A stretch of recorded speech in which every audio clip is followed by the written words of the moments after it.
yeah. We can stop at Gucci, stop at Louis V, yeah. Come with me, fly you out to Greece. Full speed, Savoy Paris, yeah.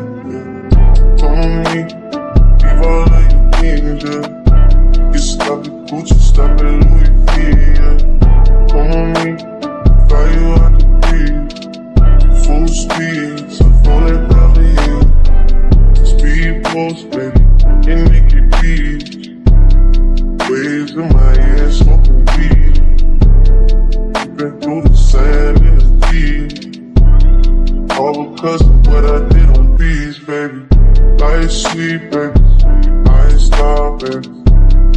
You just go get ready, we go out, baby. Long time looking for the process. Andre had to bounce, yeah. Come with me, leave all of your things, yeah. Get stop at Gucci, stop at Louis V, yeah. Come with me, fly you out to Greece. Full speed, Savoy Paris, yeah. Come with me, leave all of your things, yeah. Get stop at Gucci, stop at Louis V, yeah. Come with me, fly you out to Greece. Full speed, je suis comme Johnny. Rolls Royce, baby, and getting deals. Bags full of $100 bills. Walking past your wife and she get chilled. All because of how I kept it real. Light sleep, baby, on the G-Way. I'll get you anything you need, baby. Work for everything you see, baby. Ooh, yeah, baby. Ooh, come with me, leave all of your things, yeah. Get stop at Gucci, stop at Louis V, yeah. Come with me, fly you out to Greece. Full speed, Savoy Paris, yeah. Come with me, leave all of your things, yeah. Get stop at Gucci, stop at Louis V, yeah. Come with me, fly you out to Greece. Full speed, Savoy Paris, yeah. Never falling, why you making problems? I've been silent, why you making problems? I'm a problem, being rich is not my fault. You decide who you think you should reside with. I've been quiet, hard to miss me when I'm flying. Going out to Keiko, she can stay in my room, she can stay in my room, and it ain't mine.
Oh man. Hold on, guys. God damn. What the fuck just happened? What's going on? Shout outs to everybody here. It's Player Talk Radio. We are back in the building. I am your gracious host, DJ Kuda, right back at the helm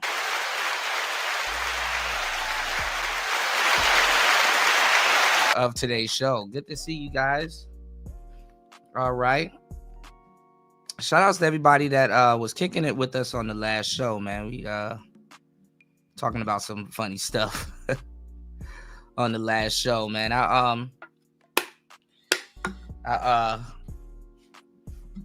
took some cold medicine on the last show, so we were scatterbrained, a little bit of topics, talked about a lot of different stuff.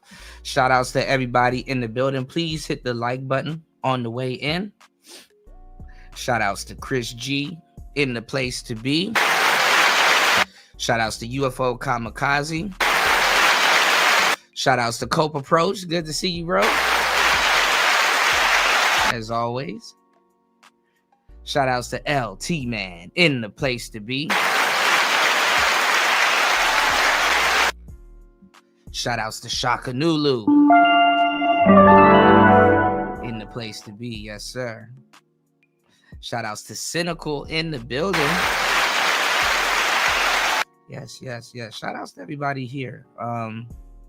Slightly got a studio little session set up, so it shouldn't be too bad on the sound on today's show. You guys should be able to hear me loud and clear. Shout outs to Hood Hobbies. Let's go.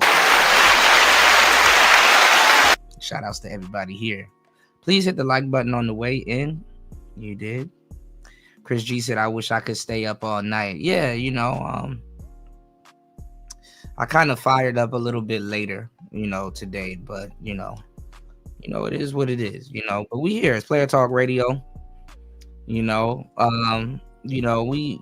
midweek almost, where I'm at. Still should be Monday night for you guys. Man, had a crazy, little weekend, but we here, Tuesday morning quarterbacking for me, So we got a couple of topics to talk about. We still got to get into the pearly things topic. Again, some of the topics that we covered on the last show, that shit go crazy right now. Anton, is still in the streets. Like I told y'all on the last show, O'Shea about to make 50 videos. This nigga on his 12th video, being the hugest hypocrite that he is. Anton, got, bragging rights over the weekend and for the last couple of days. He can stand on the square and be a G, And then you got all of these woulda, coulda, shoulda YouTubers talking about what they would do, could do, should do. Oh, I would have said it again and all kinds of stuff. We're going to get into that. We're going to go over some stuff. Some people reacted to some stuff. And we're going to kind of go over that, Give you guys like, a little, somewhat of a behind the stage kind of view, so you guys could kind of put yourself in the shoes of content creators and you guys could kind of see what it is for what it really is, right? So,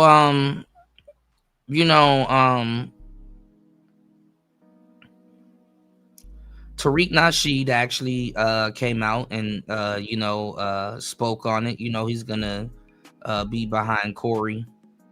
A lot of people, and listen, I'm not telling people to be fans of Anton. You know what I'm saying? I'm not telling people to be fans of Anton, but niggas got to know chess when they see it, and and I, like I said, I kind of walked y'all through the history on the last show a little bit. It was on the cuff, but it wasn't that bad. Kind of showed y'all, where Corey Holcomb was coming from, with it. He's a old school cat, and if you haven't modernized yourself as man, as a quote unquote modern black man, I mean, how long do you want to sit around with a bunch of niggas talking about slavery all damn day? You know, I mean, honestly, it is history that you inherit, but modern man has the right to say, bro, I'm not finna be no fucking victim, bro.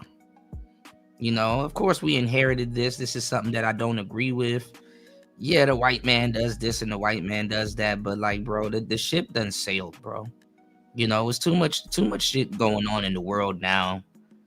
I'm not finna sit around here with you and pontificate and just have a, oh, woe is us, oh, why is he doing this in Venezuela, and oh, why is he like, I'm not finna sit around and circle jerk with some we get it. You know what I'm saying? We get it. Black man's supposed to be good, white man's supposed to be bad. We get it. We get it, bro. Like, god damn. We get it. you know right, UFO. Like, I ain't finna sit around and talk about history. So they running down, like I said, and even I brought it up on the last show. They running down Anton's his lineage credentials. Oh, is he a tether? Because it's not like FBA's real actual foundational Black Americans ain't saying the same thing. You know what I'm saying? And FBAs, they're saying the same thing. The real ones, not the ones repeating Tariq Nasheed. I'm talking about the real ones. Like, they're not just on the internet talking. Like, they got papers to back up, their lineage and stuff like that. I'm not about to sit up here and listen to a bunch of niggas yell tether this and tether that and shit like that, and they ain't even got no papers proving. You got to take their goofy ass word for it. I don't even take dudes' words when they say they do their history.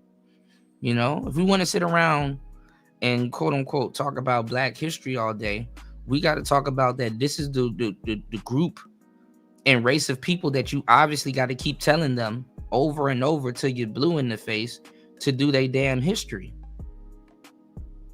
These are the same people that prior to 2020, they were claiming being indigenous Africans. That's been stolen or sold, So it's just sad when you can't, even take people's word that they did their history, just how much they flip-flop, And like I said, come 2030, they're going to be calling themselves something else, And then what's even sad is that they're all repeating Tariq Nasheed talking points when in reality they don't even fuck with Tariq Nasheed like that. That's the funny part. They're gonna turn on Tariq Nasheed. Half them, it's like the manosphere. Half them niggas don't even know where those talking points came from. They're just regurgitating these talking points. And what makes me lose a little bit of respect for it, like, I get it, if like some of the talking points and some of the things that where we get into, it resonates with you, and you can identify with it, and you can agree with it and stuff like that. But honestly, taking talking points and then passing them off is like they're yours is crazy. You know what I'm saying? It's crazy because it's like, bro, you made that decision as an adult. I mean, I get it. Kids and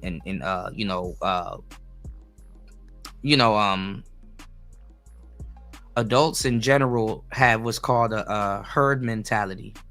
You know what I'm saying? Like, if you see one sheep tip off, from the pack, you might be like, oh, well, why is he tipping off? Let me follow him. Obviously animals had to do that shit to survive and shit like that, but these are adults, these are also content creators, you know what I'm saying? And I get it, some people they want the cookie cutter stuff because it is hard to come up with their own talking points. It is hard to be authentic. it is time consuming to sit down and say, hey, let me actually do my history and see where the hell I come from. Am I a tether? I don't want to sit around here and listen to a whole bunch of tether talk, and then the motherfuckers that's running around yelling tether this and tether that, they're the actual tethers. So shit is ridiculous.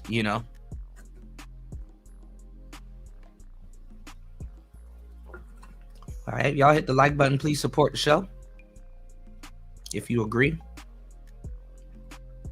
Give your boy an HBO special. Help a brother out. We got some goals that we need to reach, and I got you guys. All right.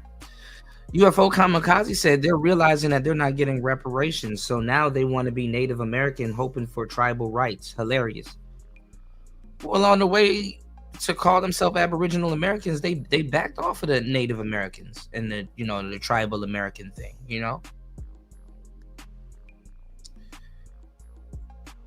Black indigenous Americans and Africans and stuff like that, they actually were warring with the native, the actual quote unquote people that they refer to as Native Americans. They were warring with them. Estebanico, the Moorish tour guide that led Christopher Columbus here, he ended up passing away somewhere in either Arizona or New Mexico from an African tribe. You know what I'm saying? He ended up passing away. He ended up, getting unsubscribed, You dig? So, that's that on that,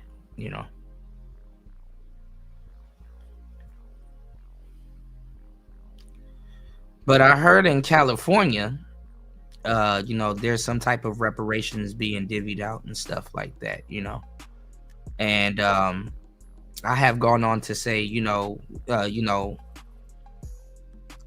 I agree that the brothers, deserve reparations, I agree, hey, go ahead and get it, Other people lesser people done got reparations. My thing is, though, is you got to be real careful with the reparations, not spending it and stuff like that. But it's like, the position that Black people have been in this country, to a certain degree, one of the worst things you can receive is reparations, because after they divvy that shit out, they can treat you however they want to. It's like, here you go, don't ask for no more. They can start the cauldron all over again,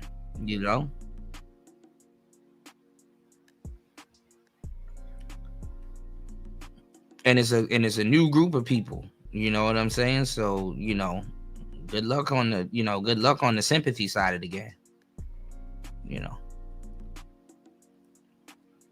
but we're gonna get into that.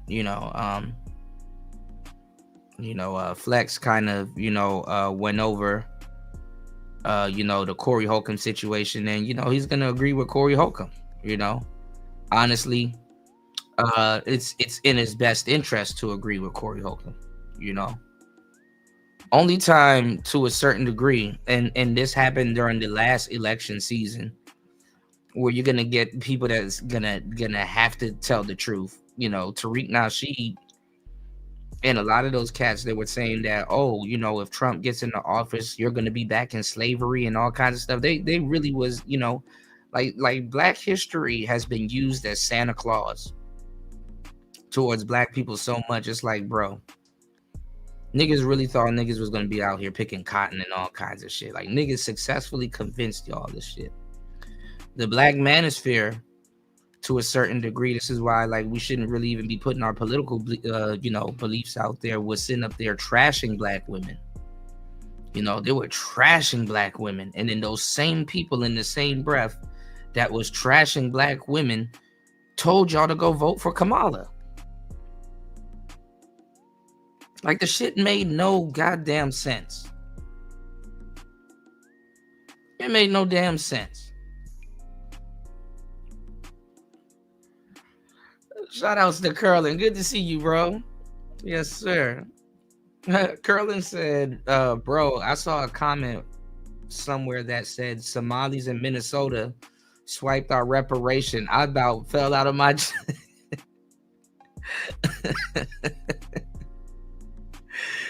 bro. Them Somalians in Minnesota look crazy.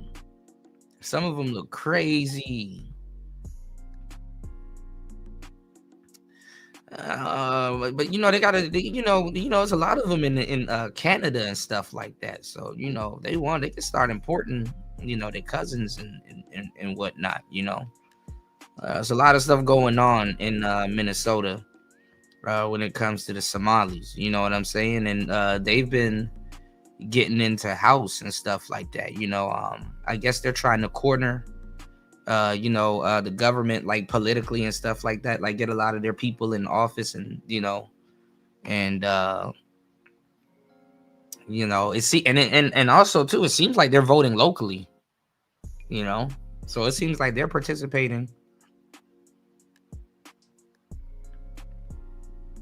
in doing their own thing, you know, and shit. It looks like Minnesota is the perfect place to pull it off, because you know damn well they couldn't pull that shit off in Chicago. You know, Chicago ain't gonna have it. Like what? So you know they gotta pull it off, and you know they gotta pull that shit off in Minnesota. You know, so you know politics is getting interesting in Minnesota. You know what I'm saying? With the Somalis, you dig? So we got a lot of stuff to talk about, man. Let's get straight into it. Please hit the like button. Please support the show. We're gonna get into JB reacts, and then we're gonna get into what Tariq Nasheed had to say. All right, it's Player Talk Radio. Let's get it. Make sure you guys do me a huge favor. If you guys are still in the gym, still give a damn about your fitness, give a damn about your health, want to catch up on sleep, catch up on your energy and everything, I need you guys to do me a huge favor and head over to hempforfitness.com. That is hempforfitness.com. Use coupon code T-Tube10 to get 10% off of your order. And when you mention Kuda, you get 2 free gifts with your order, okay? So make sure you guys do me a huge favor and check out their wide selection of products over at hempforfitness.com. Give me 1 second. I will be pinning the link in the top of the chat so you guys could check it out. Make sure you bookmark it. Check it out during the show, after the show, you know, and, you know, show your body some love. Put some organic, you know, hold on. God damn. Put some organic supplements, you know, add some organic supplements to your, you know, your workout regimen, your sleep regimen, your energy regimen, and your life. Give me 1 second, guys. I got to move some stuff around here in the studio. Give me 1 second, y'all. But let's get into it. It's Player Talk Radio. Let's go. He called me and set the pace of what the agenda was going to be before I got there. What did I do to warrant? And what's going on, Bronze Flat Power Guy? Good to see you, bro. You're saying to me that I kiss white men's ass. Since you wanted to provoke that level of energy, you should have said it again, since you wanted to match that energy. Going outside is not matching that energy. Saying it again is matching that energy. And that's what real men do. You split up the run. So you see how goofy niggas are? Going outside is definitely matching that energy. Man says he wants to fight. Man says, okay, let's fight outside. How is that not matching the energy?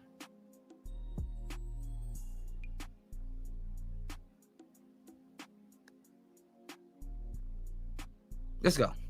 Who said I stood up the run? Who said I did. You, the one right next to you, stood up the run. bro, let me say We're this. escaping. I'm gonna say this. I don't believe that the overwhelming majority of that comment on it really would throw hands in real life. I would Sure. with you. Your belief Listen. is irrelevant, though. Nobody It's a else lot but of you. Monday morning quarterbacks. I have never seen not one of you ever say Stop anything talking tough, out to me. Anton. Hold on, wait. Let me say Let him rap. Let him rap. you the guest. Y'all talking about me. So let me get my shit off because ain't nobody coming to hear about you.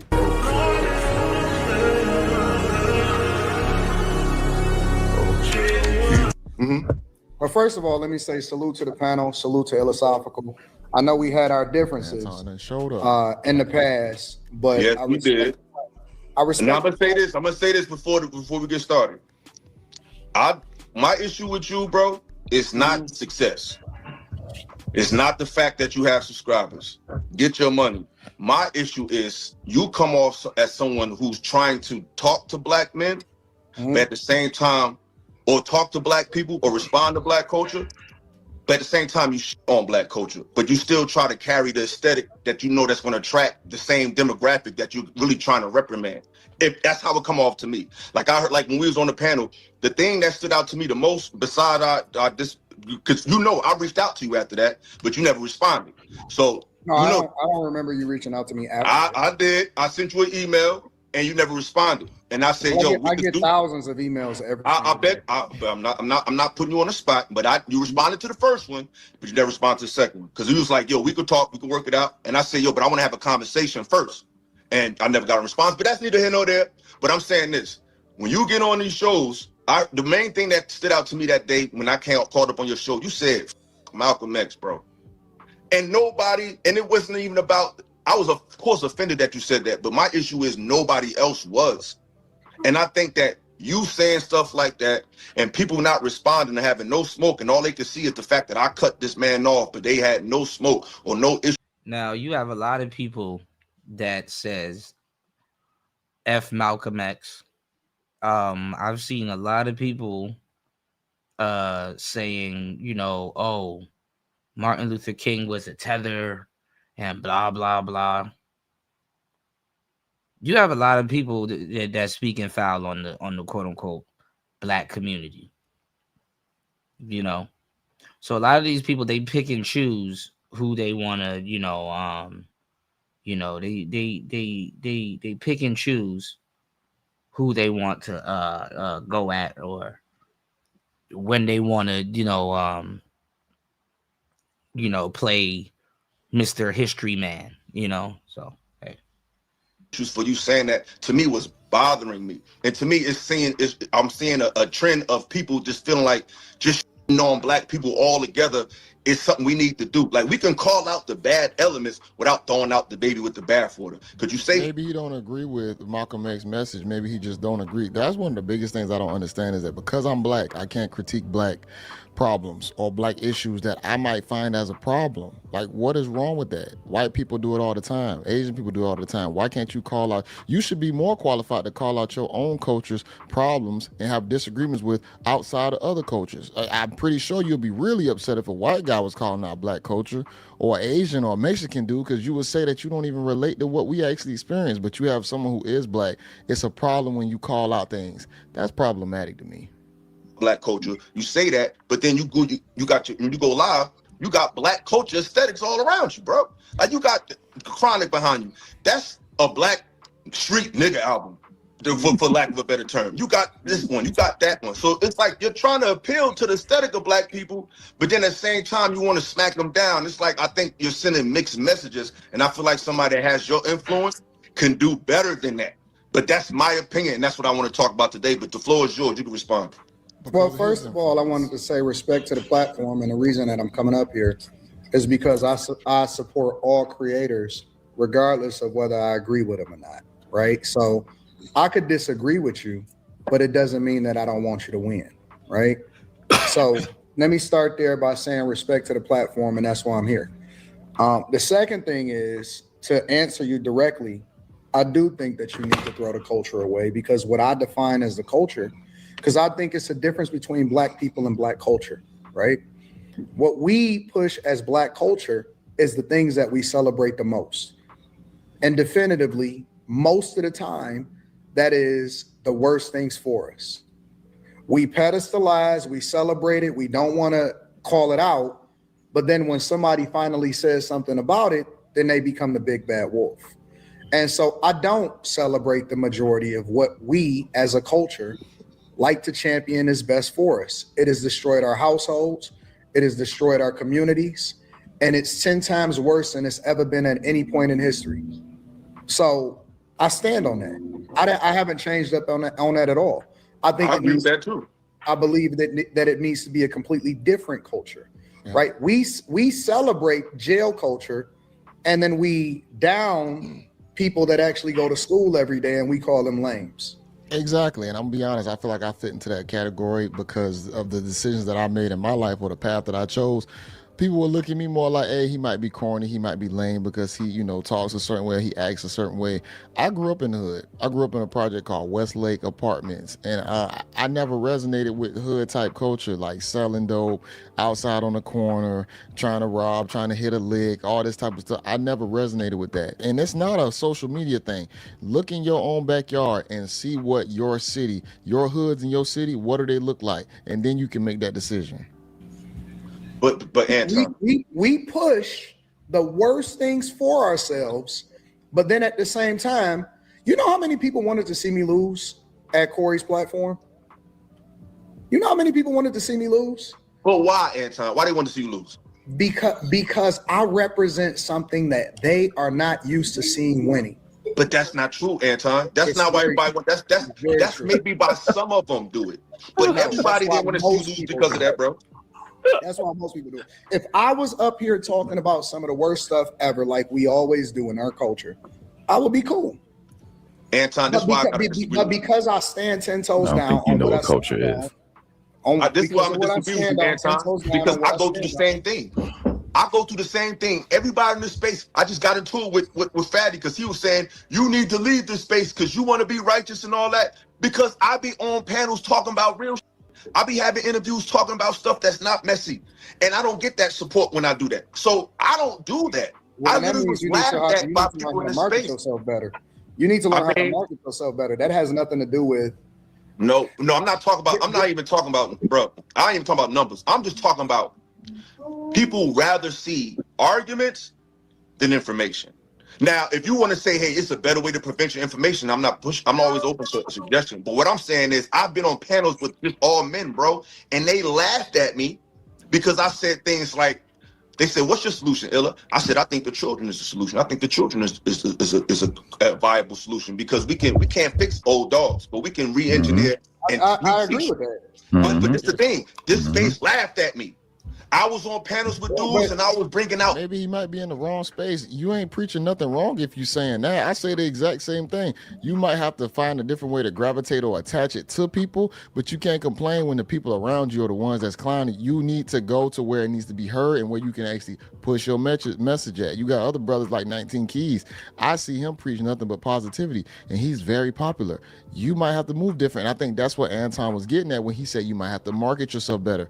But Illa kind of took offense to that when he said, I'm not talking about numbers and that. You have to take your personal thoughts on how things might sound to you and really listen to what Anton is saying. He's saying market yourself to where now you can get your message out appropriately instead of being in a space right now where they're not digesting it. But I think that went over his head when Anton said that.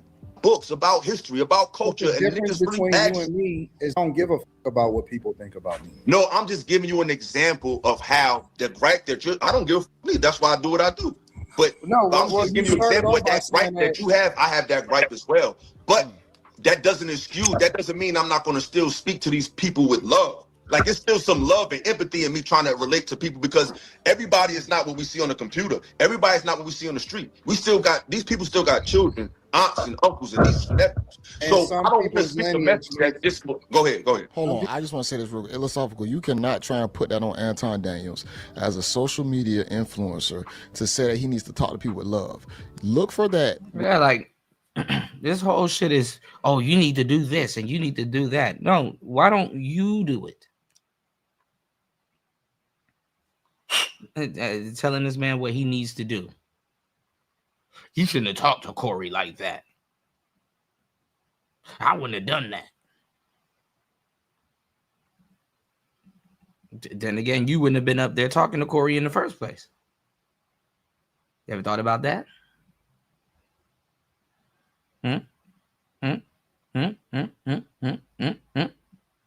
Y'all, please hit the like button. Please support the show. You can support the show at $PTV 888. That's $PTV 888. We are back in the building. It's Player Talk Radio. We are here. All right, let's go. It's Player Talk Radio. Almost an hour into the madness. Let's get it. With your father, your mother, your brother, your sister, look for that type of love, that empathy love from them, because guess what? The world is going to punish you. And maybe Anton Daniels' form of communication to the public might be a little harsh sometimes. It might not always be coddled and make me feel special and so on and so forth. Sometimes you got to throw that out. You might need his approach in your life because you don't have that in your life.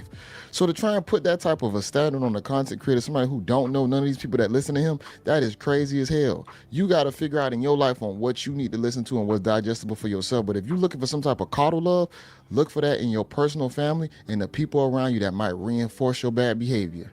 People's lineage needs to die off. I don't need to support and rock out with people just because you're black. True. There's some people that are so degenerate and so bad for what it is that we stand for. And let's be clear, we're the only culture that forces all of us to support all of the bullshit, regardless of what everybody does. Race All loyalty. white people don't f with white people. Asian people don't f with Asian people. They outcast them to certain cities. If you go over to Japan, if you go over to Tokyo, they got whole cities that's dedicated to motherfuckers that can't come outside, based off of the fact that they're not contributing to the culture and they're degenerate. But we're the only culture that we have to support it all just because I'm black. No, I don't. No, I don't think we need to support all the bullshit, but we still have to give freedom. But let me just say this. I think that what you said, as far as ruling in love, I don't believe in that. I believe that sometimes you have to completely go in to destroy all of it. And I don't feel as though I have to make it right with people that have lived their whole lives to be destroyers. Some people are not good people for people, and I believe that I can destroy it all. I think when I go into a place, I'm not looking to be friends with these niggas. I don't need to have a conversation with everybody to make it cool. And let me be very clear. When me and Corey, because a lot of people say I came in with an agenda. I thought you did. Corey called me and set the pace of what the agenda was going to be before I got there. Before Anton expounds upon that, I think it's beneficial to be a well-rounded person. If you're gonna live in America, as you can say, a black or African American, whatever you want to call yourself, your title is still going to be American. If you get apprehended by another country, you're going to be identified as an American. So what I would suggest anybody. Now look how long it's taking niggas to come around to this simple conclusion.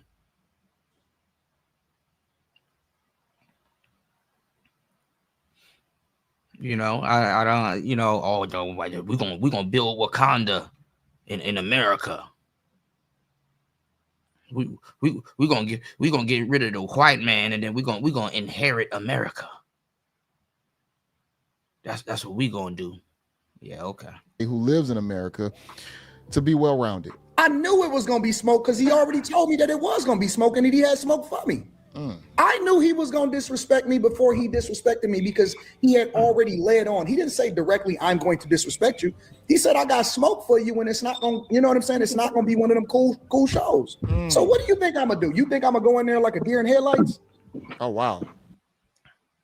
And then also, too, like I said, where the beef started was Corey was late. Corey was late. You know, Corey was late. He was late to, you know, his own show. So, I don't think he really knew. I'm asking a question. I don't think he. Because everybody, if that's the case, they no. make a big deal. They make a big deal when I say that I prepared and I studied for him. I think that the real travesty is that he wasn't prepared, but yet he invited me to his studio. I flew from Detroit to LA, and so you think that I'm supposed to be the B-side. I'm supposed to be the one that's gonna lose. Yeah, you the away team. I wasn't prepared to lose. And prior to you coming on the show, I kind of alluded to that because, quite frankly, like I told the brothers here, y'all both won because y'all basically have us talking about it, and in the internet space, that is exactly what it's designed for, is to have people talk. Whether they're talking negative or positive does not matter. The point is, we're sitting here talking about it. So I commend y'all both on that. But I'll say this: let me listen to what Sean's gonna say first. to my point that I made prior to that, neither one of y'all was sitting there y'all both were doing the same thing. When you pointed out the fact that I met his energy, bro. I never got disrespectful. Until I got disrespectful. Hey, you ain't being honest. You came in, Anton, you came in being condescending, bro. What did I say? Wait. What did I say that was condescending? You came in to lose to his chat. You came in to lose to how tough his chat was, and that they not tough. That has nothing to do with disrespecting Corey Holcomb. If you're right there and you're reading the chat and they talking trash, that's literally just speaking on what he's seeing right there in real time. And even Corey agreed to it, and Darlene agreed to the same thing. Yeah, because the whole chat, if you go back and watch the live, the whole chat was saying, "Oh, he gay, he gay, he gay, he gay, he gay." But you just said you don't care what people say. You just said you don't care what people think, bro. You did say that. You can't say that I was coming in and being disrespectful because I talked to the chat. I said condescending. That's what I said. Yeah, but again, bro, this is the content creator part of it, bro. Again, fantastic. You can't say all fantastic. Let me say this. I do every single what day is that? on every single live stream. On my own live streams, is I talk to the chat. I talk to my own chat every single day. That is not new. Let's get off the chat. Let's get off the chat. I want to know. One at a time, y'all. Anton here, so let's let him talk. The first thing that Anton said was he was on time. Disrespectful to him. How's that different? This is black people for you. To being told. No. This is the group of people that you're supposed to be defending. This is the group of people that you're supposed to be defending to win back Western Wakanda, y'all. All right, keep in mind. Prior to being told that I kiss white men, not disrespectful. It was condescending. The on-time statement, the very first statement, nigga, spell condescending. that Anton made was I got invited to a show. And he was late. Wait. I got invited to a show. I flew 4.5 hours from Detroit. So what? Wait, give me a second. That's crazy for Picasso to even say so what when there is certain guidelines that you need to follow in business. Like, what are we talking about? Okay, you're right. I flew 4 hours from Detroit. I'm there on time. No, but that's what I'm saying, New. It's this whole race loyalty thing. Oh, you need to. And let me tell you what makes this shit even more funnier. Black men think that they have a say in the fucking race war. The black man's voice in this little goofy ass race war don't mean shit, because every single brother right here on the planet, the moment they stop kissing black women's ass, come on now.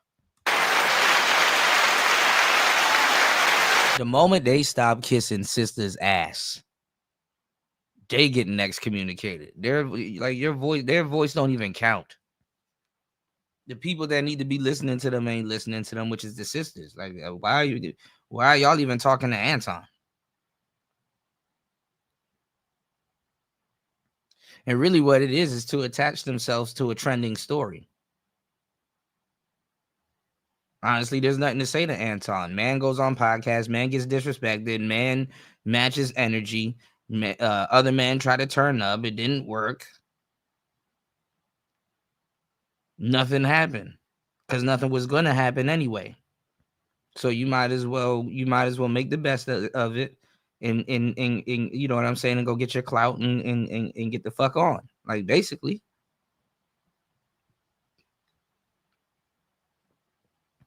How can you be mad at the other man for that? You know what I'm saying? What was he supposed to do? Put Corey through the table? Or was Corey supposed to put him through the table? Somebody was supposed to RKO somebody? Like, what like these niggas are weird, bro. What was supposed to happen? Somebody was supposed to get stone cold stunned? Anton should have leaned into the ball dark. Bald nigga. He's supposed to stun him. Gotta wait more than a half hour for you to even arrive. That's disrespectful in itself. Yeah, on business, man, and everything. That's what I'm saying. How you gonna say whatever? You could discuss that off camera, though. You could discuss that before the show started, bro. Weird ass niggas. He invited him to fight off the camera. If somebody invites you to fight and you're like, okay, well, let's fight over here. How did you run? How did you run?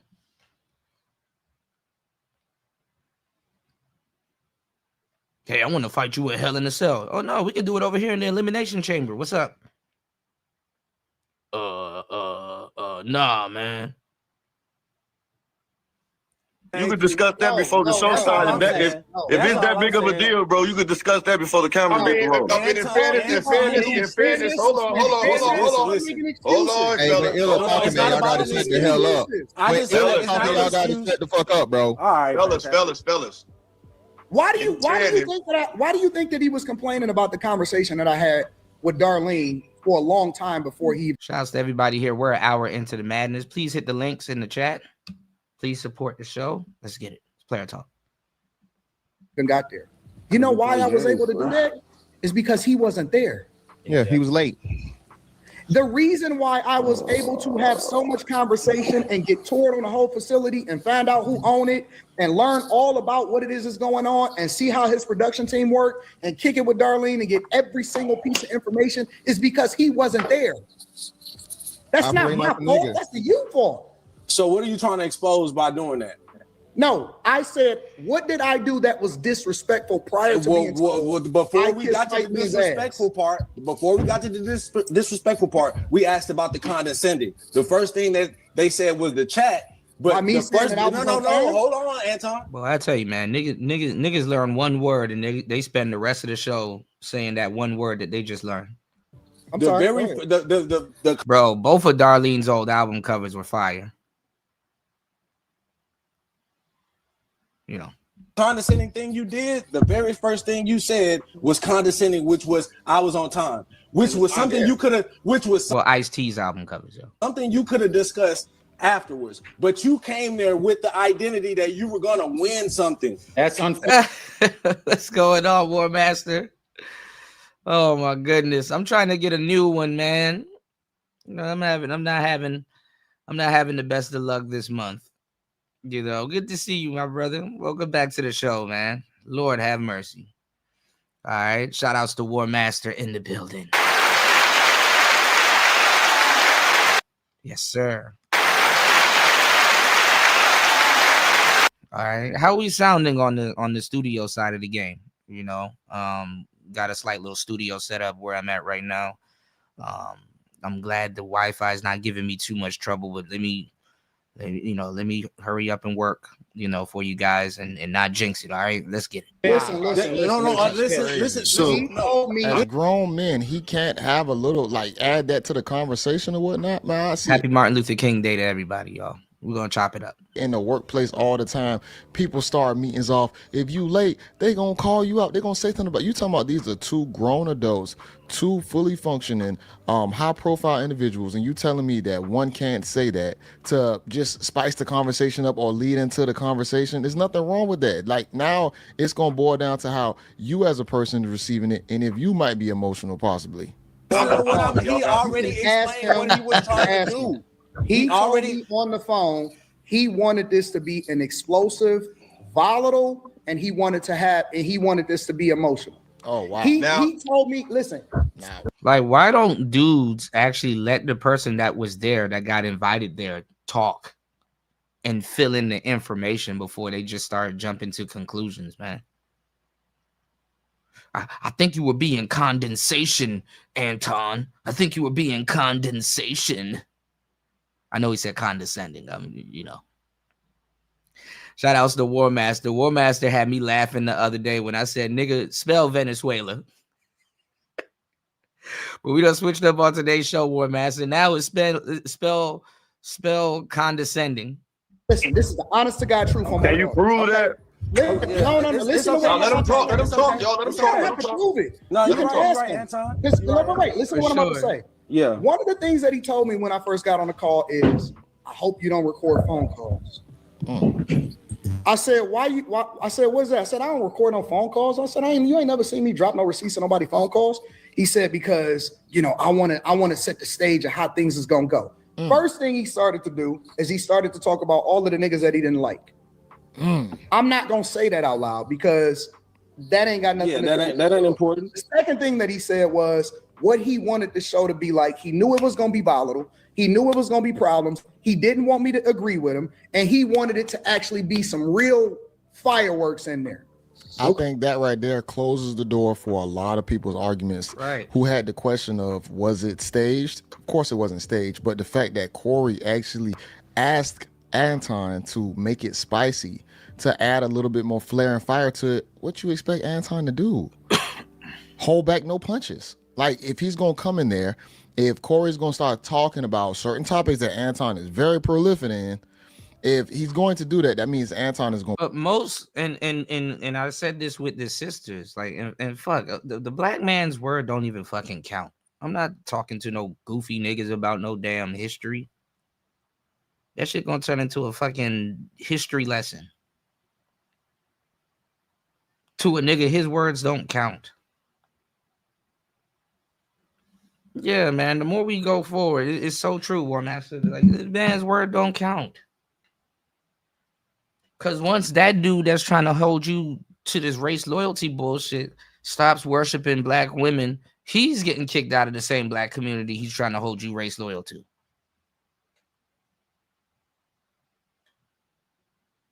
So even if Anton was, let's say Anton was working with a bunch of white people and making bread and stuff like that, he's supposed to throw away his golden goose because you want to be fake race loyal. Corey Holcomb got canceled by black people so many times.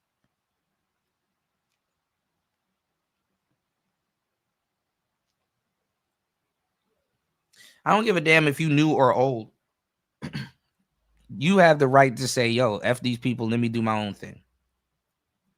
That's why MGTOW was its own thing. That's why YSBM was its own thing. That's why IBMOR.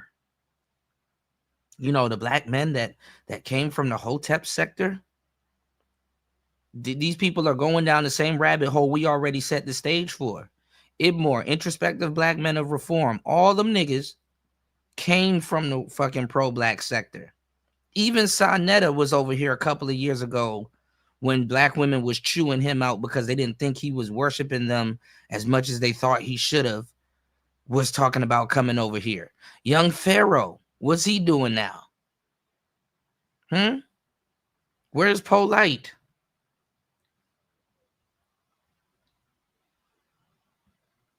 And then at the same time too, like the Umars and the super pro black dudes, those dudes are simps. And even black women then came to the point where it's like, man, I'm not about to have this simp beating up on me. That's really a Pookie and Ray Ray in disguise. I might as well just stick to the Pookies and Ray Rays. Oh yeah, them pro-black dudes, they are some of the most abusive niggas on the planet. Even Anton was saying Yada thanked him for not bringing up his abusive past in their debate. Pro-black simps are some of the most abusive niggas on the planet. They will beat the hell out of their ladies.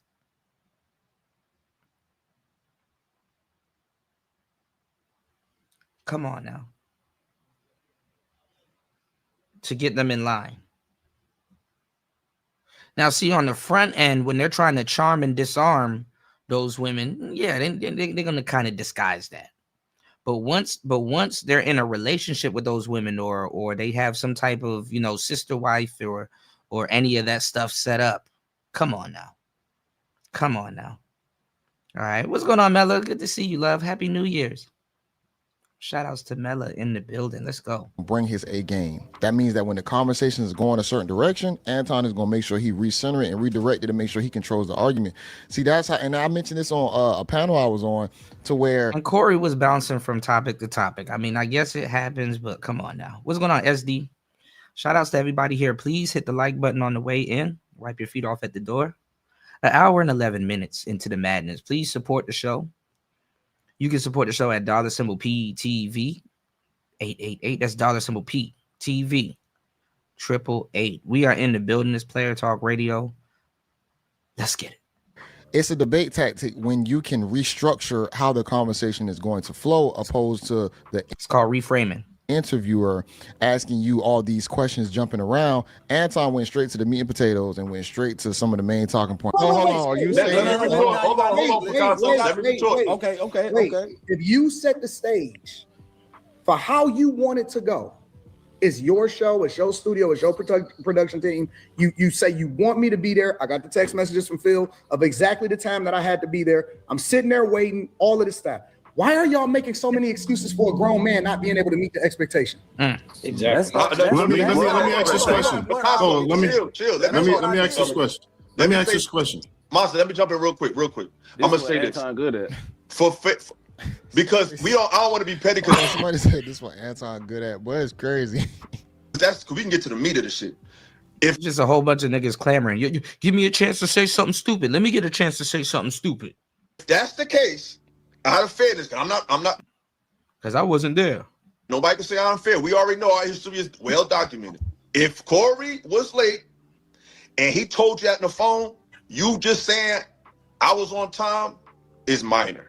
In my opinion, in that instance, that's all. We should just move on. That's what happened behind the scenes, and all you said was you was late. I think that's like it's null and void at that point. Wow, Philosophical actually is agreeing with Anton Daniels. They had a really bad debacle about 2 years ago. The clips on Anton Daniels' Millionaire Morning Show, they had a heated back and forth, which I think is because Philosophical wanted to call Anton Daniels out. The thing about it is they having an actually good conversation between how much all of this shit is weird race loyalty. You ain't pro-black enough. I saw you hanging out with white people, and I don't think you pro-black enough. What's going on, Tyrone? Yeah, you see why I'm not listening to these niggas about no damn pro-blackism. Because the moment they stop kissing the black woman's ass, because it's really about it goes back into black female worship. You know, and a lot of the dudes have no say. It has to go through the woman. DS1 was right. These people love circles for sure. All right, what are we gonna do? I'm gonna meet up with you, and we're just gonna sit down and quote unquote talk about black struggles. Like, boy.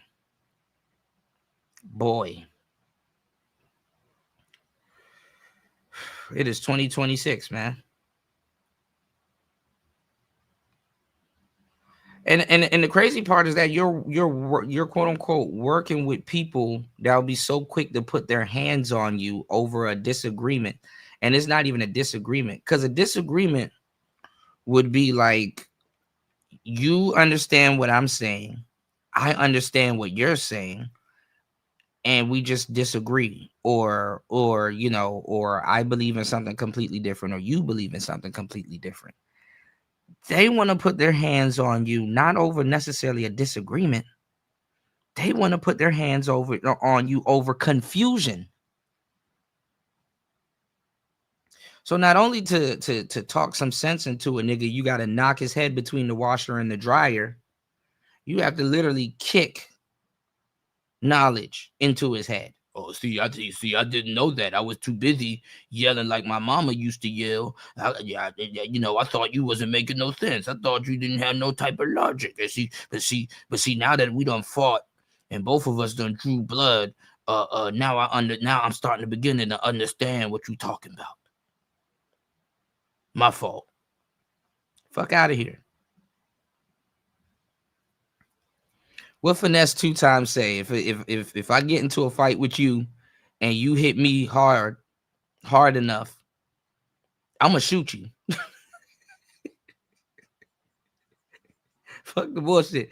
He said, if I get into a fight with you and you hit me hard enough, I'm gonna shoot you. I'm gonna send you to hell. Go punch the devil.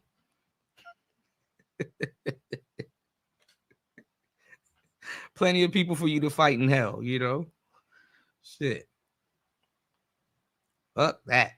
The beef they had in the past, I'm actually kind of shocked that it's going this smooth, but it's just respect, I would say. Wait, that aspect, but it's a lot to unpack in this It's a conversation. lot. I have a question. I have a question. Hey, wait. Here's the real question, because see, y'all only talk about how I responded. What did I do to warrant a nigga saying to me that I kiss white men's ass?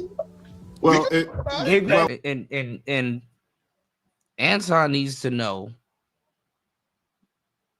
that he was disrespected and he could do whatever he want after that. The reason why these people are arguing with him is because they believe he kissed white people's ass. Because common sense would have been like, well, you know what I'm saying? They, you know,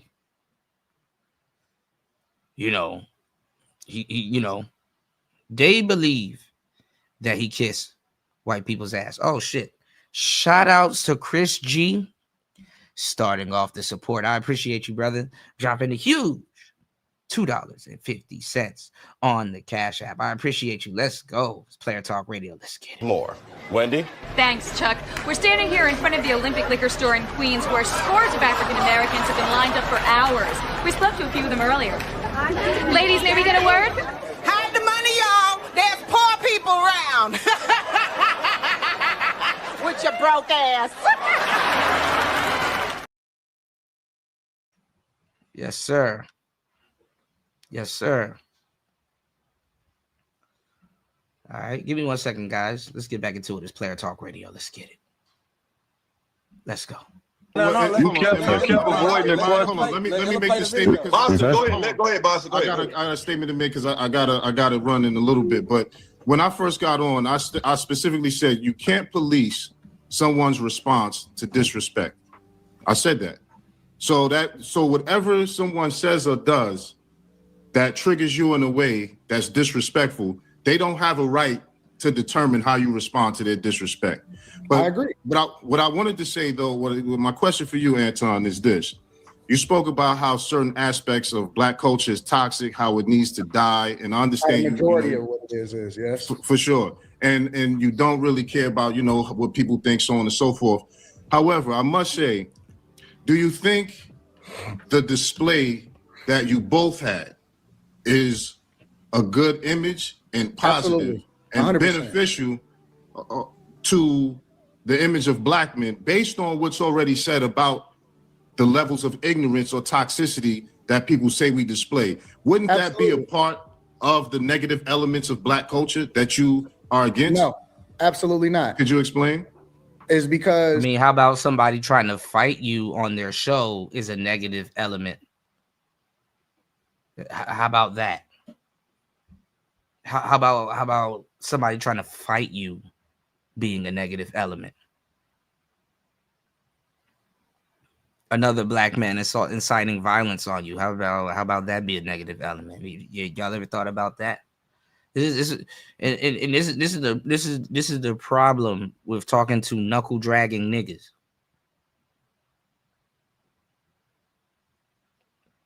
Knuckle dragging niggas. Let's go.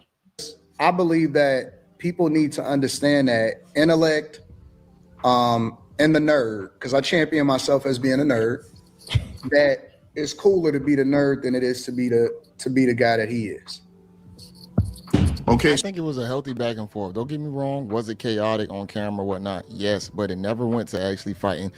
The thing about it is we're going to have to learn how to see disagreements. We see worse disagreements in our day-to-day lives, whether it be between Black and Black, white and Black, Asians, Mexicans. You're going to see disagreements. Just because it happened on a big stage like that actually shows that everybody can still be human. Everything ain't so PC or everything ain't so robotic or everything is being controlled. This looked very out of the norm to see these two big content creators going back and forth like this. So it never actually went to blows. And sometimes, right, War Master, some of these situations you still cannot control. The one thing we can do, like everybody is having their opinion about it, what would you do in that situation possibly? But that's the only thing you really could take from it. Disagreements and fights are always going to happen in life. So what about? I believe the message that people receive is that the bully get bullied when they don't have themselves ready and prepared intellectually, and it shows that the leaders and the people that we follow is trash.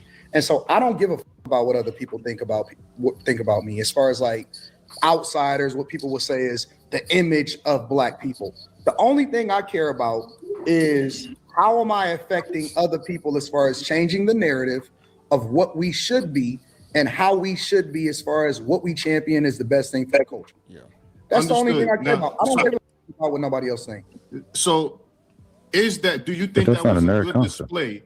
Do you think that was? He's still stuck on the nerd concept. This is the nerd and the bully, that is a concept.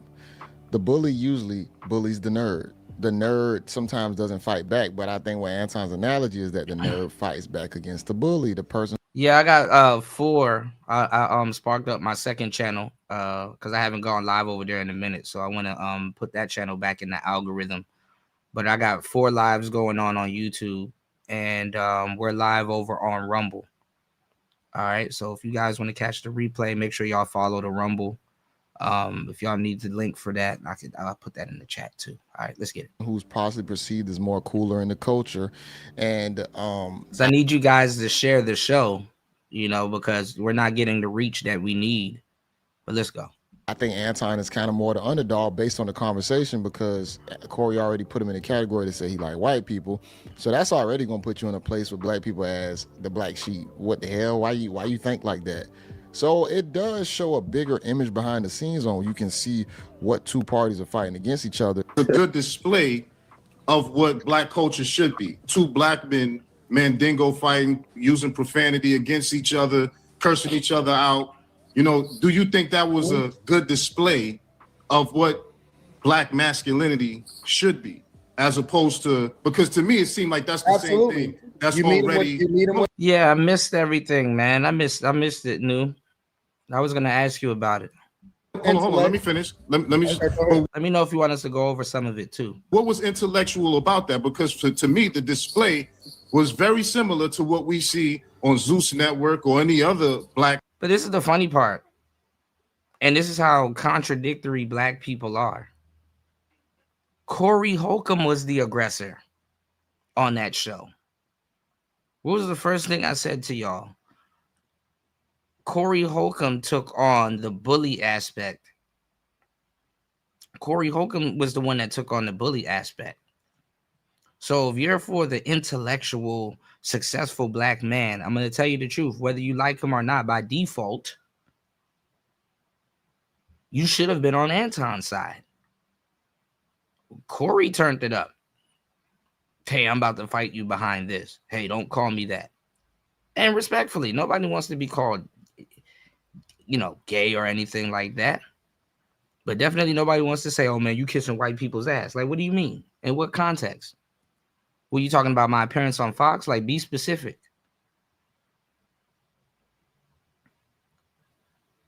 Yeah, he changed seats. Like, like, and leave it up to Black people to play dumb. I didn't see Corey change seats. I just want to see a fight because I'm one of you knuckle dragging niggas. Niggas just drag their knuckles all damn day. And talk about some man. I don't think you represent an intellectual Black man the way you man. Get the fuck out of here.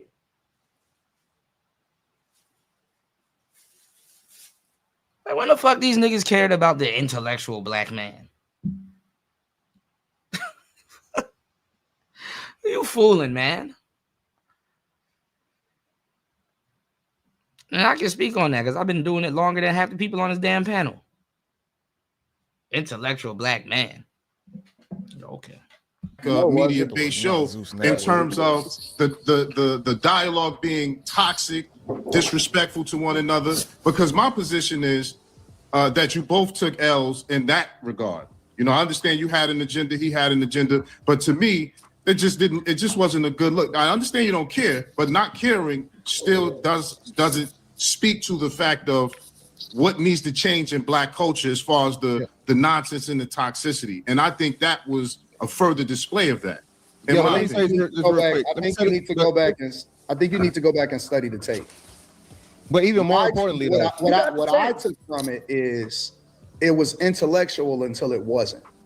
It was a conversation until one person couldn't substantiate their argument, and then they started to throw insults. But see, what I believe is also about the whole situation is that this isn't a black thing. This isn't just a white thing. This isn't anything. This is a man thing. And when somebody say, call you an insult, I don't think it's a bad thing to stand up for yourself. When somebody say, hey, move out the way, and they pull up their chair like they're going to do something, I don't think it's a bad thing for you to stand up for yourself. Exactly. So I met energy. It was an intellectual conversation until it wasn't. I think the problem is that we overemphasize this whole black thing. Mansa did the same thing again. Does that show black masculinity, black excellence? What are you talking about, man? We are humans at the end of the day. Well, we are humans who get in disagreements, conflicts, wars. You cannot, you just because your skin is brown does not remove you from any of your attributes when it comes down to your high self and low self. You're going to be split up and broken down into all these different characteristics and attributes that you now have to apply into your life. So to say that you might be above an argument or a disagreement, in some situations you might turn the cheek, but in a lot of them sometimes you might match energy. It's just really going to depend on you. But we're all humans at the end of the day. We can't just say we're above any and every action. And when somebody got frustrated, they called you out your name. And instead of me saying, well, you know what? I'm going to turn the other cheek. I decided not to. Hold on, bro. I ain't said shit the whole time. I just want to respond. We got to do one at a time, y'all. He was talking to me, though. Yo, we got it, fellas. Okay. We got to do one at a time. He's here. We ain't got a trip. He showed up. To my surprise, because I thought this was way too small for you, but you pulled up. So respect. So let's pause. Let's talk respectfully. We're not trying to have a Corey versus Anton part 2 or Illa versus Anton part 2. We just talking about what we agree with and we don't, but we gotta be in our proper body and go one at a time. So the floor is going to go to Picasso and then Fantastic. All right. I only got like a half hour because I got to get ready. No, you ain't. I got you. Like, all right, go. Okay, so you just said you came in and you matched energy. I want to challenge you. You didn't match the final energy. I believe you saved yourself through optics by looking like you matched energy. How do you know? Because you didn't say it again. Oh my God! I said it 3 times. No, when he was in your face. You want me to put a pen on my shoulder and say, Anton, this is the part that everybody missed. When he got in your face, I want to see a fight, bro. He took time. He said, do you want to go there? I don't know all the verbatim, right? But when he put that mic down, he said, say it again. Since you wanted to say since you wanted to provoke that level of energy, you should have said it again since you wanted to match that energy. Going outside is not matching that energy. Yes, it is. Saying it again is matching that energy, Anton. And that's what real men do. Listen, bro. If a man, hold on. Anton, let me finish my part. You only got 30 minutes. You only got 30 minutes. Look, if somebody comes to you in your face and said, hey, you said something from over there, but I'm in your face. And I don't want to tear my shit up. You want to see a fight, bro? Derail my brand. Just say you want to see a fight, man. No. But guess what? A man gives another man a chance to pop some shit off if he really want to. Because something for black people is popping some shit off. But he came to your face and he said, say it again, brother. Say it again. Picasso, this is the problem with a lot of our culture. And I'll be honest, he is a big part of the problem when it comes out to just crash out mentality. Anton already stated that behind the scenes, Corey said that he wanted the show to be spicy. That already negates what you're saying right there. So if you wanted it to be spicy, that means some of Anton's responses could be slightly spicy or whatnot. And he matched energy when it came down to the response of kissing white ass opposed to sucking black D. They are in the same category. Maybe the D one could be a little bit more disrespectful, but guess what? You are matching it when it comes down to the verbiage. Can't tell them the sad part is that we want to shame people in our community still that crash out to the extreme level. But when you don't want to crash out to an extreme level, you also a problem at the same time. This doesn't make any sense. He should be on. And they try to bait you. Then they try to bait you into it and say, "Oh well, but if you didn't crash out, you're not a man." That doesn't make you a man. That's another thing, y'all. black people, black men, and just black people in general, we have this weird obsession of trying to be an adult. And what I mean by that is like when you get past a certain age, you're already a man. You're already a man. What type of insult is it to tell somebody in their 40s, man, you didn't do this, so that means you're not a man? You know, that men do this and men do that, and then now because you didn't do this, now you lost your man card. Like, nigga, if you don't get your institutional mind up out of here with that bullshit, all of a sudden I'm not a man because I didn't crash out. Then you want to convince people that you would have crashed out. And you know, when you crash out, guess where they send you? They send you where little boys are that have that same complex because they have been arrested in Arrested Development. They send you to prison where a whole bunch of men and boys are hanging out, also fighting for quote unquote manhood. Fuck, nigga, you're not a man. Like, what is this obsession with black men that are basically boys having to overtly prove their manhood by doing something stupid?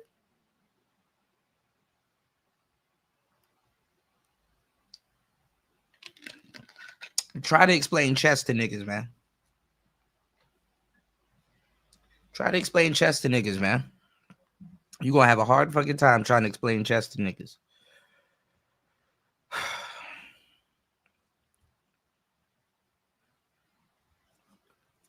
I'll give Anton his credit. He said, yo, you know, if Corey really wanted to fight, let's go outside. You don't have to fight the man on camera. Or if somebody wants to pull out their little cell phone, then y'all can get that. But you don't have to fight the man on camera. Just say you're a knuckle dragging nigga and you want to see a fight on camera. Just say that.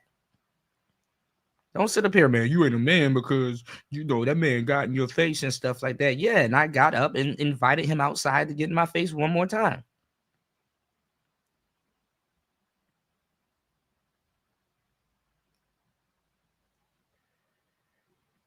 Yeah, I mean, if Anton got his ass whipped, he probably would sue. But we don't know till it get to that point, So on the side, like Mansa was, to where as a black man, and that is very much true, War Master. Black culture is not a culture; it's just dysfunction for sure, and worship. You should not want to show yourself like that, or you should want to be more reserved. But no, you want him to crash out and lose and crash and burn everything that he's already built in his life. And these same people, if Anton would crash out, would have been like, see, that's not the man thing to do because you're supposed to. These are all female talking points, man. All women talking points. And it's no surprise because guess what? Black culture and race loyalty revolves around women worship. We've already trailblazed all of this stuff. It does not work like that. That's the problem what Picasso is making right now, and I do not agree with that at all. Jesus Christ. So you gonna give me a chance to respond, or you just want to get it out? Bro. You ain't whatever quote unquote glacier people believe in, it doesn't revolve around women worship. Women cannot dismiss the glacier man. No matter how much feminism they practice, no matter what the Latino brothers do, it doesn't. Well, some of it does, the language and stuff like that, but it's not what people think it is. It doesn't revolve around female worship. Some of what the Asian man does doesn't revolve around female worship. What the Indian man doesn't revolve around female worship. Almost everything that the black man does, or that's like not necessarily religious to them, but as a culture, black culture, at the end of the day, it revolves around female worship. What's going on, Joe? Good to see you, bro. Happy New Year's, brother. You know, it revolves around female worship. None of these brothers got a leg to stand on. None of them. The moment you stop worshiping, the moment you start worshiping certain sisters and it comes across their desk, man, you up out of here. What race loyalty?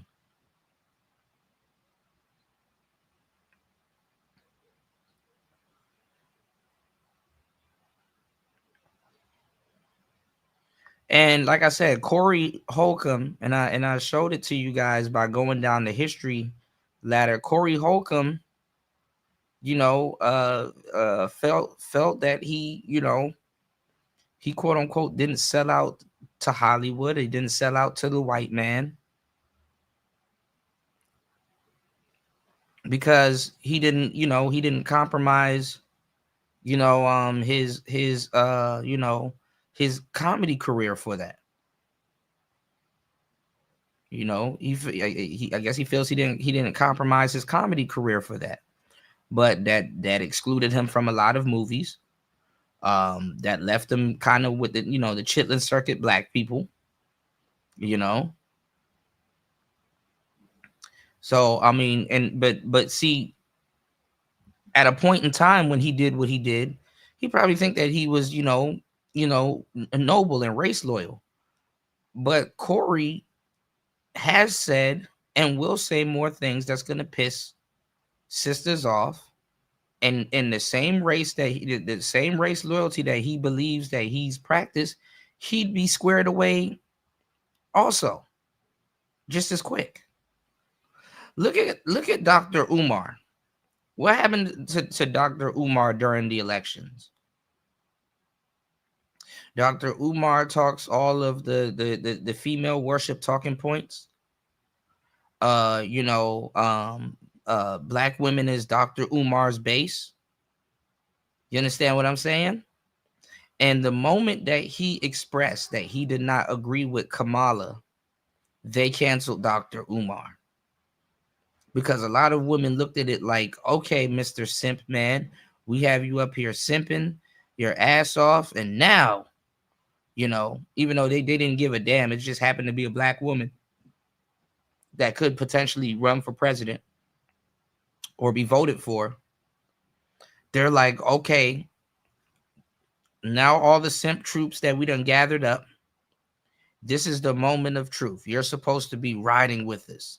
A black woman is about to get into office, so we need you to now lay it on thick. We need you to be the biggest simp you can be. We need you on our side. How dare you?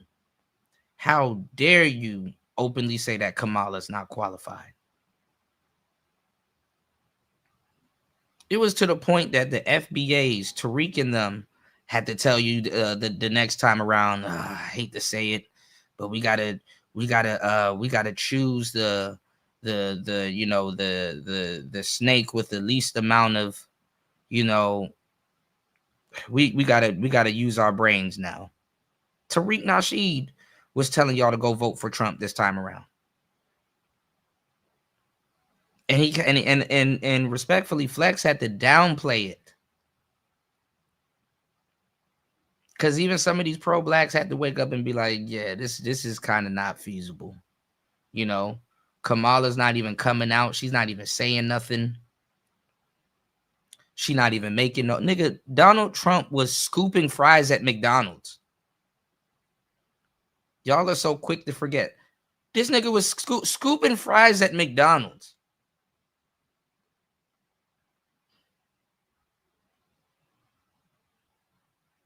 This nigga was making Frosties and shit. He had the ice cream. You know how the ice cream machine at McDonald's don't? When nigga, that shit was working when he was there. Niggas was handing out snow cones and shit. Like come on now. And what was Kamala offering black people? Weed. And having Megan Thee Stallion twerk at her. Like, come on now.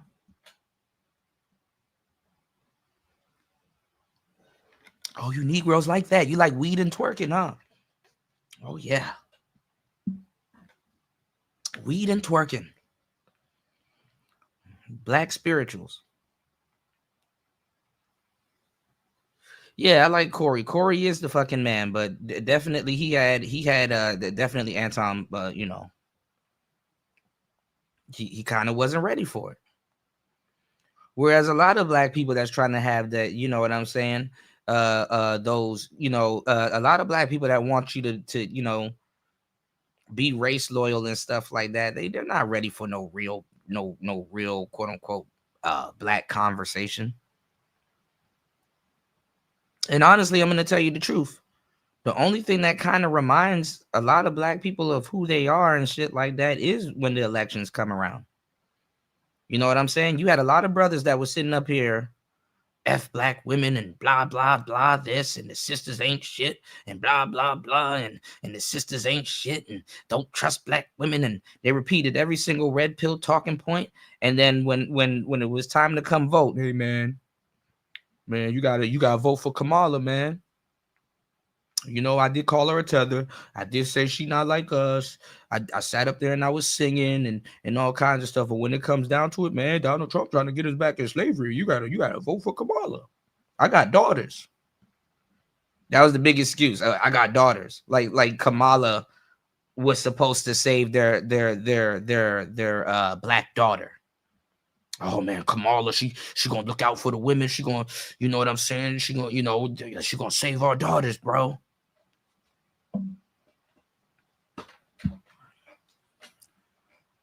As if Trump is the one promoting OnlyFans and twerking and all kinds of shit.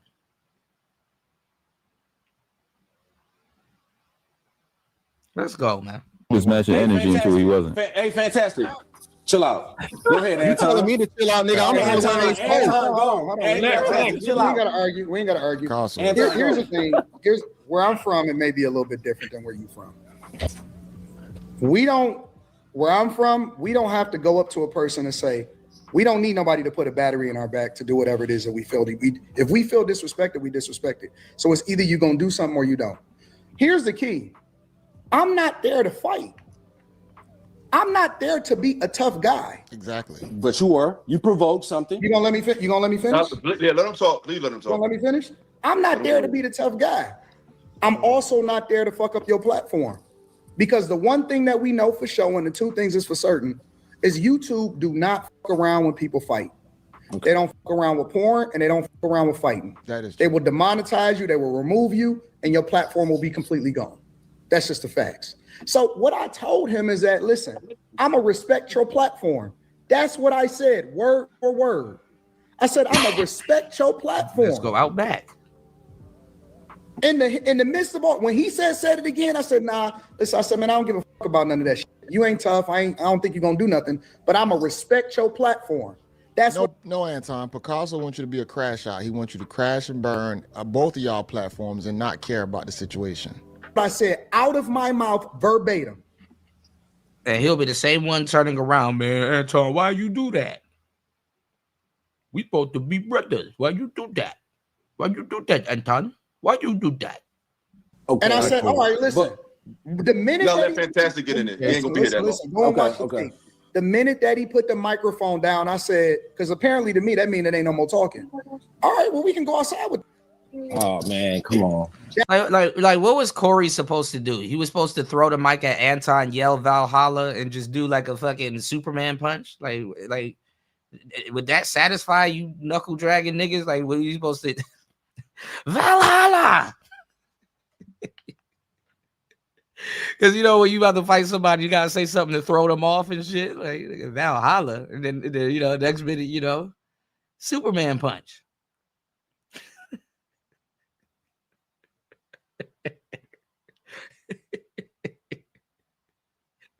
What's he supposed to do? Like that's exactly. Let him speak his speech. I know what Anton. Here's the thing about it. I understand what Anton would have done if they would have went outside. He would have de-escalated it. It would not have went to fighting because Anton wanted to remove it off from camera. And I don't care if somebody said that's scared, you're not standing for yourself as a man. Guess what? Every individual is going to handle conflict differently. I can't determine, and this is why we have jail cells for people who, man, in my city. A man literally, in Savannah, Georgia, they were in a Target parking lot. A man and another man got into a disagreement. One man was with his wife and child. The other man killed him over a parking space. Broad daylight, killed him, front of his wife and his child. Yep. Parking space. Think about that crash out level. That's why we have jail cells, to place people like that in there, because guess what? Every situation ain't meant to crash out that extreme. But guess what? You're a lame if you don't say something back. Now you dead. You feel me? Sometimes some situations is meant to walk away from because you don't know the temperature of it. They're in a studio. They know that temperature ain't gonna go to fighting. So Anton say, let's go off camera. Let's talk about this and come back. We can handle this in a different way now if it's supposed to be a spicy debate.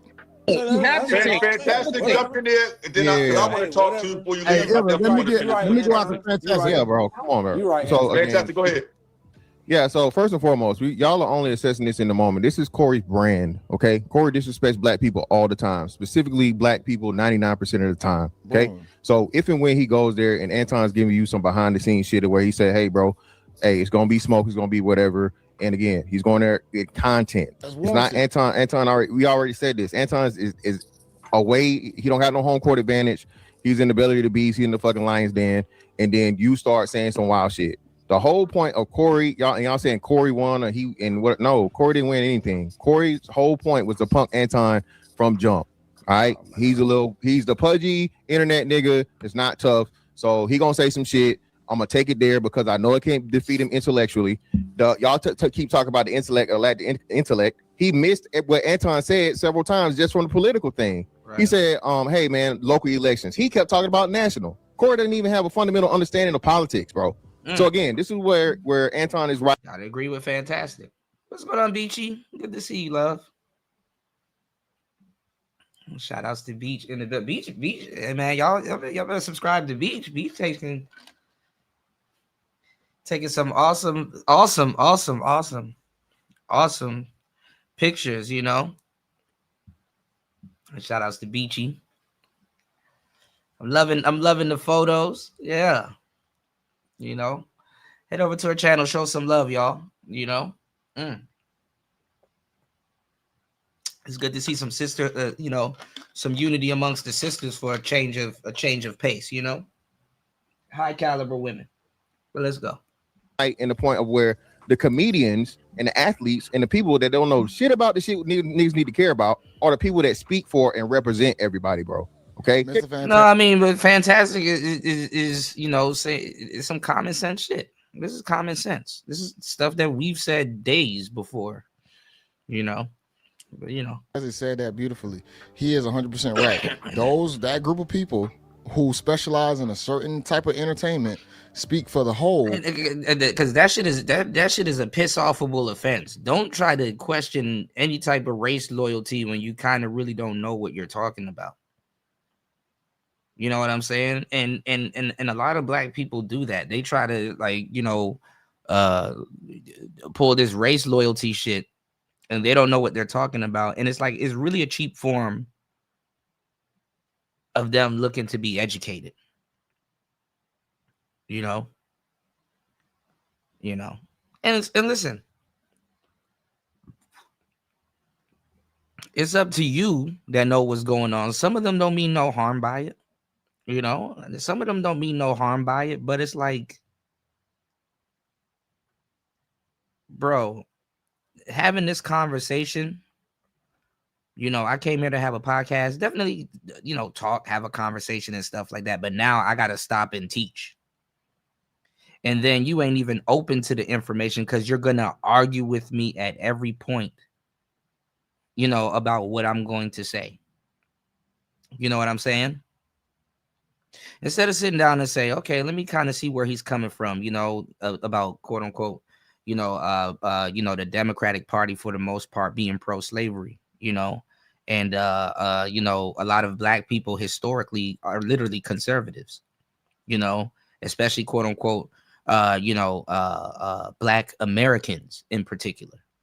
You know, they lean more conservative, you know, start asking questions like, what do you mean? You know, okay, wow, that's interesting. You know, like sitting up here wanting somebody to say some some wild shit about white people on command is like, it's like that shit is asinine.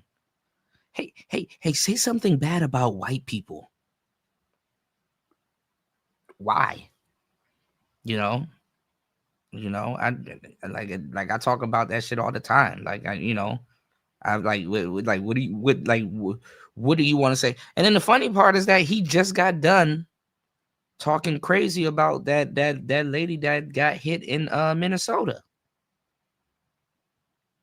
So that's another thing too. You know, respectfully, you're talking to niggas that don't even listen. Like he literally straight up said F that woman. And then 2 minutes later, oh, you don't say nothing. You don't say nothing bad about white people. Why you ain't saying nothing bad about white people? Like pledge to us. Yeah, it's gaslighting. It's gaslighting. And I'm not saying Corey, but you have a lot of knuckle dragging niggas that you know what I'm saying, that will, they a lot of them actually get mad. You know, a lot of them actually get mad because a lot of them they've like kind of cornholed themselves into a corner that they don't have no white friends, even if they wanted to get money with. You know, they don't have that set up. You know, they don't get invited to Fox News and talk about some of these topics that they would like to, engage in. You know. A lot of them don't understand politics enough to get invited to certain places. You know, they don't have a profound opinion on certain things. So, and let me tell you where this happened. You know, I'll give y'all the game on this. All right, please, y'all hit the like button. Please support the show. Almost 2 hours into the madness. Let me give y'all some game on this. Black people really got exposed for being super racist when white supremacy really went covert. Because white supremacy went covert.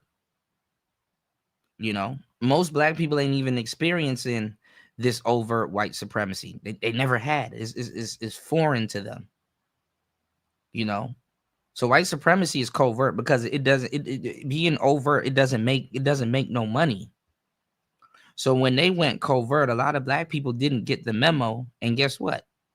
Black people really got put out there as the, oh, damn, you know, we the only ones sitting here holding the bag saying a bunch of openly racist shit open on the internet. Then it goes back to, oh, well, we want to be the favorite victim of white supremacy. But honestly, there really ain't no white supremacy here because it's covert. So we gotta find a clip, or we gotta make them go out of their way to say something wild to us so we can respond. And it doesn't really work when it's not there or it's covert. You know, or we get tired of practicing it on each other. You know what I'm saying? Because it's a niche thing. It's a niche thing. You know. And then if you go look at politics, a lot of other classes of people are getting replaced. You know, Argentinian people kind of replaced the whole, oh, we're going to get mad at this group of people. You know, white people, they spread out the racism. It's not just for black people. And that's the part that Negroes don't get. They spread out the racism. You know what I'm saying? At one point, it was the Haitians. You know, they eating the dogs. You know, now it's the Somalis. It's right in front of y'all. All right, well, let's go. I think more people possibly need to redirect their mindset and think a little bit more broad perspective when it comes down to politics, not just entertainment revolve people, all your favorite entertainers telling you what to do, how to follow people or whatnot. You need to start listening to people who are a little more qualified, that are speaking on real situations that could possibly. But that's the thing. I can see if they understood slavery. They're talking about slavery, and it's literally not just slavery. It's the history behind it. You know, the damage wasn't really done with slavery. The damage was done with them damn sex farms. You know, slavery ain't slavery to the average Negroid is more of a concept of what happened, not actually what happened. Like, they're not really talking about like the intricacies of slavery. Like, they'll just say, oh, well, we've been getting held back since slavery. And it's like, okay, can you, without looking in a book or somebody having to tell you to go look in a damn book, can you tell us, like, pinpoint, can you tell us exactly what happened with it, and you know, what exactly did it do? Like, how does it translate into what's going on today? You know, how does it actually translate to what's going on today? You know, because honestly, we're just losing our footing, you know, when it comes down to it, you know. And honestly, when you actually done your research and stuff like that, bro, respectfully, you're not trying to meet up with somebody and just discuss how much victims you're not really trying to have the victimhood talk in 2020, 2026. Like, it's like, bro, what are we here to talk about? So, like, I'm supposed to come on your platform for just arbitrarily just go out of my way and trash white people, even though I just literally talked about liberal Karens versus ICE.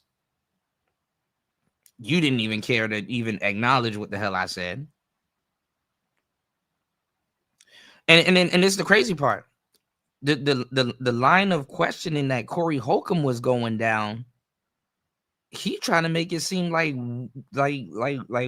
we're supposed to be sticking up for these liberal Karens that, you know, that are going through it in what you call it, in Minnesota. And it's like, bro, have you done enough history to realize that the fact that you're trying to include that in our struggles make it easier for them to ride on the coattails of, because that's what they're doing. They're riding on the coattails of black people.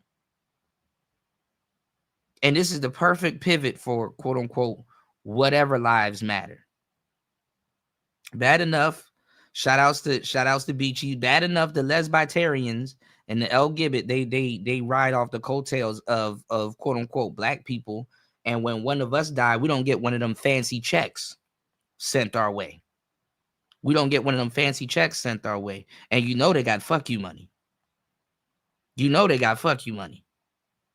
Literally off the El Gibbet side of the game, niggas can get a bag, a reparations bag. But niggas don't know their history enough to go look into that. Yeah, niggas got, boy, it's like about 5 different opportunities niggas can actually really not even exploit. Just pay attention to at this stage in the game and get a reparations bag. And you don't have to directly ask the government. It could come to us by proxy.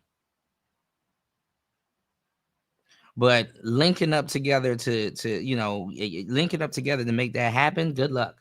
You know, good luck. Good the fuck luck. You said it's not racism. Americans don't want refugees in this country who don't respect our American culture. In the last 50 years, it was illegal aliens from Mexico. The Haitian now is Somalians. Yeah.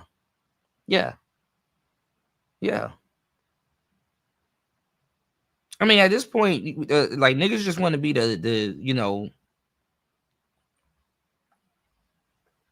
they just want to be white supremacists' favorite racist punching bag. You know, when the white supremacists, they have that, man, that shit is equal across the board.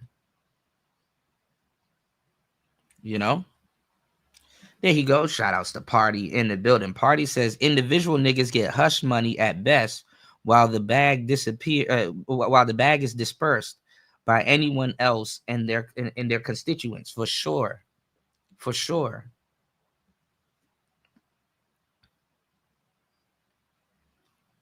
Yeah, so us aligning with them Karens getting, out of all people, remember Karens, they were the whistleblowers for black people. They'll call Dan on you in a heartbeat. So this is how behind a lot of Negroids are. You know what I'm saying? That they will align with the nosy glacier woman that whistleblowed against black people.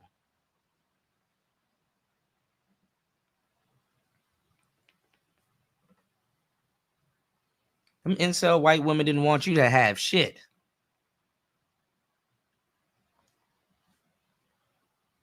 Be help the community opposed to just make it more fun. Can I ask y'all a question? Can I ask y'all a question? Let me do this real quick, bro. Because like I said, I ain't saying everybody doesn't got this shit. Now, Anton, the provoking part, right? Cool, fine. Where I'm from, Anton, where most niggas from, niggas don't get in your face like that. Okay, you again, where the man shit, we gonna talk about man shit. You should have never. Anton knew he wasn't gonna do nothing. It's like a damn safari. Okay, yeah, keep your little hands in that damn cage.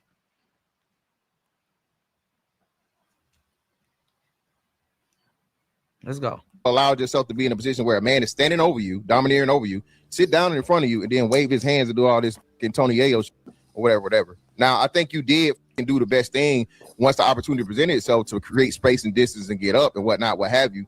But at the end of the day, neither one of y'all wanted to fight, bro. You didn't want to fight. Corey's 58 years old. You're not trying to fight. And again, at the end of the day, it worked out for the best part for you because you're the full-time content creator. Exactly. And Corey does a fucking podcast one time a week. Exactly. In life, in every situation. Here we go. What do you mean here? What are you talking about, bro? Just finish. Just finish. Go ahead. Brother. Because I can sense when people already is a fan of maybe Corey Holcomb, or they're unable to make an objective assessment, right? True. And that's when they start to reply before I even say what I'm gonna say. You got to let me finish, right? In life, in no fight that I've ever had in my entire life, elementary school, middle school, high school, brothers, nephews, uncles, I've never wanted to fight. I don't know many people that want to get into a confrontation just off of GP. Yeah. It doesn't mean that I'm not going to do what I got to do if I got to do it. Sometimes the situation that you placed in, you have to sit there and you gotta. I mean, niggas be trying to bully people, and when your back's against the wall, whoop-de-doo. Figure it out. And most people don't just seek conflict and just try and just beat people up on the street, or I'm just gonna start an argument to fight. You have some people who are on that type of time. Majority of people avoid confrontation. But he was told behind the scenes that it was supposed to be spicy. So even the standing up and all this stuff, it could be part of the show. If you're told that behind the scenes, you have to really look at the context. Anton giving that piece of context changes everything. That's the whole point. Everybody keeps saying, man, you didn't want to scrap. I know, nigga, I came up there for a conversation. Of course I didn't want to scrap. That wasn't the goal. So can I ask the question real quick? Hold on. Nigga about to ask another dumbass question. Well, he got in your face. Why didn't you? Be clear. Let me respond. Because That's crazy. So this is like I said, and this is my problem. This is my issue. It wasn't even listen. It wasn't even about winning or losing. Absolutely not. I agree. It's not about winning or losing. I didn't lost. I didn't won. It's not about winning or losing. It's about, listen, if you really about that life, because I never asked to switch chairs. He did. I never went up to him and got in his face. If this is what you about, then let's really find out. You was talking greasy short shit. The thing that niggas ain't having a conversation about is when I stood up, he sat down. Yeah, but he said, get your out of here. You and your like, I don't even want to keep talking about that part. That's the end. That's the way. Yeah, that's the end. But I'm saying he said in your face. But this is my issue, Anton. This is split up the run. My issue. My point is this. It's a way to do. Who said I stood up the run? Who said I did. You, the one that right next to you, you stood up the run. Yeah. Bro, he didn't run. He dismissed himself. I'm gonna say this. He's an escape artist. Right back down. Yeah. I don't believe that the overwhelming majority of you niggas that comment on this shit really would throw hands in real life. I would with you. Your belief Listen, is irrelevant. listen. Oh, Nobody It's a else lot but of you. Monday morning quarterbacks. Oh, Jesus. I don't believe Right. that. I have never in my life, What's that when belief I'm based on? sad, I had millions of people that agree with me and disagree with me. I have never seen not one of you niggas ever say Stop anything talking out of tough, pocket to me. Anton. Hold on, wait. No, Let me say let him rock. Let him rock. you the guest. Y'all talking about me. So let me get my shit off because ain't nobody coming to hear about you. Oh, snap. I have never ran into any one of you niggas in real life Oh shit. and ever heard none of y'all niggas say that y'all had a problem and that y'all wanted to throw hands. So let's be clear. Stop that That tough might mean guy. you can't run. That might mean Everybody you can't stop run. that That don't mean tough guy anything. shit, bro. Stop the tough guy. Well, You would never Anton, even be able to get close to me. So that's not even a conversation. Don't tell me what you would have You're did. funny, man. Don't tell me what you would have did. You would never do no shit in real life. You're We funny. not going with that. You're Stop the funny. whoop niggas. You wouldn't say Why do you you want my niggas- brother. You know what the sad part is just like earlier in this show they talking I about. mean, the dudes here just want to fight with Anton. That's really want to do. They want to get into a conflict and go fight with Anton. You have another idiot that wanted to fight Anton, talking about some. If you see him and you know his whereabouts, let me know so I can run up on him. If you see him and you know his whereabouts, if you know where he gonna be at, where he gonna be at, where he gonna be at. If he because he wouldn't sit there and let me talk about his wife. If you know where he gonna be at, where he gonna be at, I fight him. Weird ass dudes. So y'all supposed to be somewhere around Detroit and spot Anton like a wild Pokemon. So some goofball nigga can drive his almost broken down car to come out there and probably get sent back home in a box. Cause y'all want to see an old nigga fight. You know, like niggas, y'all niggas act like this is fucking Adesanya versus like BJ Penn or some shit. Nigga, this is an old nigga fight. Talking about some fight. Nigga, you are 40. Go sit down. Go play with your kids. Do something, find something safe to do. Nobody about to sit up there putting your family through that bullshit. This bitch got to rub ice on your damn back and rub Bengay on your foot. Cause you and on your knuckles and shit, cause you missed a punch. Who want to sit up there and do that?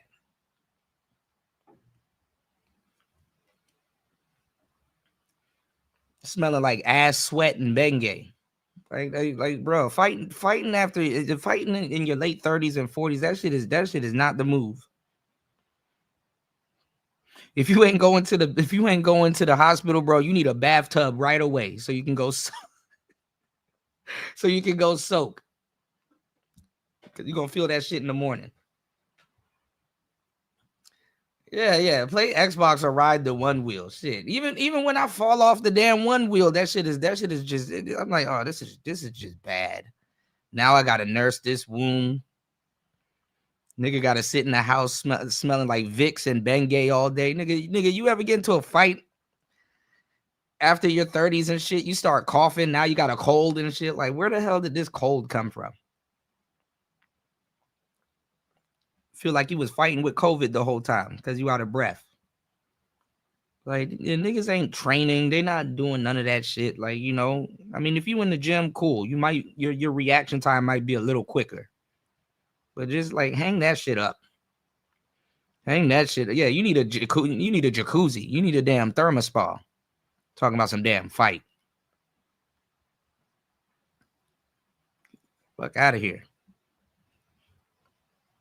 I'm with Finesse 2 times. You hit me hard enough, boy. I'm just gonna shoot you. What'd he say? Go fight with the devil. Go hit the devil.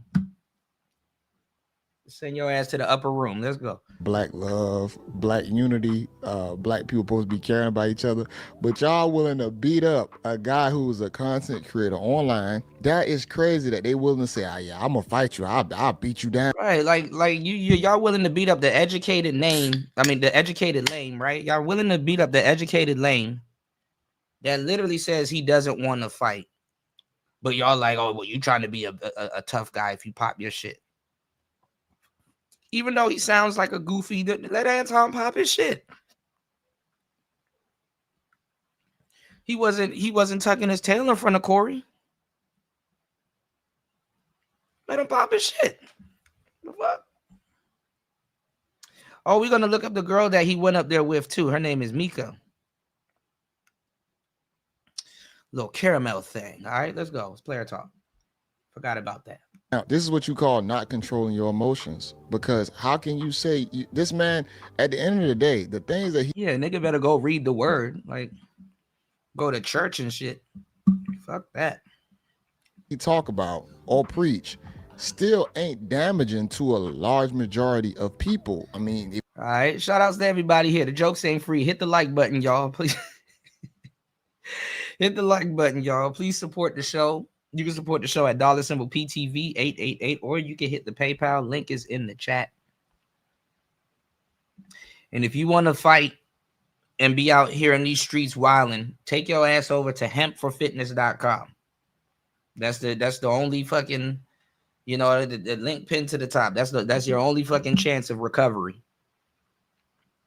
Because once that adrenaline subsides, you're gonna be in pain. All right, let's go. if he's teaching finances, how to learn the politics, how to avoid bad behavior, have some discipline in your life, is he really teaching people things that are that bad to where these two guys are saying that I will beat your ass type shit? This is the same reason why you see our own black leaders getting killed by the same people that they look like. Well, I wanted to go ahead, Ellie. You got it. You got it, Ellie. No, come on, bro. Come on. What I'm gonna say is this. What I'm gonna say is this. We're going to have Picasso, I got you, but that's a waste of time.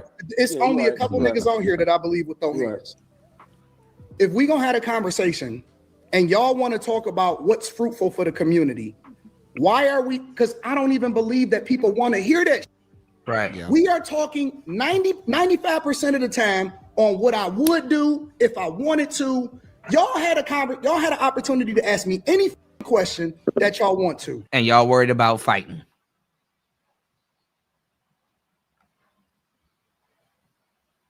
You could have done anything, talked about anything. You could have talked about Mika. You could have talked about all kinds of stuff, but y'all worried about fighting. I want to fight you next, Anton. I want to see what your knuckle game like. That's a little sir. That's a little bit gay. All right. Put me on my ass, Anton. Oh, I want you to talk to me the same way. That's a bit gay, sir.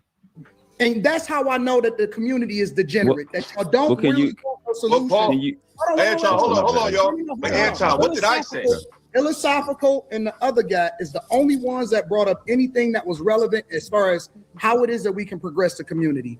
Y'all are more interested in talking about who woulda, coulda, shoulda on the scrap. Hold on. With that being said, let me respond. That's my thing. Because I'm not no super tough guy, but if we was around each other when that happened, bro, it would have went left. But that was 3 years ago. Probably. That's 3 years ago. I think that you and maybe Mr. Fantastic tops. But when it comes, but my issue with that's disrespectful right there. Exactly. No, that's y'all is soft. Okay, I'm guessing Mr. Fantastic and Anton probably had disagreement. I don't know of that one, but I have watched the philosophical one, and it was extreme. I'm not gonna lie. Why can't it just be a conversation? And you can still fight with your words. Everything don't have to be throw hands at the end of it as well. Use your words also. Now, if it gets to the fighting part, you're gonna have to back it up. But we still need to learn how to talk and communicate to each other. What I'm saying, that's disrespectful right there. Yeah. Put some hands on me, please. Let me feel it. I want to get taught a lesson at this old ripe age. It just hurt me, please. Send me to the ECU. Yeah. Talking shit to me is easy, but fighting for your life in ECU is not. Hey, bro. You don't know nobody on Niggas acting like they Shao Kahn. You gonna have to show me you know how to fight. He's great. Let Ella rock. This is greatness in order for you to grow in this space. I'm talking about on some concentration. You got to get control of the emotions of the men that you have on your panel, bro. That's not an emotion. Because they don't I mean, even know how to respectfully, Anton, I see a lot worse. Didn't you run Fight Club? Than I see on my shit, bro. You just I don't made be a having no big ass. Hold on, please, everybody, please stop talking. I'm talking to Anton right now, please. I don't have no wild ass dust ups on my show, bro. It's gonna be some. I'm talking about you got an opportunity to clip this up and get a lot of views and all of that, and they want to be the main character instead of ask questions. I agree with Philosophical though. Anton panels, when it comes down to like Slimmy and Q, probably they done went kind of crazy or whatnot. But I mean, I still get what Anton's saying at the same time. Basically, you have a bunch of niggas on your show that's trying to be the main character. Fight me next, Anton. Fight me next.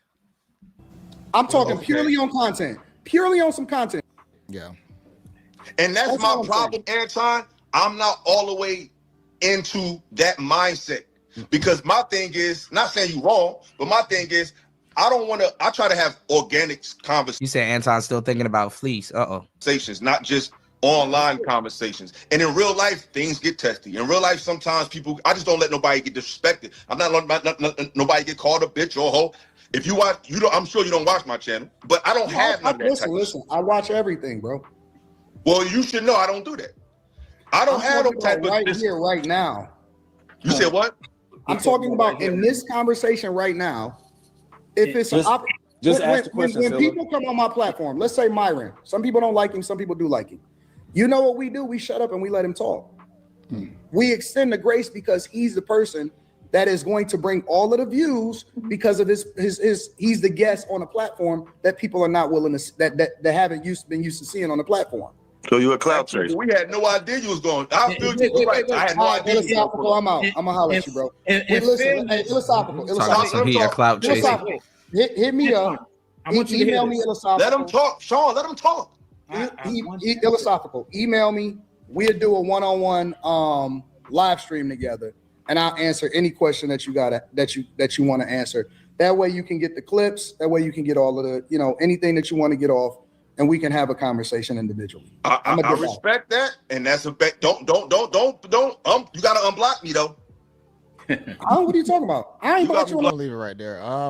Picasso, man, that dude is a character. You can have dislike for maybe views and opinions on someone, but to just say you want to fight them over like small, minute things is scary. And I'm gonna be honest, in the black community, you definitely have to face those situations a lot of the times. It always has to go to this extreme point. Why does it always have to go to fighting? But Massa just a minute ago was speaking about how we were so disenfranchised. Love. Philosophical was saying that we have to come with love and this and that. These two guys at the bottom was literally talking about fighting Anton because of disagreements they had with the fight he had with a whole nother person. Like, imagine somebody want to fight you over how you handled a situation with somebody else. It's like, bro, stay in the audience, bro. Like, if you're gonna be a spectator, be a spectator. Cool, but like fuck out of here, man. This is crazy. So I hope it's just not a place of jealousy or he has this, voice and opinion and he's clouded and he has people following him and he has makes all this money a whole night or whatnot. It can't come from that place. Your disdain has to come from maybe he's hurting people. And I'm talking about like some of these leaders in these other countries. All right, hold on. That literally hot bodies. You have to. All right, hold on. All right. Give me 1 second. Let's get into Anton because Corey's boy, I keep forgetting his name. He went down there because he said his name was mentioned and was like, oh, well, I'm trying to fight Anton also and F Anton and blah, blah, blah. So give me 1 second. Niggas were trying to fight on both sides. All right. Yeah, let's get into a mic fight. We need a nigga mics. Let's go.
Yeah, Craig.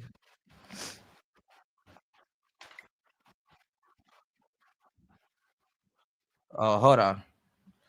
Damn, this shit was still playing. Hold on. I thought this was playing. Hold on. Give me 1 second, y'all. Any of my ops have ever made any of their friends millionaires?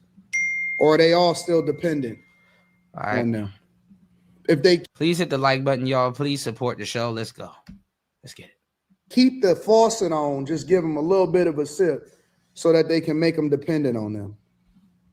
Because if you can't make your friends millionaires, if you can't get your people no money, if you can't make them rich, if you can't ultimately give them the game and give them the alley-oop in order for them to do their own thing so that they can go off and be great by themselves, if that's what they want to do, then I don't think that you the big homie. I don't respect big homies that's not big homie. And I don't respect big. All right, so what he's saying is that, you know, Corey Holcomb, his staff, you know, he's not really putting them on, you know, to some money plays. And you got people that's like, well, you know, just me being a part of his podcast is putting me on, you know, which, you know, that's technical. But hey, big homies that reach out to the little homie so the little homie can crash out for him. I think you should always put in your own work. I think you should always put in your own work. I don't respect the big homie if the big homie got to tell the little homie, hey, I need you to crash out for me or I need you to hold me down. I don't respect that. The little homie is supposed to reach out to the big homie so that the big homie can either put him on, give him some advice, or guide him the right way and put him in a position so that they can. And all of this is gang politics, black gang politics too, you know, and go off and do their own thing. That's the big homie. We again, the culture is messed up. The culture is messed up. You never supposed to get the little homie, hey man, you know what my homies do? You know what they do? Hey, Anti, man, I'm ready to. I said, nah, chill out. That's not what we doing. Stand down, slow motion. Don't do no live streams. Don't start defending me. Don't go out on my behalf. Don't crash out. Don't do none of that. Focus on running it up, getting the money, and go in. Focus on that. We don't do that. You know what we do? We put our own work in. We stand on our own too. We do what we do. We be the example for the next group of people that's supposed to run it up. That's what we do. So when I see Craig Smith, shout out to Craig Smith. I like him. Wasted talent. Seems to put themselves in the wrong position. I know that they in crash out mode because they trying to defend their big homie. You know what I'm saying? Shout out to Craig, man. Shout out to Craig. I like you, bro. I think that you a really good guy, honest to God. In every way, shape, and form, I think that you are a really, really good guy. But I just be looking at y'all relationship and how y'all moving, and I'm like, damn, this nigga's still a little homie in his 40s. Damn. 30s and 40s, you still putting in work? Well, damn. You know what I'm saying? Like, well, damn. Craig do what my nephews do. They in their early 20s. You know what I'm saying? They still figuring it out. It's almost like arrested development. You know what I'm saying? It's like an arrested. Well, a lot of people are critiquing Corey Holcomb because they said him and Zoe fell out. They say that, he's switching up his staff and stuff like that. And like I said, Anton is looking to recruit new staff. That's why he's talking to Darlene and all of them over there. He basically, hey, when you get tired of Gucci, come over to CMG Records, type shit, Shouts to Woody. He said he's a master at low-key diss. Yeah. And that's why Corey was mad, because he kind of infiltrated the circles. Like, oh, damn. He sat up there and had a extendo conversation with Darlene. What type of information did she give him? You know, what does he know that I don't know? You know, and this is why you kind of do have to keep stuff to yourself, even as a content creator, because you never know. You could be educating the enemy. You know what I'm saying? You could be educating the enemy. Whew, man, I'm giving y'all so much game, man. Y'all please hit the like button. Please support the show. Almost 2 hours and a half into the madness. Are y'all not entertained? Are y'all soaking up this mental chewing gum? You know, let it sit on your brain fabric for a little bit. You know, be careful. You could be educating the enemy.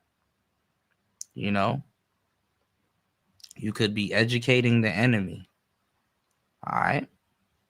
So, you know, and then, you know, what can Corey do? I mean, he was late. You know, so that's interesting that Anton said, damn, he got a chance to sit there and talk to the staff and kind of see how everything works and, you know, who to talk to and who runs this and who runs that. And it's like, damn, you know. And like it was said on the last show, you know, sometimes when you're late for certain things, that's a sign of disrespect. You know, that's a sign of disrespect, you know, or could be taken as a sign of disrespect. You know, if somebody's like punctual or somebody's like, you know, quote unquote, literal and stuff like that. But, you know, brothers, black people, to a certain degree, we never really on time. We damn near notorious for that. And then to a certain degree, we like to be what's called fashionably late. You know, we like to be what's called fashionably late. You know. UFO says the longer this plays out, the worse it's for Corey and 5150. That hood shit is bad for business. Yeah, they in LA. So, you know, they about to, or in Pasadena, they about to make all kinds of quote unquote gang references. You know. What's going on, King? Happy Martin Luther King Day to everybody here. Please, y'all hit the like button. Please support the show. Let's try to get at least 2 or 3 more supporters on today's show. You know, putting in this work, giving y'all some good game. So please do the same. All right. You said I've been said that at the same time, Corey been having on Crimson Cure, Riva TV, and MTR. Yeah. Yeah. Giving some of the sisters their flowers. So hey, shout outs to Corey, man. I just hate this had to happen, but hey, it's a part of the game. Development type of shit. I don't know what that is. Honestly, I don't know what that is. Craig just doing what he got to do. You can't blame him. Okay, I get it, Dan. I get it. I feel you. All right. Niggas is out here crashing on you. Yeah, but he in Chicago. So it's not no growth and development type shit. You know, but let's go. Jumping fences in your 40s? You supposed to be catching flights. This nigga said he parked his car, he drove and he parked his car and then he jumped the fence. Yeah, you want to fight. I'm never jumping fences, nigga. I'm walking in. I'm a walk in regular. What kind of direction is that? And I be thinking about, and these are supposed to be the OGs. These are the niggas that y'all listen to. And y'all be like, yeah, man, that's a real one. No, this is called Arrested Development. See, as I cook these niggas, and as I continue to go down this pathway of arch villain, as I'm in my villain era, and I know that the little homies is on the look at me. You got niggas that's trying to bandwagon, man, I want to debate Anton. I want to debate. You want to alley-oop? Why y'all not hollering at y'all big homie to get the alley-oop? I see all of these content creators. They trying to catch a wave. I see the clout chasing. I see all of that shit. I see you can't do me and think you can be you. They doing anything. Niggas is willing. That's why I call these niggas gay, honestly, because these niggas is willing to do anything to get on, anything. oh man, I want to do it. I do it. I crash out for you. Nigga, fight your own battles. Do your own. You got some shit that you need to figure out for yourself. You got stuff that you got to figure out for yourself. What are you doing worrying about what other grown men has got going on that's not even got nothing to do with you? The reactors are supposed to react. Oh man, I disagree with Anton. I agree with Anton. They crazy or whatever. Then they want to insert themselves in some shit that ain't even got nothing to do with them. This is what we call clout chasing at the highest level. This is click farming, clout chasing. These niggas don't know how to create no motion for themselves. Right. Oh man, yeah, man, I want to get involved. You ain't got nothing better to do. You don't have no business to take care of on your own. You ain't got nothing to do. I want to insert myself into it. Nigga, I thought this was an A and B conversation. See your way out of it. Why do we have people that want to insert themselves into things that have nothing to do with them instead of just react? That's what they're supposed to do, just react. Do what I gave the internet a STEMI package. I gave the internet a STEMI package. Everybody's supposed to be getting money. Bro, if you're not doing at least 100,000 views minimum off of this content with all of the different shit that I done gave y'all over the last 3 days, then what the fuck we doing? Everybody's supposed to be eating, B. Everybody's supposed to be eating. Now niggas want to take it to the third. It's like, all right, fam, I feel you. I feel you. I feel you. I feel you. God bless you. God bless you. God bless you. This is a Christmas gift, an after Christmas gift for everybody, and they don't even know how to capitalize the right way. But like I said, God bless y'all. I hope everybody is doing well. Merry Christmas, Happy Kwanzaa, all of that.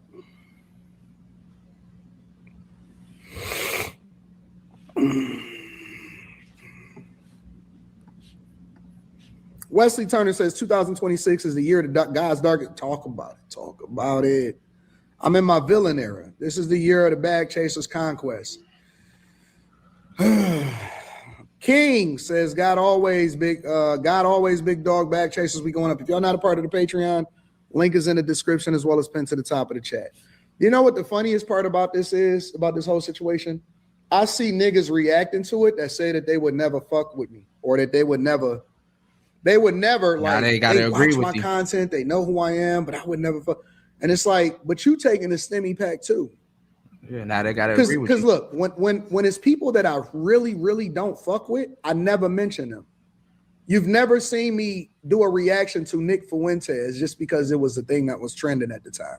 Because I don't give a fuck about Nick Fuentes. So if I really don't fuck with you, then so a lot of them knuckle dragging niggas will hear this and still say he doesn't talk crazy about white men. Well, here you go. Are y'all satisfied?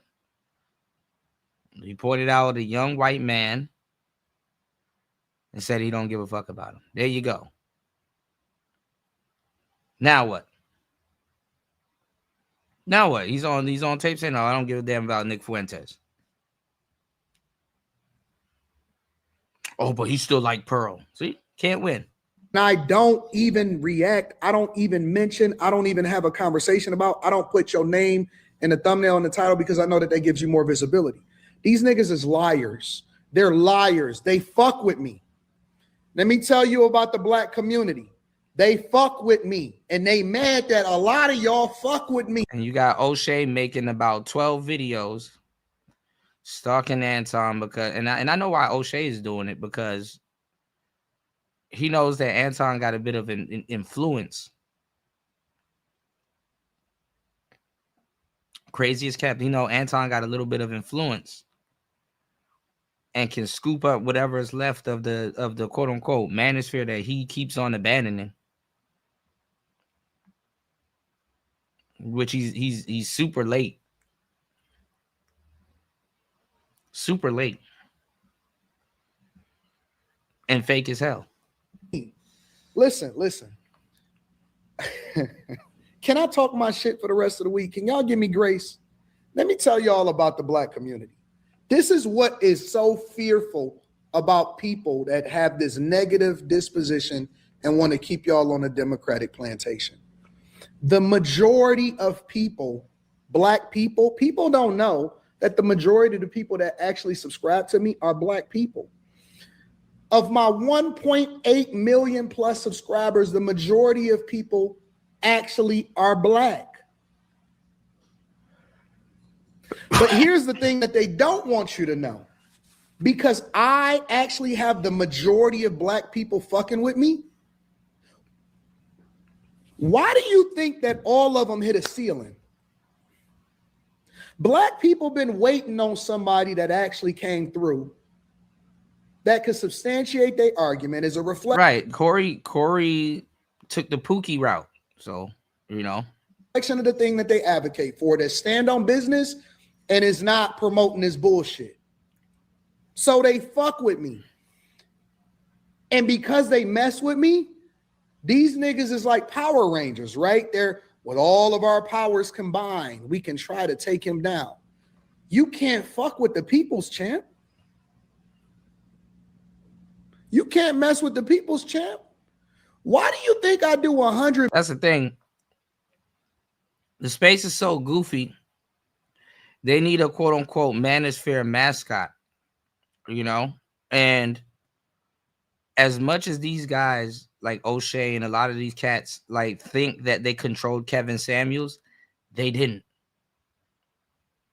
They didn't. Kevin Samuels got out on them, but they didn't control Kevin Samuels. They couldn't say, yo, Kevin, do a video on this.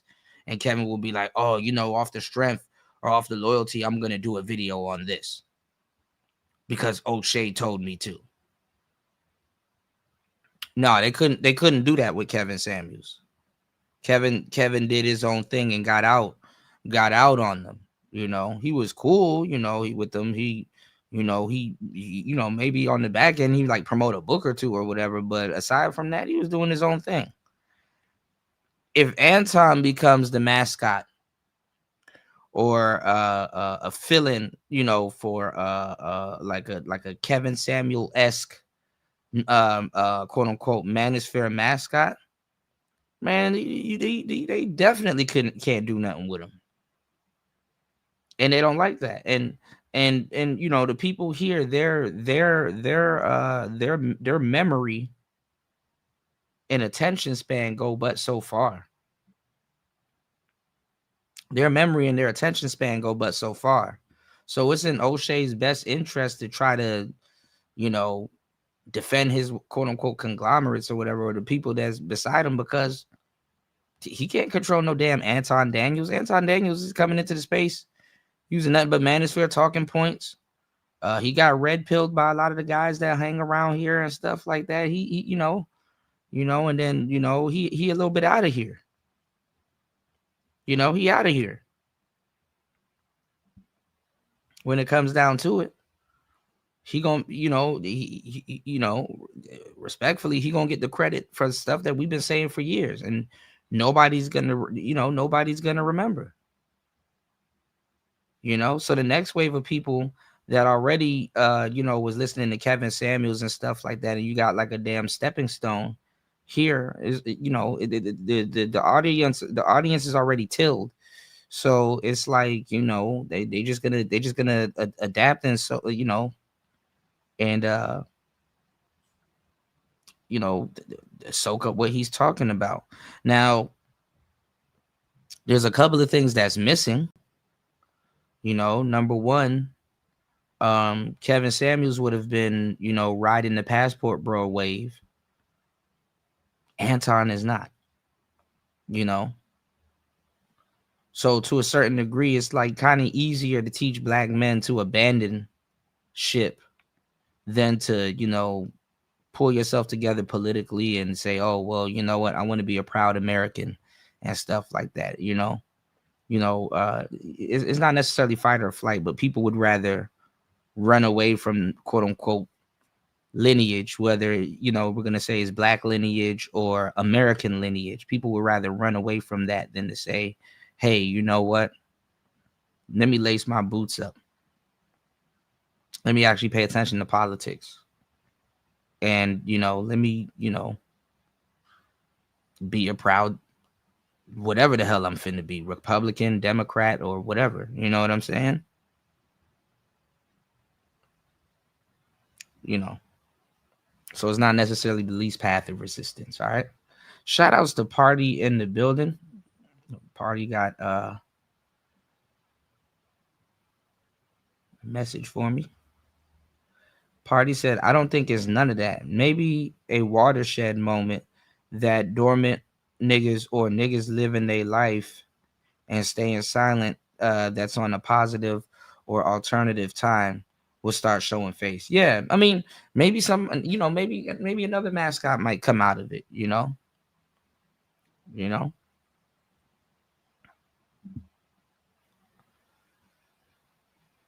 But honestly, you know, and honestly, they really want a Pookie at the forefront of the space, you know, because like I said, these dudes are fake. They don't really give a damn about the educated lame type brother, you know. Notice how Kevin Samuels had the educated lame aesthetic, but he curse you out and tell you off.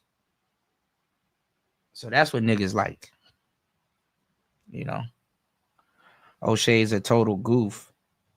He's a man without a home. He still get his goofy. He's still gonna get his goofy time numbers at this point. Anton is more manosphere than O'Shea. Like, oof.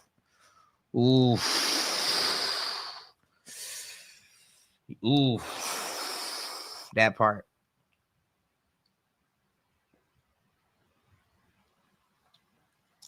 Yeah, these are predictions. We're gonna see how it play out, bro. But you in the ballpark with this one. You in the ballpark with this one. You know, shout outs to Ebo Sosa in the building. Yes, sir.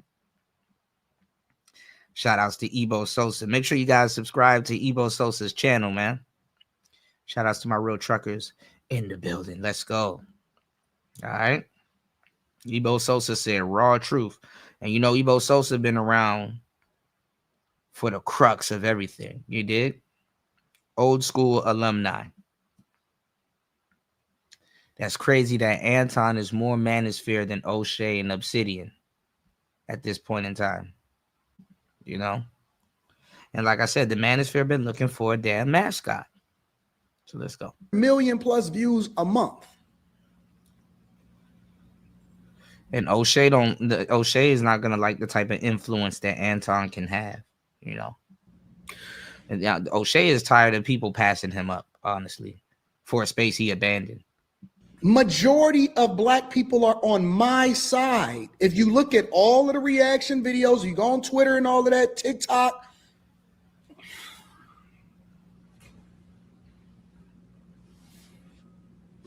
I'm him. And the white community love me too. I am him. I am an anomaly. I am the North Star. I am the anomaly. I'm the anomaly. I am him. I am him in every way, shape, and form. I'm the thing. And so what's fearful for these black people, black culture that has been so toxic, is that I'm breaking stereotypes. I'm breaking bullies. And they don't want that to happen because I am the person that they actually would like their son to be like. And so they're fighting the demons within themselves. When you see these people feeling some type of way, it's a reflection of the demons that they exercising within themselves. They hate the fact that they are the way that they are, and then they don't want to change because then they're gonna feel like, oh man, I sold out because they said too many things that would be contradictory to what their behavior would have to be. I mean, but they've been trying to get Pookies in the space for a long time. Like Brandon Jamal, you know, he's a pretty cool brother, but he would technically be on the Pookie side because of that Single Mom song. They fumbled Brandon Jamal, and Brandon Jamal kind of fumbled it also, but I think he made a better choice, right? Brandon Jamal, right? Then who they try to get after Brandon Jamal to further solidify my point. They tried to get Aaron the plumber.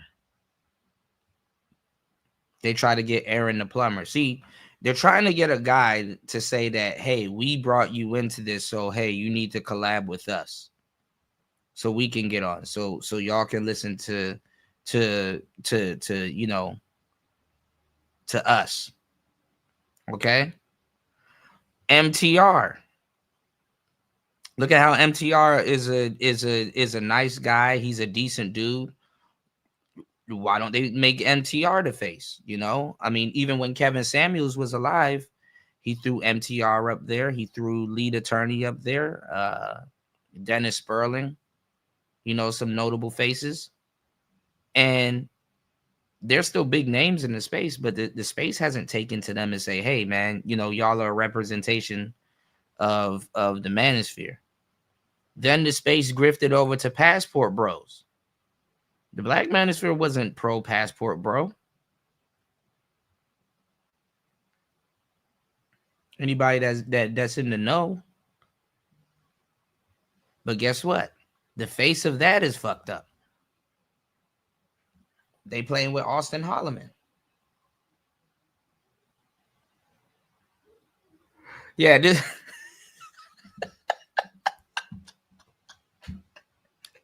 at this point, you might as well bring in Blueface. Just bring in Blueface and Krishan Rock. Like, fuck it.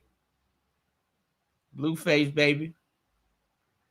You might as well just bring in Blueface at this point. We'll take Blueface. You know, we'll take the Blueface at this point, bro. All right, you said Pookie can be at the forefront. There's gonna be a line drawn, I think, finally. King said O'Shea got in his feelings when Tommy got credit for creating the Black Manosphere. Right. UFO said Pookies are unoriginal and predictable as fuck. Exactly how Anton was able to study Corey's behavior and almost predict his reactions. Yeah, like we sit up here and we deal with these people all fucking day. You know, there's not too many personalities and in conversations and types of brothers we don't deal with on a day-to-day basis. It's not like we're gonna hear a opinion that we're not familiar with, and usually people are just repeating our talking points anyway. So at this point, we're just doing the donuts, you know. All right, y'all, please hit the like button, hit the Cash App, please support the show. Almost 3 hours into the madness.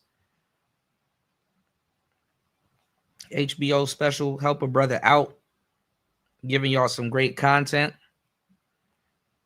You know, giving y'all some good game, good game on this Martin Luther King Day, you know. All right. Please look out for the cookout. All right. It's Player Talk Radio. We are in the building. Evo Sosa said, yeah, Anton is really feeling himself. I hope he doesn't rub across anyone who can expose the many holes in his game, for sure. You know, I mean, I get it. He can pop his shit, but it's, you know, like we said before, it's not, you know, how it is when you get around knuckle dragging niggas and shit. And now everybody's gonna want to fight. You know, they're gonna have to take up Corey Holcomb's residual fade. You know, brothers that's on Anton's side want to fight, and brothers that's on Corey's side wants to fight. And it's like, bro, why don't you just let Corey and Anton fight? Why are these goofies jumping into the mix? You know, and just goes to show you how knuckle dragging niggas operate. I don't know why people want black people to talk about a community that they grew up in. You know, oh man, you know, you in your 40s and 50s. I don't think you know much about the black community. It's like, bro, shut up, bro. Shut up. All right, you know. And then niggas questioning your blackness in your 40s and 50s, like you don't know what the hell's going on, you know? And that's the thing about black men, about growing up. Like it's like you have you spend your whole lifetime constantly trying to prove that you're a man, and all this shit is playground politics. Because honestly, nobody can really tell y'all what they fighting over. He said you kiss ass. He said you suck dick.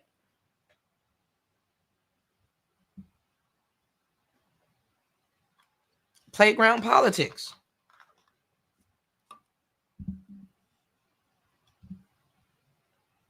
And it was a metaphor. It's like, oh man, he a man. You don't tell no man that he suck dick and think that you're not gonna fight him. And it's like, bro, shut up.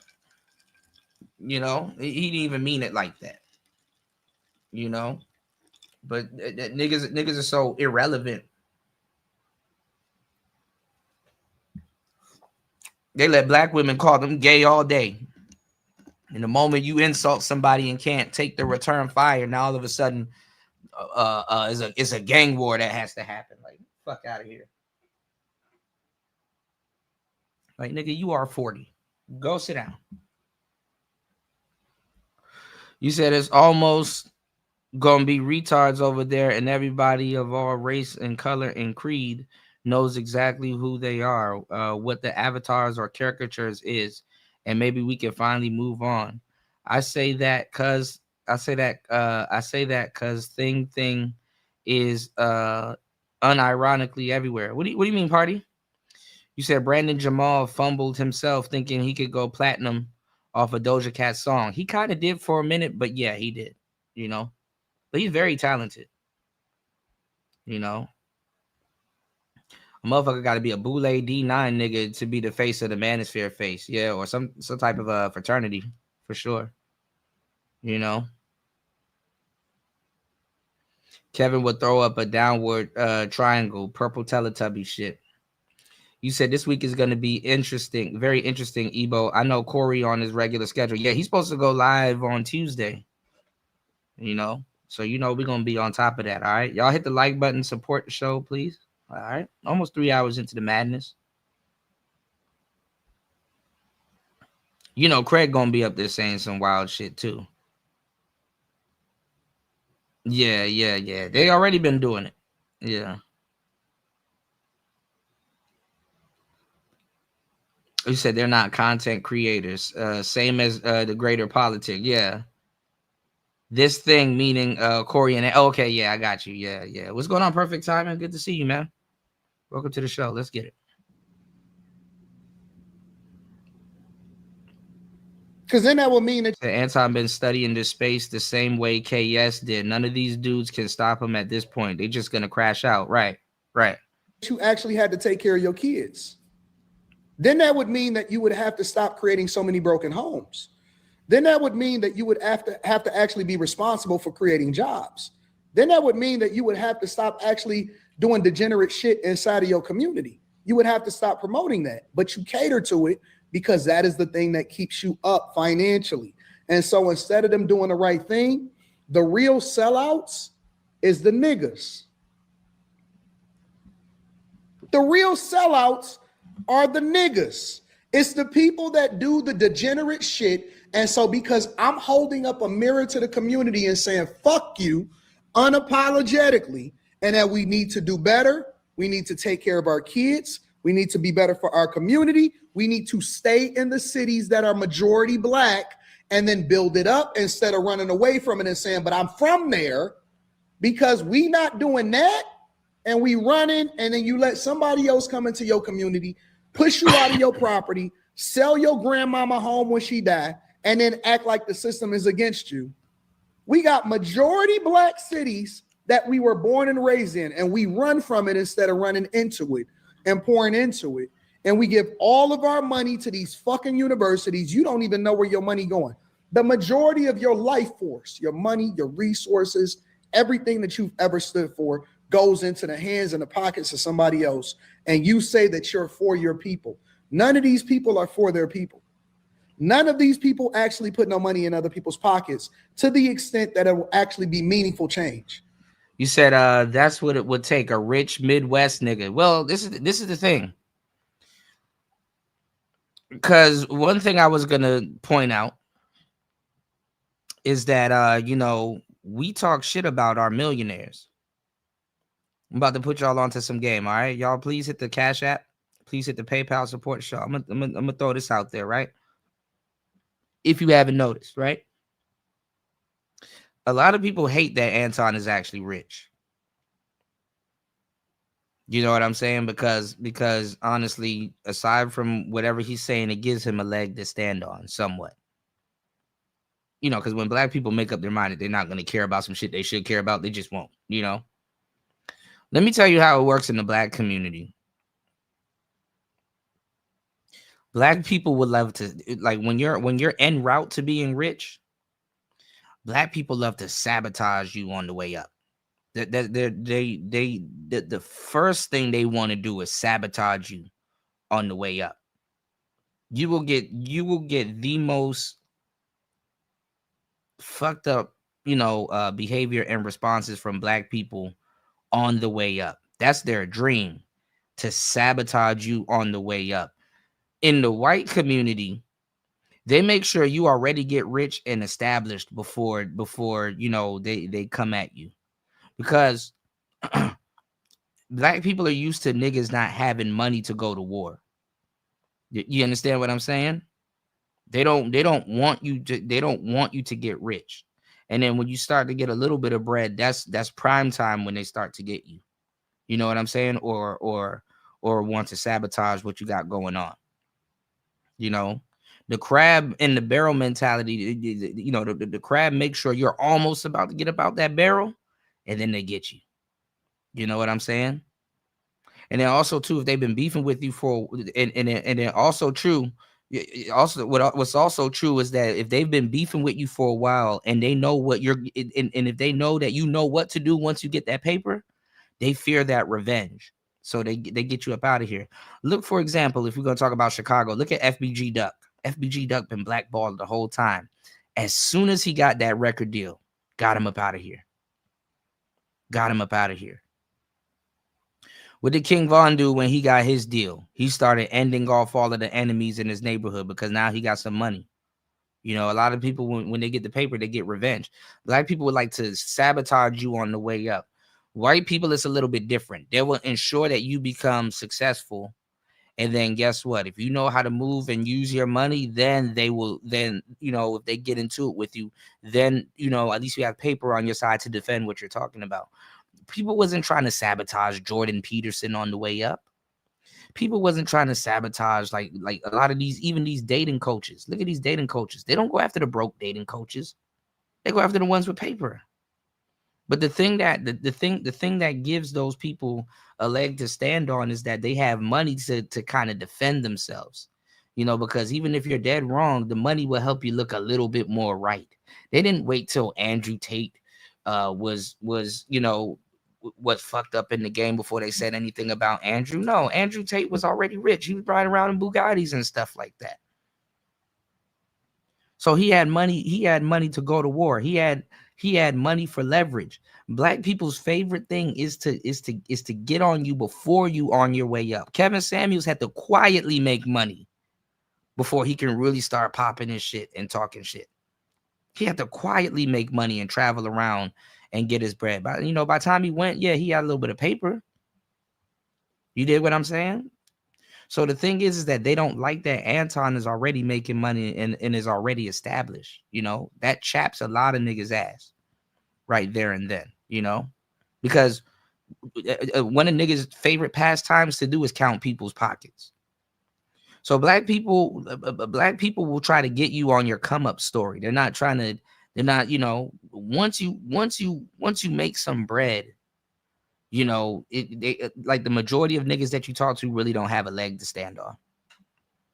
Honestly, you know what I'm saying?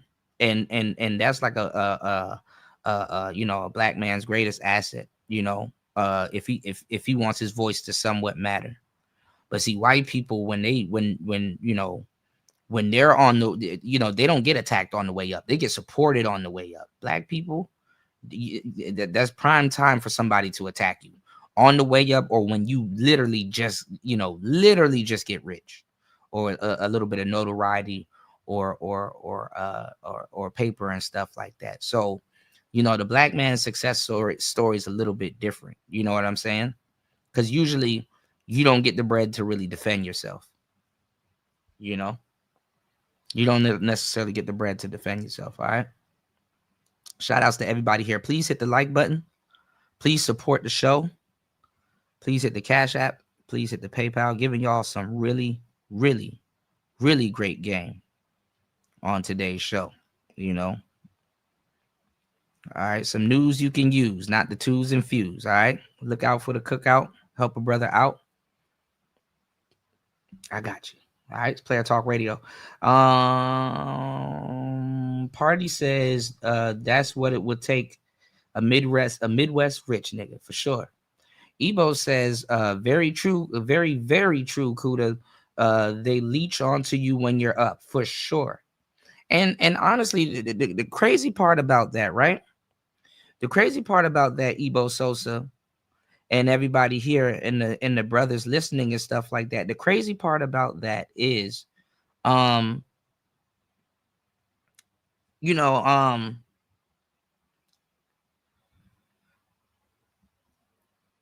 if you're becoming successful, black man and black woman, if you're becoming successful in a weird, fucked up way, that's kind of how you're going in the right direction when it comes down to your people. Like, how they say, you never hear Jordan Peterson and all of those, like Robert Kiyosaki. You never hear them dudes say, if you ain't got haters, you ain't popping. You've never heard them say it, but that is a very true statement in the black community. If you ain't got haters, you ain't popping. So what does that mean? It's like, damn, even though it's fucked up, but a true indicator of success is running towards the hate. Running towards the hate. You know what I'm saying? And that's crazy that you have to prepare money as a black man to run towards the hate. To run towards the hate. And I'm not sure. I'm not going to say it never happens, but when those people become successful in a lot of these other communities, they friends don't turn on them like that. You don't have white people openly talking about getting backdoored. You know what I'm saying? You don't hear Elon Musk saying, hey, man, to have this type of money I had, a couple of Dracos had to be in my face. A couple of Dracos had to be in my face. This is all nigga shit. So how can you get mad at a brother trying not to, try not to fall to nigga shit? You got to fade everybody in the family just so people can be like, oh man, yeah, he that nigga, he's successful, and then that shit don't mean nothing.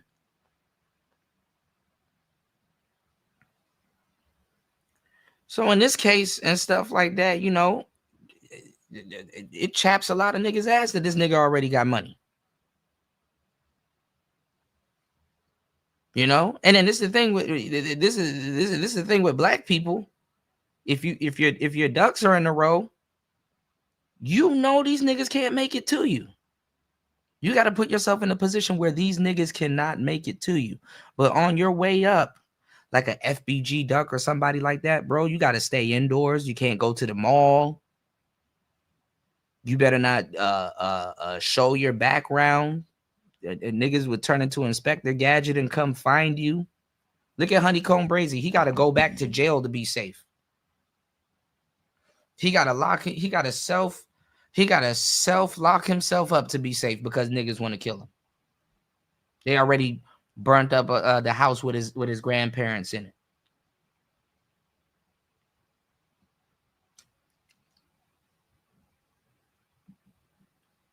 He said Anton popped up on the panel. Fantastic was on a few days ago. Most of the dudes on the panels look emotional as fuck, trying to chat. Yeah.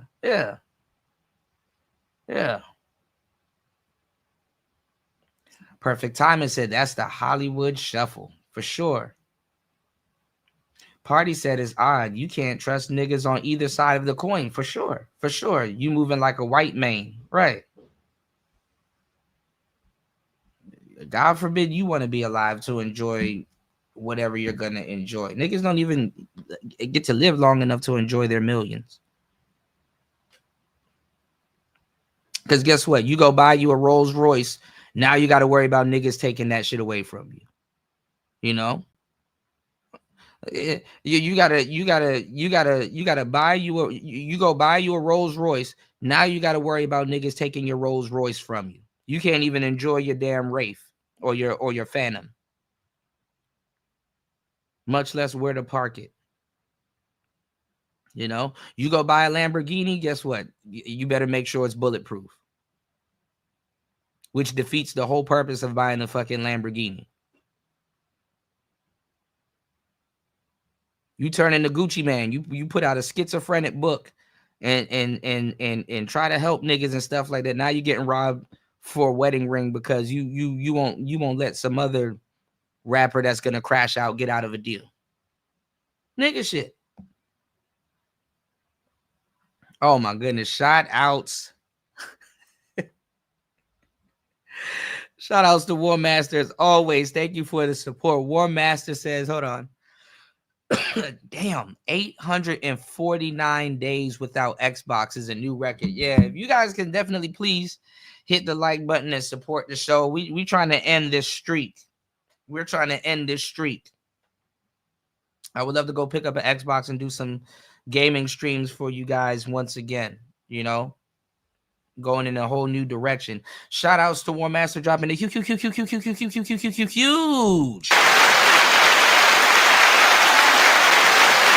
$20 on the Cash App. Thank you so much, bro. Hold on, here we go. Thanks, Chuck. We're standing here in front of the Olympic Liquor Store in Queens where scores of African Americans have been lined up for hours. We spoke to a few of them earlier. Ladies, may we get a word? Hide the money, y'all. There's poor people around. With your broke ass. That shit is crazy. You know, so good luck. I mean, you know, you go buy a Rolls Royce, some nigga gonna comment, well, you don't got the new Bentley.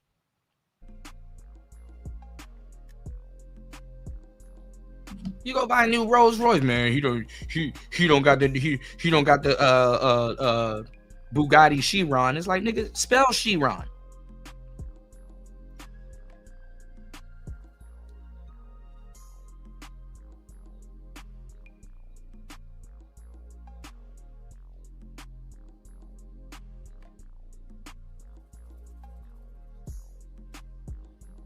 Niggas up here negotiating who gonna fight who. Like, nigga, if you don't go play with your grandkids, then get smooth the fuck out of my face.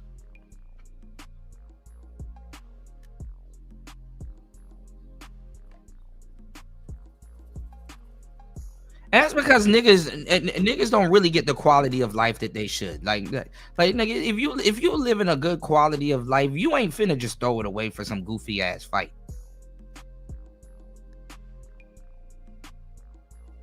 So that's how you know niggas be in they well within their later years and don't got shit to live for. They haven't accumulated shit to live for. They're still that 16-year-old dude. They just paying bills and shit.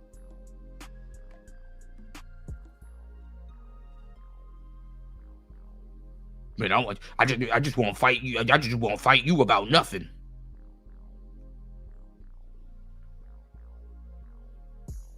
I'm supposed to fight over some goofy race loyalty because some weird nigga that don't know what the hell he talking about still feels that he can build Wakanda in fucking in the USA. Man, if you don't go sit down, it's not gonna happen, bro. Santa Claus gonna reappear on Earth before you can build Wakanda back in the West and shit like that. You still believe that shit? You still believe that Mr. Cartwright is gonna just miraculously just pass away and black people are gonna inherit the United States? Man, if you don't get the fuck out of my face, we're gonna inherit the United States and do what? And then niggas ain't even thorough because they don't even know that the whole black community bullshit is about worshiping the black woman. So we're gonna get this miraculous vibranium type power and just hand it over to the most horrible version of black women that existed. Get the fuck out of here. Niggas really act like they run the black community. Nigga, the moment you stop worshiping that black woman, she will kick you out of the community.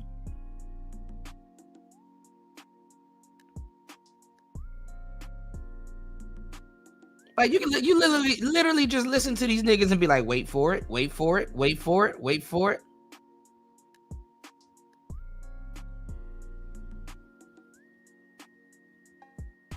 Because that's really what it's for. It's about pledging your allegiance to the sisters.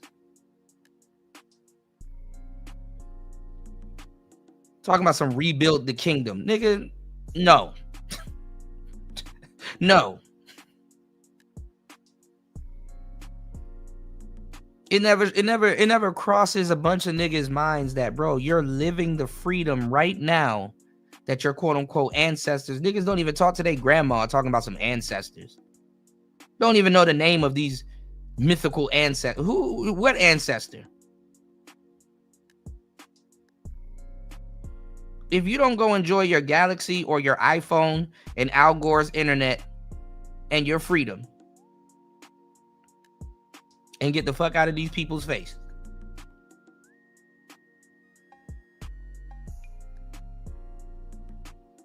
I'm not telling you to forget your history, but stop it, please.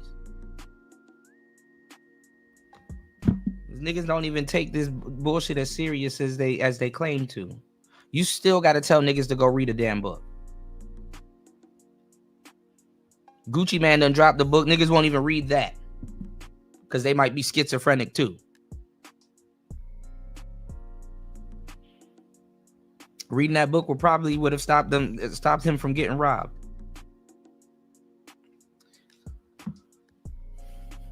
Yeah, Ebo Sosa. Honeycomb braids, you look like Stacey Abrams. He said Gucci been playing with Memphis though. He the one that put the battery in Dolph's back. I don't think he put the battery in Dolph's back, but he kind of kept it there, I'll say. Some truth to that. Shout outs to War Master. Again, please hit the like button, y'all. Please support the show. Please hit the Cash App. Please hit the PayPal. Let's get it. I would like to thank God Almighty for giving everybody so much and me so little. I hate you. I don't even know you, and I hate your guts. I hope all the bad things in life happen to you and nobody else but you.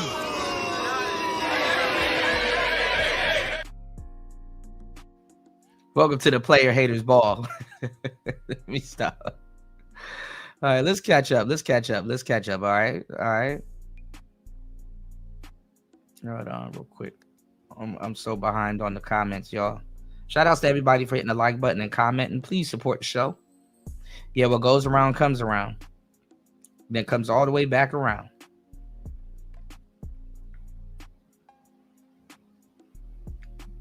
For sure. You said every dude has a moment to shine. Niggas don't know how to let another man have his moment. For sure. Without trying to take it.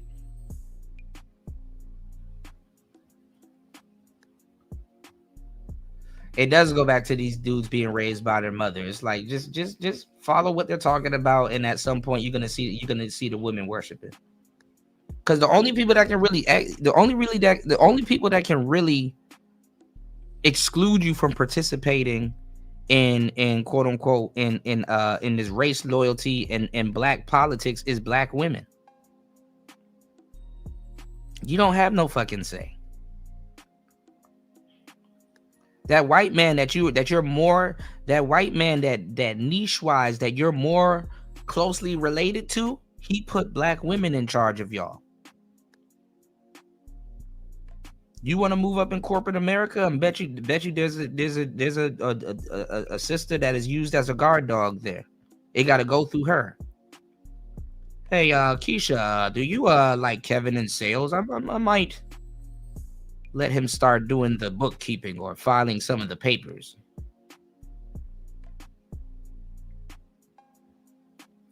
You know, and niggas got to open up their own businesses, but then that's tricky because a lot of niggas don't support other niggas' businesses.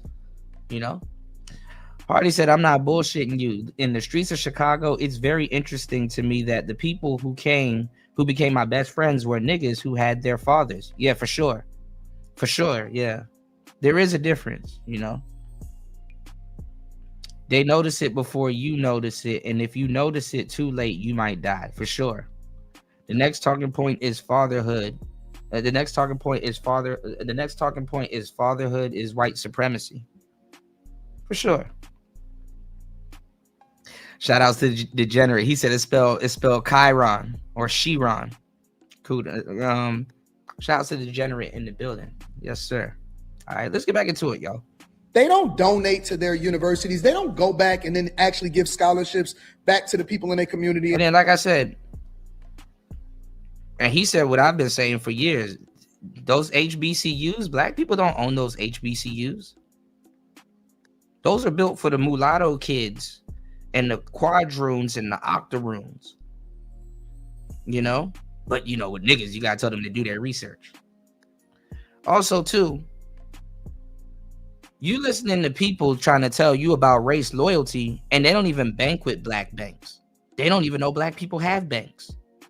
But they want to give you some half-ass lecture about Black Wall Street and build certain things up. And it's like, why would we try to build up another Black Wall Street when there's actually black banks out here that already exist that you don't know about? Oh, but you're trying to lecture me about race loyalty. Okay. In their high schools, they don't take care of the homeless people in their communities. They don't put no money in no pockets of nobody that's not actually on camera and behind the scenes that allow for them to be able to really benefit and grow and go into the next thing. They don't take in young people and mentor them and actually show them how they can then become millionaires so they can be more successful than they was. They gatekeepers. Niggas is gatekeepers. Black culture has been gatekeeping for a long time. I give you free game, free information. I show you the receipts. I actually help people, and I'm still in the city that I was born and raised in, and that's what they. And that's the funny part too, with the black men that's actually doing something in the community. They're the ones that get picked on. They're the ones that get picked on. Niggas will skip over the less productive cats and go pick on the person that's actually doing something. Nah, nigga, you like fighting, right? Go find Kodak Black or somebody to go fight with. No, you like fighting, right? You want to be Mr. Bully. Go pull up on one of them niggas.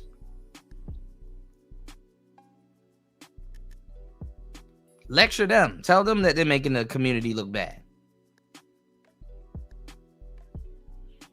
They rather pull up on the dude that's like donating to schools and all kinds of stuff, you know?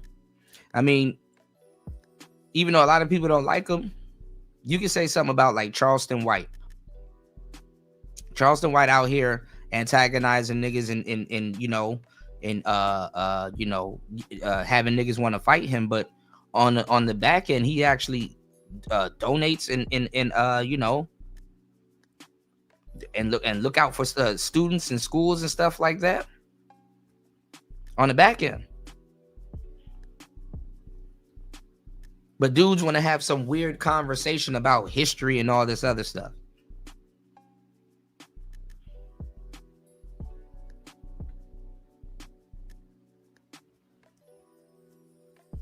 Even though I know he's like the wrong example to use, but he kind of is the right example to use. They always gonna have some weak ass opinion about somebody that's actually doing something. They have yet to help their own brothers and sisters, but they want to talk about somebody that's already doing it.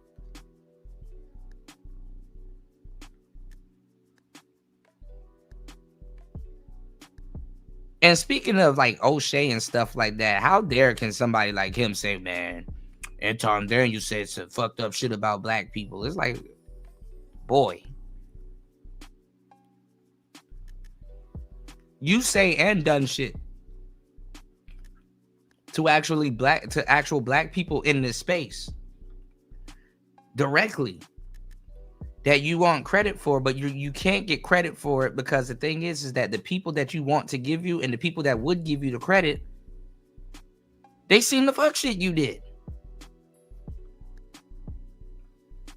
They got to be reminded of it. It's like, damn, you try to reinvent yourself so many times in front of these people and stuff like that.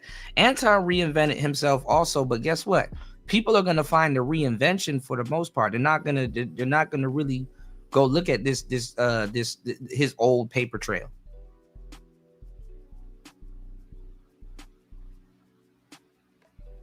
So this is why O'Shea is stalking him and saying some of the stuff that he's saying to them. And then Anton actually, went to Kevin Samuels' funeral. Anton already, he got his own legs in the space.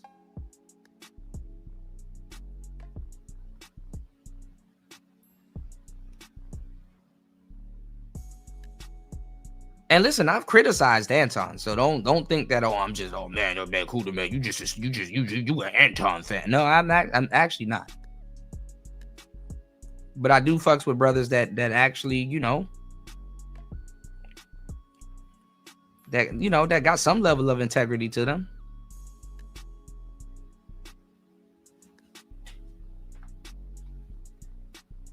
So why is the space constantly trying to lecture people about all of these principles and stuff like that, and then in the same breath indulge in nigga shit?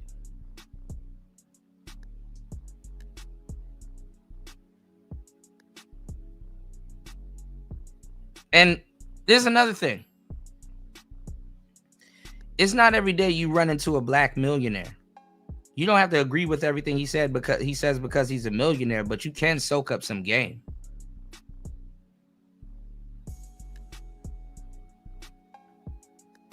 You still need a nigga to explain to you that fighting a millionaire is useless, is pointless.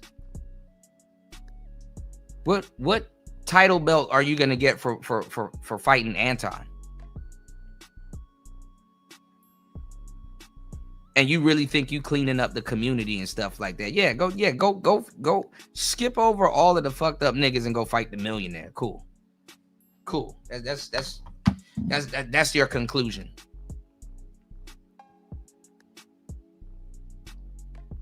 Smash and grab mentality. What Nas say?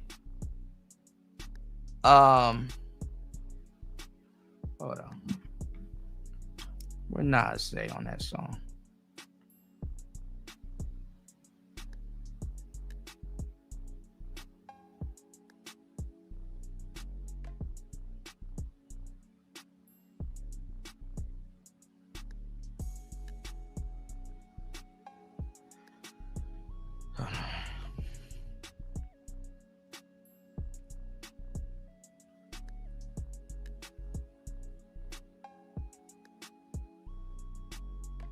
Just smash and grab, yeah.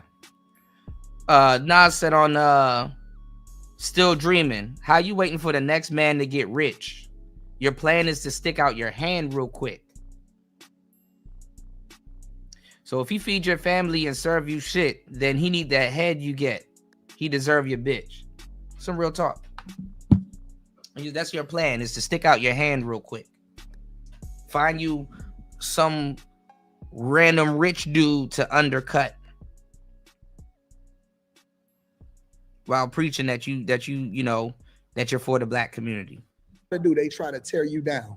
Boy, y'all ain't nothing but plants. The real plants is the ones that's calling people. It's horrible. Hold on, before we get back into it, and it's horrible because it's hard for black people to function when they run into somebody that know what to do with the money. See, usually black people are used to dealing with the quote unquote rappers. And what fucks up the rappers is that, okay, yeah, you're a millionaire, but you're still riding around the hood like you're not a millionaire. So if you're still in the neighborhoods and riding around the hood and stuff like that, even if you're in foreign cars, if you're still riding around the hood, broke people have access to you, people that shouldn't have access to you.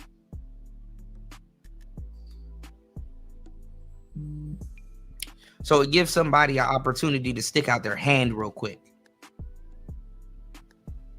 Because you make the fatal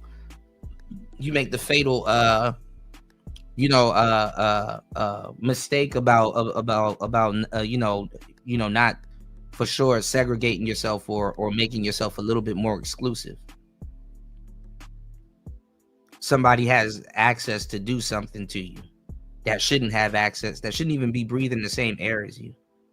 And it's not even off of you being cocky or anything like that. Is basically off you accepting the blessings that God has for you. So usually they want access to a millionaire because usually the people that they run into that fuck themselves up or fuck off their money are rappers. Somebody shouldn't be able to shoot you in your Rolls Royce because why is your Rolls Royce on the south side of Chicago? What are you doing in that neighborhood with fucking, what are you doing around Lions with a fucking meat chain around your neck?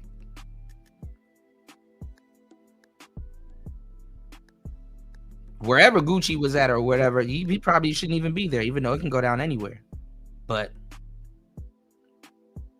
hey, let's go. Plants. The real plants are the ones that are calling people plants. It's a deflection. It's a deflection. I'm too smart for them. I'm too intellectual. I could communicate too effective, but I could relate. And I know what's really happening in the streets because I was born and raised in it. And so it makes me a threat. I am the most dangerous black person outside of maybe a Candace Owens on the internet. There is nobody with a platform and a microphone that is as matter of fact and forthcoming with the things that they are saying and is a truth teller more than there is nobody more dangerous than a black man that is knowledgeable, that is willing to call out the bullshit and also willing to stand down or stand 10 toes down in the communities that they was raised in. There's nobody that does it. Nobody.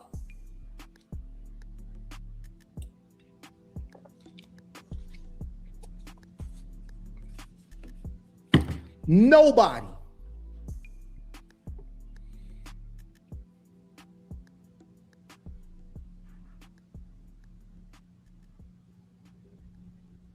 So they all are, think about it. Think about it like this. I got to get to it, but I got to be led at the same time. So I'm going to go with what I'm going to go with. Think about this for a second.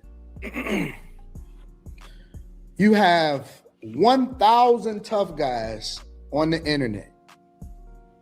All of these guys got platforms. First of all, they're not even supposed to be no internet type niggas. They supposed to be gangsters in real life. Right. But we going to digress on that. All of these thousands of tough guys that are doing this stuff and saying what they would have did and what they could have did and what they should have did and all of this shit. I'm one nerd. Why is everybody, if it's not a big deal, why is one nerd got the whole internet in shambles? In shambles. Niggas is acting like they cities just got invaded. They're all combining powers, calling each other, texting each other. They got group chats. These is grown men, 30, 40, 50 years old. They in group chats trying to figure out what the fuck is going on. They in group chats. These niggas, these is grown.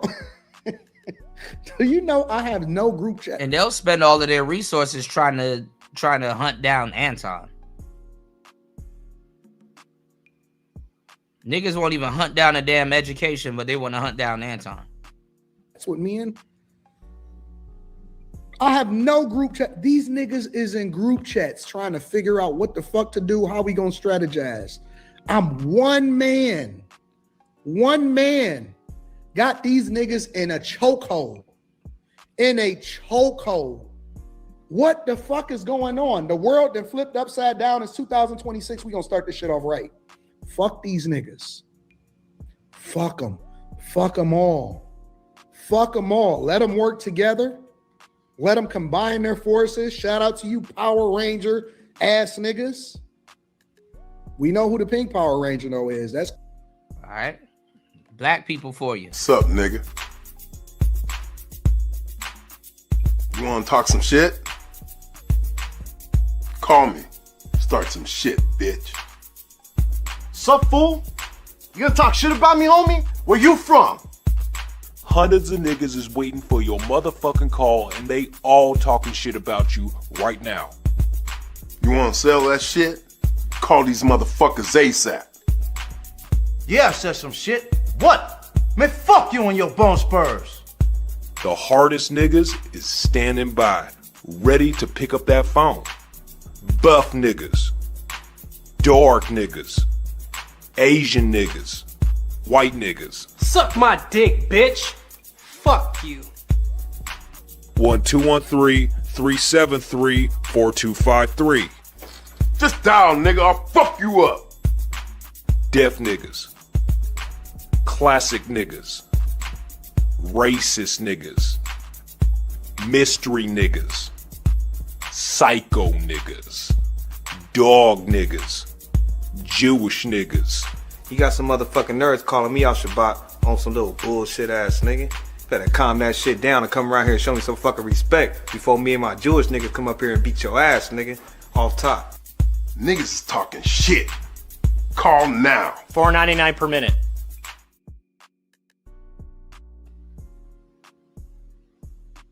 Pick up the phone, bitch.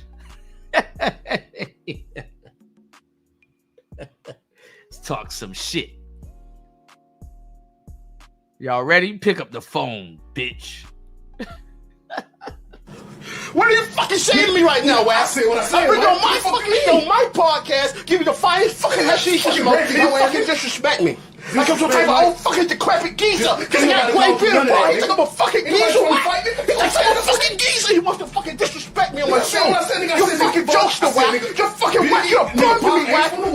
Say something else about my friend Tupac. I dare you to swear to God, I dare you. And he gets the first fucking dick over here fucking dead to me, right? Get the fuck off me! You're fucking dead to me! He's fucking dead! You're fucking dead, man, Whack! Get him off my fucking show, you fucking bum! He's a fucking bum to me! People, I'm sorry you had to see that. He treated me like a fucking old decrepit geezer. Everybody has a fucking plan to get pushed in the fucking mouth. You're fucking dead, man, Whack. You talk about my friend Tupac, rest his soul. He talked about my friend. He talked about... He called me an old geezer. Corey. And we already know what he gonna do. He gonna take his little crooked hand. Backdooria? I don't fuck with the Backdooria. Man, fuck these niggas, man. Cause that's why yo bitch, they only cost $200. Same old tired jokes.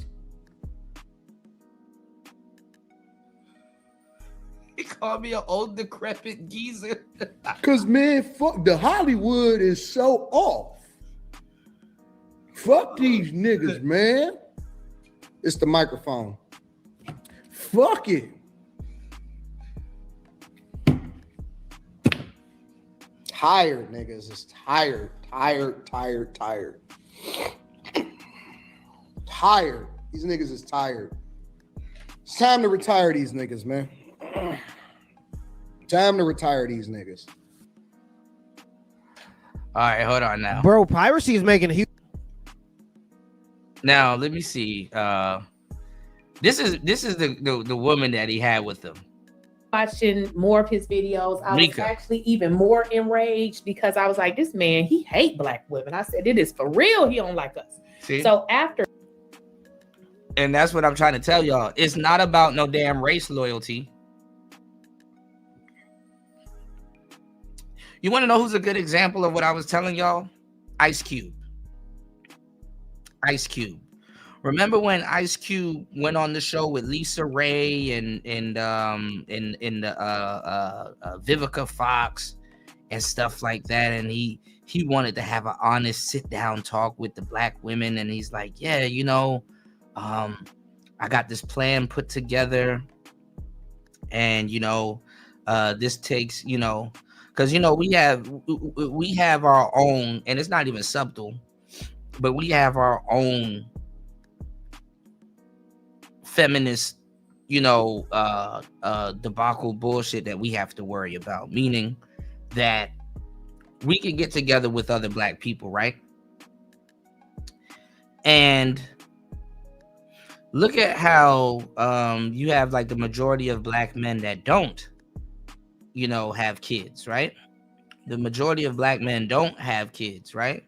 But you could go around a bunch of black men and say, hey, you know, we got to do our due diligence for the community. Like, you know, we got to be able to, you know, protect the black family and stuff like that. Even the majority of black men that don't have children, they're not up in arms about, you know, protecting the black family and blah, blah, blah. They're like, yeah, you know, even though we don't have kids, you know, we're still open to, you know, being an asset to the community by, you know, protecting the families, or we understand that we have to protect the nuclear household or the black family unit. You know, we don't let our quote unquote singleness or childlessness hinder us from that. But the feminists, and even the women that are still feminists and misandrists that have kids, they're not trying to hear that shit. Community building. What? Community building. Women get on here and admit that they would never be a stepfather if they were a man. They get on here and they you know, they openly tell y'all that they look at y'all like suckers. And let's just say you're doing this under the guise of race loyalty, you know, and community building. It's like, you know, somebody got to do it. You know, so they were like, oh, you know, after half-ass hearing what he was talking about, it's like, okay, but what's in it for the sisters? And it's like, y'all, what do you mean what's in it for the sisters? Y'all are a part of the black community. Y'all are included. No, but we need to have something specifically set out for us. We're not hearing about that. We need something basically, they need a back door. So if they want to say fuck the community, they can bounce. Basically, run off with another man, choosy Susies, you know. So how could this race of women ever try to hold a candle to you about race loyalty? Your word don't even count in the black community as a black man. Your own women look at you as a liability when it's really the other way around.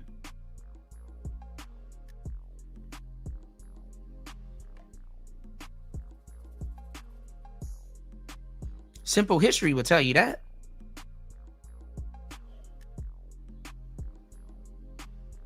You got to get on the internet and beg them to be decent people towards you.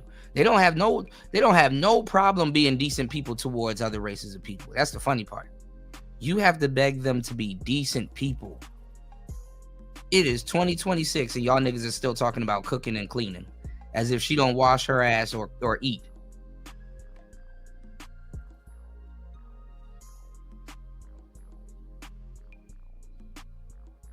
I don't even want your food.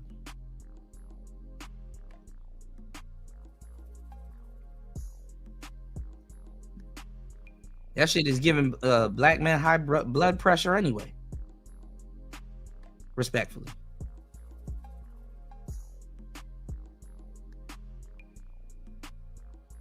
So, you know, we're in a sad state of affairs, and if you want to spend your youth or your, you know, the rest of your life trying to clean up a mess, we're not even here on this planet for that long. Like, why the hell? You know, you're free, bro. You're actually free to go. Now, it's a little bit different for my sisters. You know, shout outs to the real women, shout outs to sisters, but you know, for some reason they have an obligation. They have an obligation to say, "Oh, well, I'm attached to this, so it is what it is." It's like, nah, actually enjoy your freedom. They have an obligation, but they try to run that. They rub it off on you, like, "Oh, well, why, you know, they have, I don't know, they have the same type of guilt that the white man has." I hate to say it. I've broken this down a million times. They have the same type of guilt that white men have. Black men, if it's one thing you can say, I can say this: no matter what you're born into, you know, race-wise and stuff like that, you know, to a certain degree, you actually do want to preach peace, but you don't have that same type of guilt. You know, the guilt that if the black man does feel any type of guilt, the guilt is really that like a contribution. You know what I'm saying? Like, I feel that I should do more, you know, or be a little bit more compassionate. You don't have this guilt hanging over your head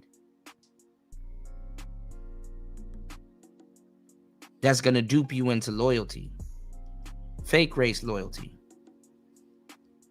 But for some reason, the sisters, they have the guilt. And it's more of a worship thing. It's not even more of a contribute to the community type thing. It's like this. It's like a you know, a goofy sense of loyalty.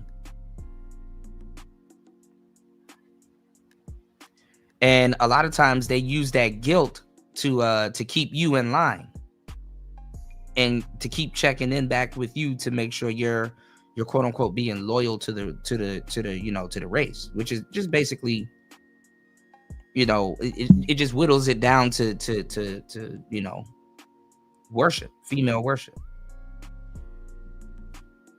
You don't really get kicked out of the community or chastised or ostracized for you know, for criticizing black people. You can, but it has to be something where it's like, okay, well, on top of that, he doesn't respect women. So when you hear her break this down and what she think Anton is and stuff like that, this is what you're going to be hearing.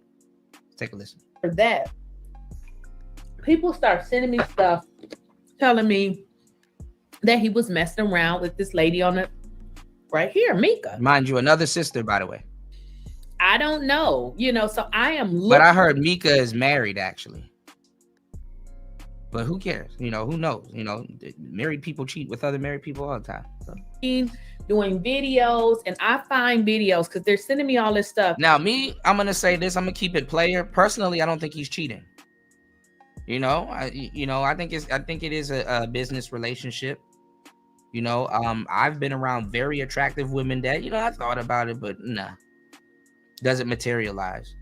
You know, that I had wing women and stuff like that, and people that I'm doing business with. Even I had friends like, yo, Kuda, do not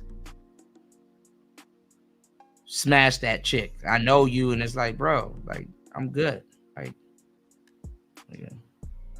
Some of you niggas will fold like origami in some of the positions that I've been in with certain women, but yeah, hey, it is what it is. But I don't think Anton is cheating at all.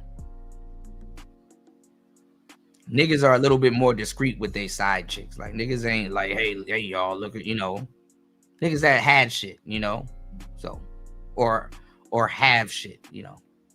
Sure enough, there's a video, or I should say picture, where Anton has his hand right above that girl's butt. And me as a woman, I'm like, that is very, very, very disrespectful. And that's not something a married man would do. Oh my God, here we go. Yeah, I don't think he's cheating either, King. Yeah, that's kind of really what it was, and I mean that ain't player, you know. So now it's coming out that y'all believe now that Anton is messing around with this girl. I've been told y'all that. So we're gonna get into what they're saying, and let's just get into it. Make sure you guys are liking the video if you guys have not already done so.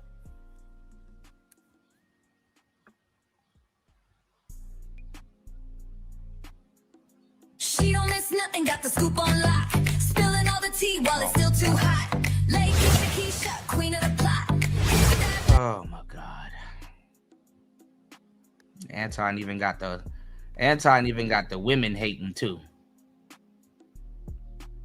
This is what happens when you have like a dual, like when you have like a damn dual audience.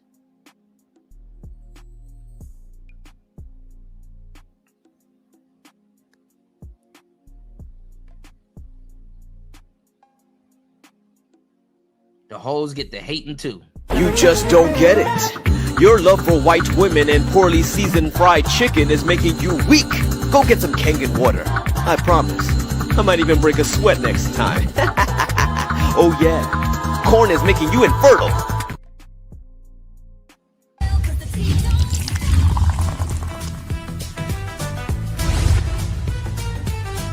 Please, I don't have any time for any gossip now. Eh? Yes. Got the scoop on lock. Spilling all the tea while it's still too hot. Niggas will play all of this shit and still be wrong. I want some dick now, nigga, then I'm leaving. I want some dick now, nigga, then I'm. First of all, he don't even know what to do with all that. She need an unapologetically African alpha male to handle that. He can't handle that. He don't even know what to do with that.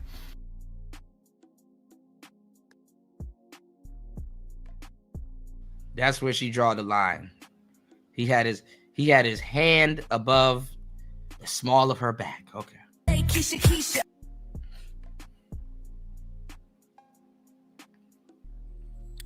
First and foremost, we know that Anton Daniels and Corey Holcomb had this little blow up situation.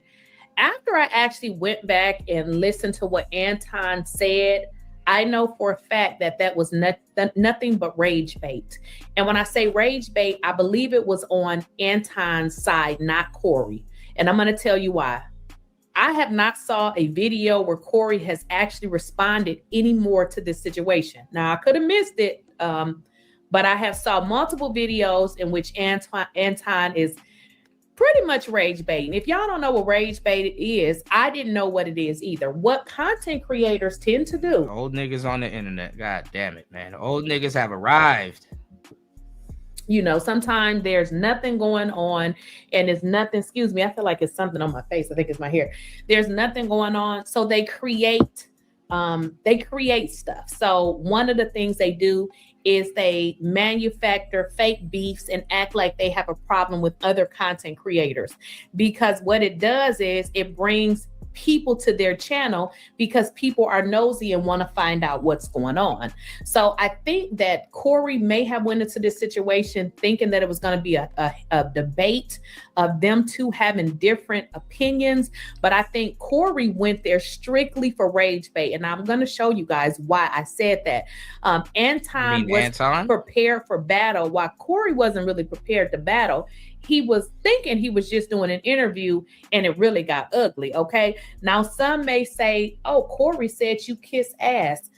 Telling somebody you kiss this person ass, that's something that we say if that's what we believe, but nobody says you suck at such and such D. We don't really say that. You see what I'm saying? So now look how disingenuous this sister right here is. Who's the main people that's running around calling the black man gay and making some of the most heinous remarks towards black men? I can tell you that I can run up on the majority of black men and I can ask them, like in your life, who's the main people, race-wise and gender-wise, that has called you gay or hurl homophobic slurs at you?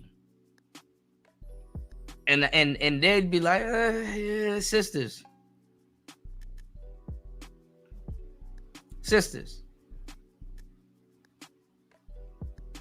And you want to know why? I mean, because a lot of them can't really do shit about it. What you gonna do?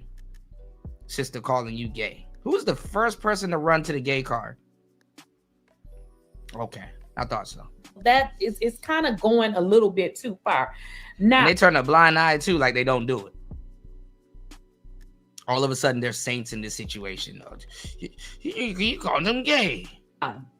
Since I talked about rage bait, when you guys see certain creators, like certain people are always into it with people, they're always talking about other people. Some people build their entire channels on rage bait. You know, that is just how some of them do. You know, somebody had to tell me. They're like T channels. T channels. I can't believe I beat a woman. If you weren't such a self-hating, hair hat wearing bedwench, I would have made you wife number 14 by now. Wake up, sis star. Menstruation's a choice. Yeah, you know, T channels. Where you're spilling the tea. I believe it was last year, to not respond because I didn't even know what rage bait was. Some people who are just not interesting, they're just not fun. They've been on here for 20 years and they can't get people to watch their channel, I guess, to not have very many subs. So they create stuff so that people can look because y'all think it's something going on. I had somebody talking about me. I don't even know the folks. You see what I'm saying? So that is what they do. So let's kind of get into this right here, because what we're concentrating here is Anton Daniels. He's exposed. He is sleeping with this girl allegedly. Okay, I was about to say you better learn how to use the word allegedly. And he is married. Okay, now I don't know where I should start first. Okay, because there's a lot of videos. I shouldn't say videos. There's a lot of pictures of Anton and this girl Mika all over the internet. In fact, like I said, you guys, I don't know if it was you guys, but they sent me a lot of videos with regards to, I keep saying videos, images, pictures of him and Mika. Okay. Now I'm going to share my screen and I'm going to let you guys see some of them because they sent me a lot of them. If you type in Anton Daniels and Mika, this is what comes up. If you guys look at this picture right here, basketball. Where's his hand at? Can y'all see that? Let me go back to my screen. Okay, let me reshare it again. If you guys look at this one picture that I'm showing you right here, this was one of the pictures they sent me. Look at where his hand is, right above her butt. This is inappropriate. Like this is inappropriate. It is inappropriate for two reasons, actually.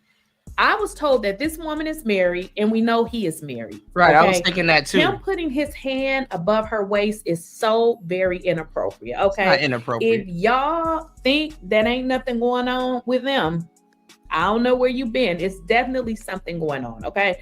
Now, let me go back to here's another picture. I don't know what's going on here. I'm just going to show you guys the pictures and you can draw your own conclusion. Here's a picture and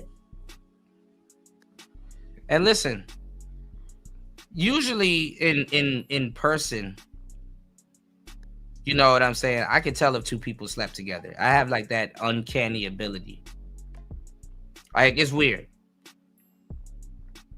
You know what I'm saying? It's weird. Like I know how to read people to the point where like I can see two people walk in the room. I can tell if two strangers actually slept with each other. It's actually pretty fascinating and interesting. I don't get that vibe here. And anybody can take a picture with anybody, man.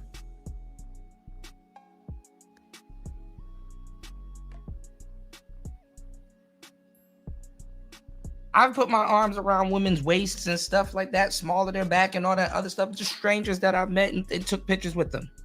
Because I'm just a ladies' man. I'm a gentleman. That's what happens. You get shit. To a certain degree, you bring your sexy ass close to me.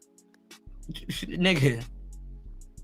I'm gonna be respectful with it. Like, I'm not gonna be around your ass or nothing like that. But like, just on some, yeah, we hanging out, drinking and stuff. Like, that's another thing too with like this whole dating game and shit like that. Y'all niggas be like too upstanding. Like, oh man, I gotta dress good and I gotta do this and stuff like that. And I'll tell you to dress bad or smell bad or anything like that. But half the time you talking to drunk bitches. You're not even talking to no fucking sober women and shit half the time. Especially if you really outside like that and you go out for a night on the town and shit like that. You start off in the club talking to one girl and end up leaving with another broad. Both of them drunk.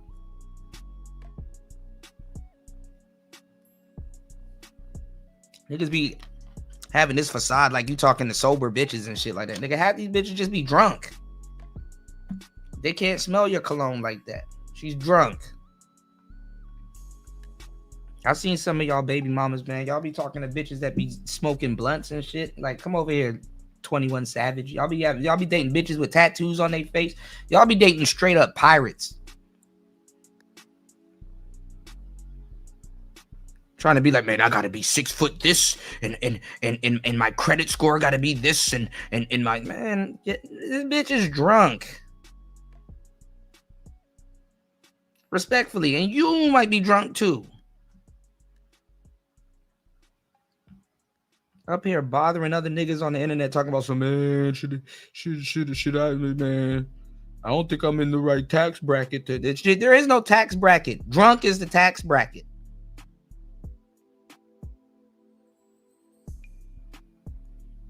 Niggas worried about a drunk biatch that ain't even worried about half the shit you worried about.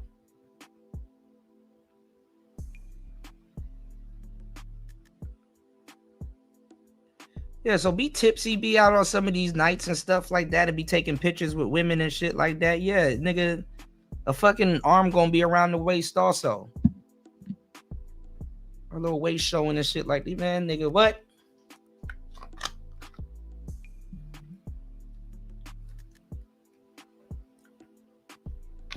Motherfuckers acting like you talking to upstanding people all fucking day. No, some people, they get a little loose when they off the goose.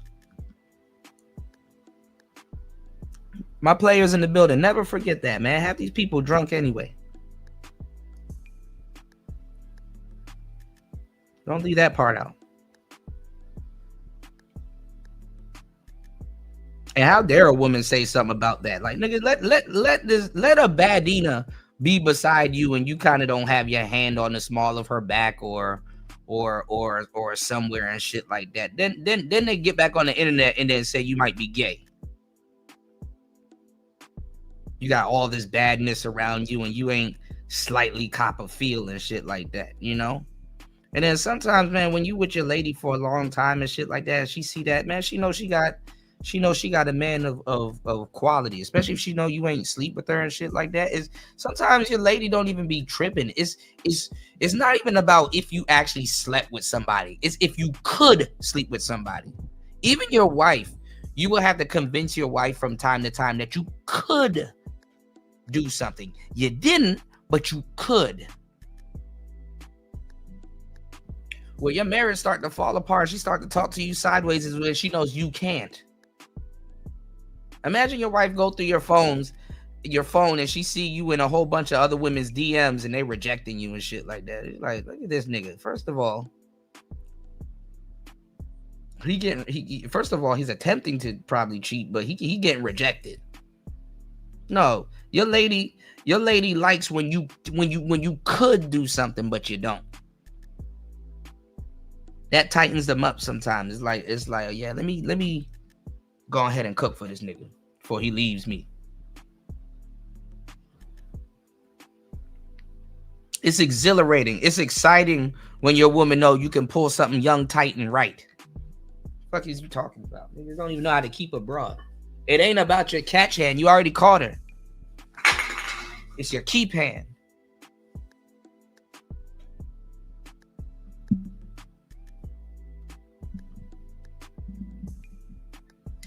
And don't think it's the bras that you meet out in the street too. Them bitches be drunk too. Some of y'all wives be drunk. Girl, if you don't take your drunk ass upstairs, run me a hot bath. I'm 50. I'm 50. Like, what the fuck? Get the Bengay ready. I'm getting off this live stream. Go get the Bengay ready. Shit. Nigga, go cook some muffins, nigga. You know the type that I like, nigga. Nigga, that's my excuse. I'm 50. Like, what are you talking about? That's the thing right there. It's when you sell your boat and your wife know you can't pull something young, tight, and right. If she know you can pull something young, tight, and right, man, that keep her ass in line. The moment it's out there that you can't pull something young, tight, and right, and you a little upset about it, man, shit. Good luck. Whoop-de-doo.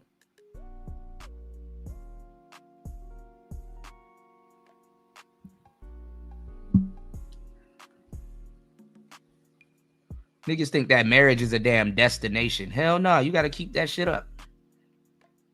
Ask Tom Brady.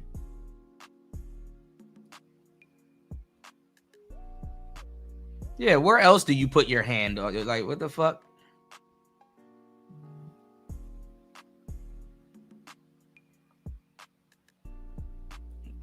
Fine shit, trying to take pictures with you and you ain't on some player shit. Man, get your ass out of here. Get over here.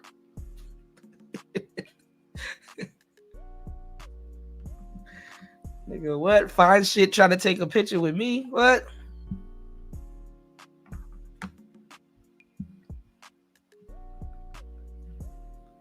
It'll last longer. Make it last forever.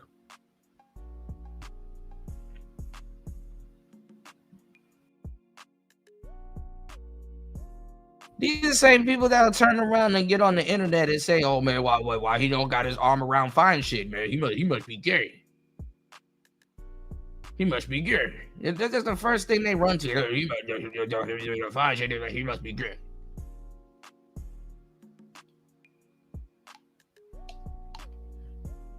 Dating these ratchet ass women talking about some, man, I think that's disrespectful.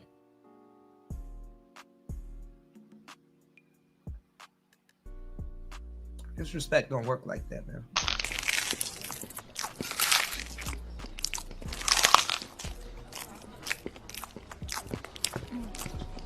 Hey, you can go on and get us a check, cuz we finna go. All right, are we separate or together? All right, You got it? All right, gotcha. I forgot I had some errands I had to run. Oh, good. I mean, cool.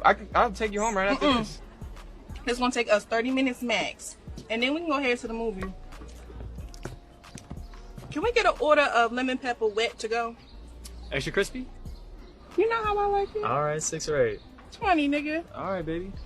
Well, hold on. Hey, don't touch me, light-skinned bitch. You're light-skinned too. You a different type of light skin though. I know, right?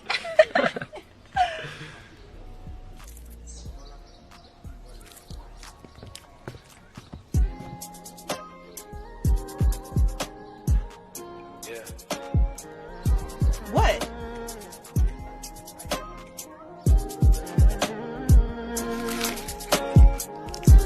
You fed up with these niggas who just trying to play it. Don't let the most disrespectful woman tell you that you're disrespectful. Fuck it. At this point, that's her love language. Let's go. Okay. This was a video. I keep saying video. This was a picture posted somewhere. And Mika said, "Oh, y'all not ready for Mika and Anton Daniels. Thank you for bringing me out to Detroit and having me on the Don't Do Coke in the Bathroom podcast." So this was during the same time where you guys see that picture of him that on the thumbnail is him interviewing her. That is his actual thumbnail. Now, what actually occurred too is he took her out. Now, let me just kind of explain to y'all. I'm not a jealous girlfriend, so if I'm in a relationship, I'm not jealous. But let me just make sure you understand. You ain't taking nobody out to no damn games, bro. It's just not happening. Like, why is your wife not there? Like, am I wrong? Like, maybe she don't watch basketball. You ever thought about that? That's not happening. I mean, and it is not to say that, you have to be a jealous person to say that, you don't want your significant other to go to a game with somebody. I was just saying you don't trust your significant other. Some people trust each other. When you're with somebody for that long, I hate to say it like this, but y'all damn near become brothers and sisters. Like she knows you and you know her. And also too, like even as a player, right? If you decide to get into like a relationship with somebody, right? And you decide to like really take them seriously,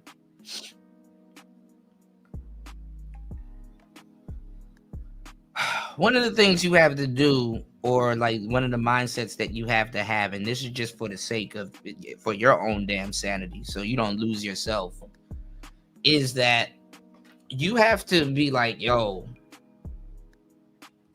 because it's not going to feel good. I'm not going to dupe you into, you know, and honestly, you don't know how it's going to feel until it happens or how it happens. But one of the things you got to ask yourself is like, yo, yeah, I'm really fond of this girl. I really like this girl, or you know, whatnot, or I like, you know, the situation, what we got going on and stuff like that. But if she was to cheat on me right now, like what would I do? Realistically, how long would it take me to get over it? Like, how would that make me feel? Like if she was to just say, yo, I'm about to do this nigga dirty, or yo, I'm just for whatever reason, I'm gonna run off with somebody else, or I'm just not gonna have no sympathy towards this guy. I'm just not gonna, you know, for whatever reason, I'm just not gonna care. What are you finna do? You know, is it fucked up? Yeah. Does it happen? Of course. Do you go outside? You see shit like you see shit like this happening all the fucking time.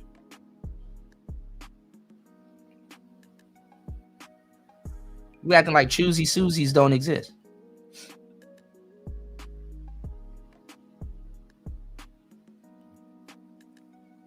Some niggas be like, oh, well, she won't cheat because she knows you. No, nigga, I've seen women cheat because they know niggas.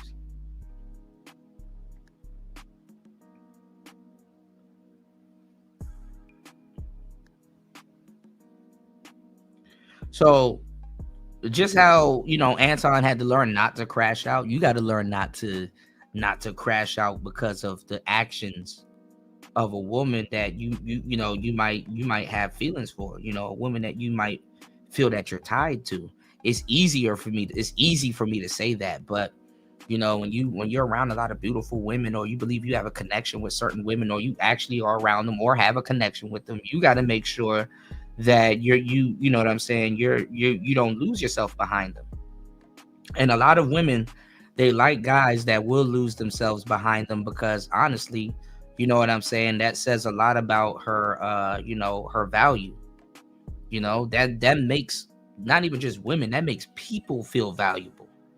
Like, damn, this person that, you know, that I like or whatever, or that likes me or whatever, like this person will, you know, they'd give it up so quick behind me.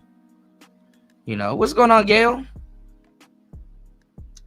How you doing, love? Good to see you. Oh, I did get your email too. Yeah, that's we're gonna see how that plays out this year. You know, shout outs to Gail at night in the building. Gail is at night tonight. All right. Happy MLK Day. Good to see you. Yes, please hit the Cash App. Please support the show, y'all. 4 hours and 10 minutes into the madness. Let's go. Else, I don't. You ain't. It just ain't happening. So this is him with her, okay? And here's the deal. The girl cute. I mean, it ain't like, you know, she ugly or nothing. That's another reason why ye ain't going, okay? It's not happening. It is not a debate. So if you in a relationship, your man letting you go on these, you know, excursions with a whole nother dude, that is not happening. This business trip has nothing to do with jealousy. It has strictly to do with, I don't play those type of games. It's just not happening. So I just wanted to kind of show you all those. Okay. Good night. Shout outs to Gail at Night. Make sure you guys subscribe to Gail at Night's channel. Trust me. Subscribe to her channel. I got you. Those few pictures, because originally when I did a video months ago, people were saying Anton. What's going on, Rainwater? Happy New Year's and happy Martin Luther King Day. And Mika got something going on. That is how I originally started this search. Now let's move forward to today. Okay. A lot of people missed it. I didn't miss it. We saw Anton and Corey Holcomb have their situation. But what I want to show you guys is this was a part that I didn't miss it at all. Somebody sent it to me today and I was like, yeah, I was going to do a video on it. But Corey said it. This part is where Anton says, Corey tells Anton, well, if you guys watch the conversation, Corey tells Anton he doesn't like when it's a situation where, you know, somebody is with a woman and, you know, they married and he doesn't really know what is going on with him, the person and the other woman, but he said it in a roundabout way. And I see now he was actually talking about Anton. So what Corey was saying, and I feel this way too, like my friends that's married, like if they're male, you can't bring nobody else around me because I'm gonna be like, who is this? You know what I mean? Unless you tell me what's going on, I'm gonna be like spooked, like what's going on? You know, even with my female friends. Well, in this situation, as they, you know, escalated and, you know, Anton got up and was getting ready to leave, what we learned is that Mika was in the house with Anton, which is like, why does Mika need to be there? You don't have any male friends. Why is Mika traveling with you? And somebody was saying in the comments, well, they do this all the time in corporate. Baby girl, this ain't corporate. Like if it was a corporate situation where you're going on a trip with your coworker, that's something different. You can't control it. Why is Anton seeking out Mika to go with him on a trip? That doesn't make any sense. If I was his wife, I wouldn't be his wife for one. Okay. But let's get into what Corey says. And then we're going to get into what Anton says, because not only does Anton tell us that it was Mika, he tell us how fine Mika is. This is crazy, y'all. So let's get into it. I mean, you out with fine shit. Like shout out to the shit on I'm himself. not going to shit on nobody. Yeah, Shout you out to shitted the on chat. black people. You shitted on motherfuckers. I feel like I shitted on you. To your face. To your face. Be careful shitting on me, because I feel like you're talking shit again. I'm not talking shit. I'm telling you. Careful. I'm telling you. You shitted on me to my face, but that's. I'm just going to fast forward this just a little bit. Can she be on the show? Why you so easily offended? You still talk about me? It sounds like I'm arguing because I'm right. See, I'll be around bitches and they tell me about myself all the time. Be gone. No. That shit don't hurt no feelings. It's probably better this way. Because I just proved my point. Be down. So you proved the point. Homie, just gone, man. Just gone, man. You gone. hypocrite. I'm about to jet. You done did this before. Get your bitch ass to... Hey, homie, all right, I'm out. Get your bitch ass the fuck on and walk over there with your bodyguard and your bitch, nigga. Walk over there with your bodyguard and your bitch. You proved my point. I got shit to do. Right. Don't bring bitches up here, dog, that you ain't finna stand on. Right. Remember I told you that. If you got a bitch with you, explain the bitch.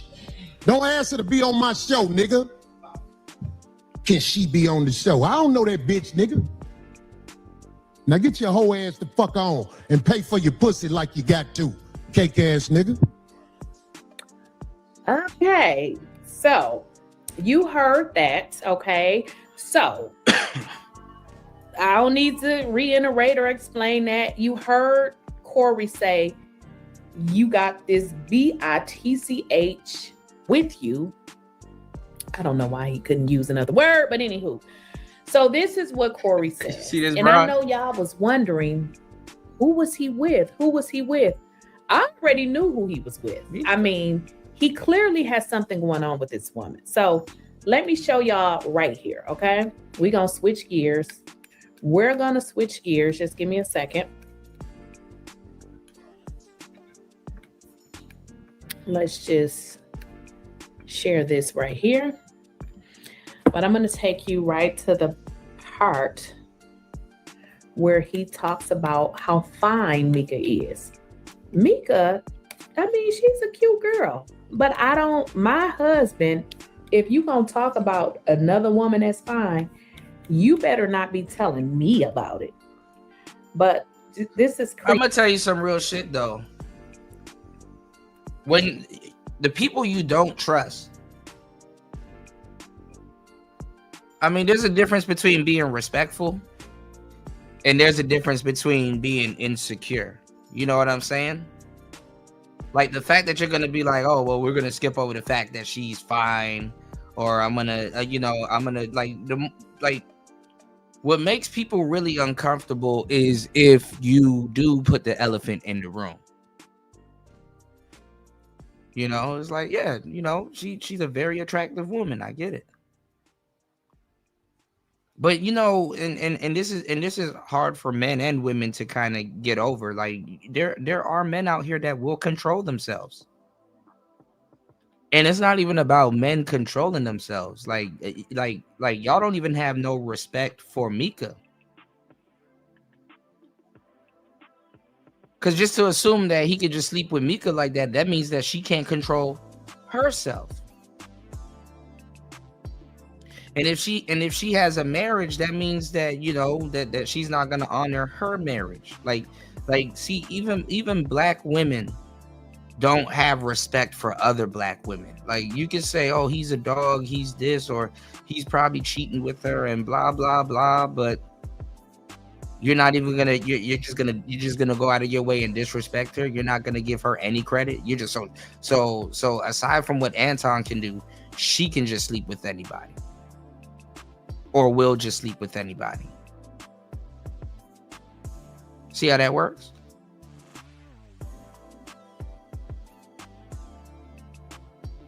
So you even saying that, oh, as a black woman, she can't keep it professional or cordial.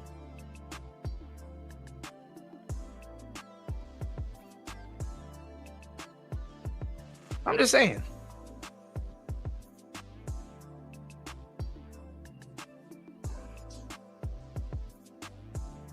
You're saying that she's gonna let it go that far. She don't got no self-control. Cool. Sisterhood though. Okay. Be looking. Oh, she cute or whatever. It's called jealousy. See, people that think like that, they, you ain't gonna be in no real situation anyway. Gotta look over your shoulder 24/7. I think my man finna, why he outside with fine shit.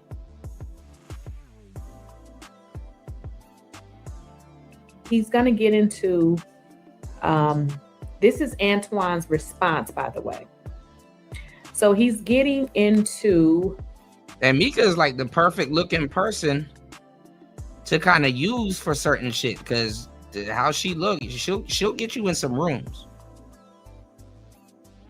That's why sometimes you can have a professional relationship with fine shit.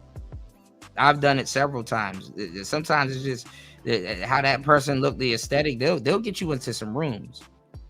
You can one Mika will fuck up a room for real. Like, yo, who that? Damn, she nice. People start acting nice, buying y'all drinks and shit.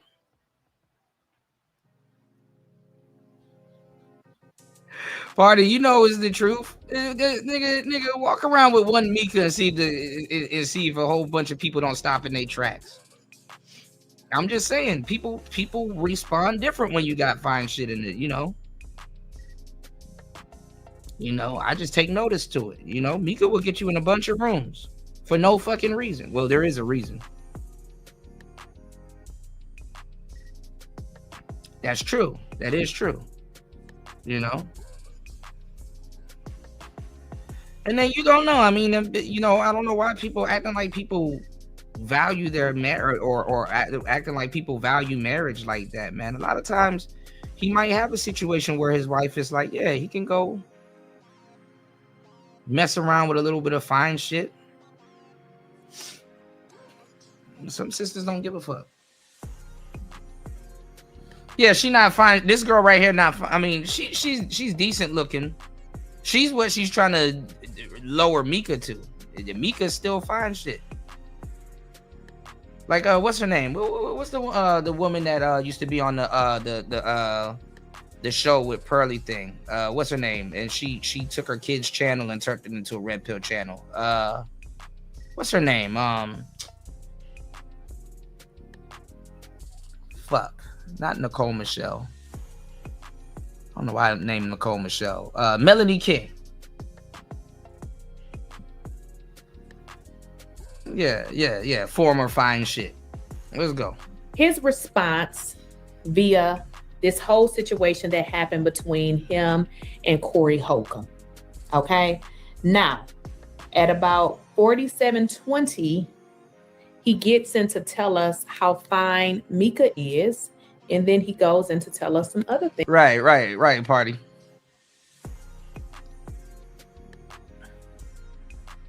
And see, they can't pull the young girl card on Mika, so.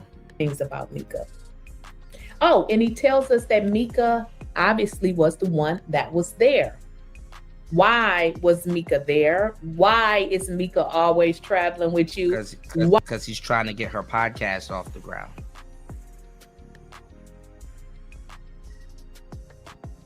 You know, you got a lot of people that can't keep shit professional, so you know. Why? This doesn't make sense. This is weird, okay? I to you in front of your chick. And I ain't gonna lie, I mean, for aesthetic wise, even though Darlene is bad, I like Darlene. But Mika, she'll blow a Darlene out the water at this point, you know.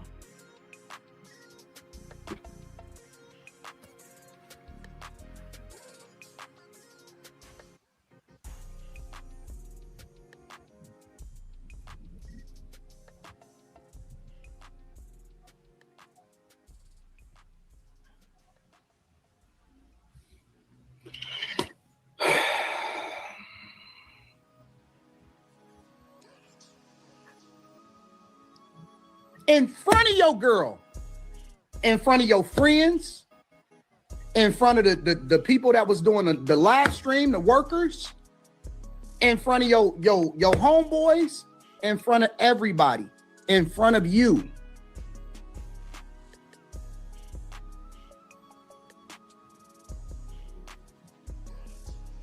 And yes, I did have Mika with me, and she was looking gorgeous, nigga. Okay, now I'm going to rewind that because he kind of threw that in subtly. He said, yes, I did have Mika with me and she was looking gorgeous. Now, I don't know if y'all married, if y'all in a relationship. You can't compliment another woman? Okay. If your man or your significant other is talking like that about another woman, is he coming on a public platform telling about... This is weird, okay? This is very weird. No, so I'm gonna rewind it because I know there were some pauses because he wasn't saying anything, but he said, yes, I had Mika with me and she was looking gorgeous. This is a married man. Okay. So I had some fine shit with me and and the fine shit was fine. Like, where's the problem?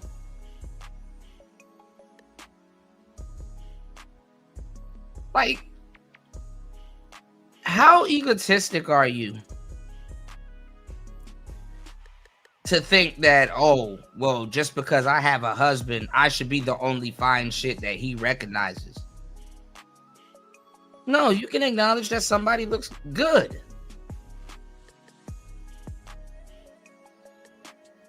Doesn't mean you want to sleep with them or no, you're acknowledging. See, it's the people when I don't give a damn if somebody acknowledges some shit. It's when people try to hide it. That's what creates deception.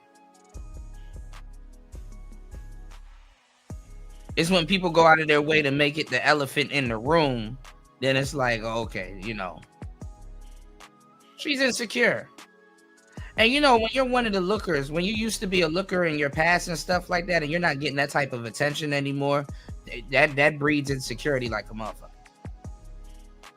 You know?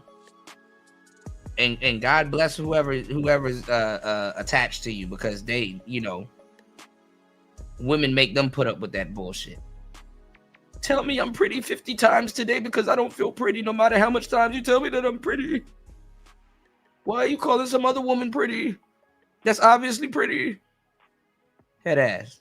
Okay, this is a married man. This is weird. Him and he's supposed to pretend like Mika ain't fine shit because he's married. Okay.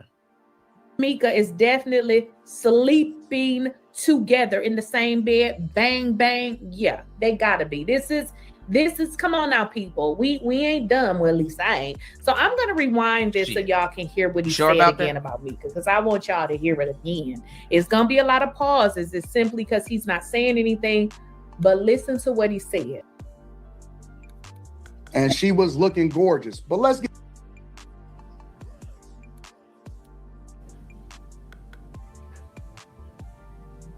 in front of your girl, in front of your friends, in front of the people that was doing the live stream, the workers, in front of your homeboys, in front of everybody, in front of you.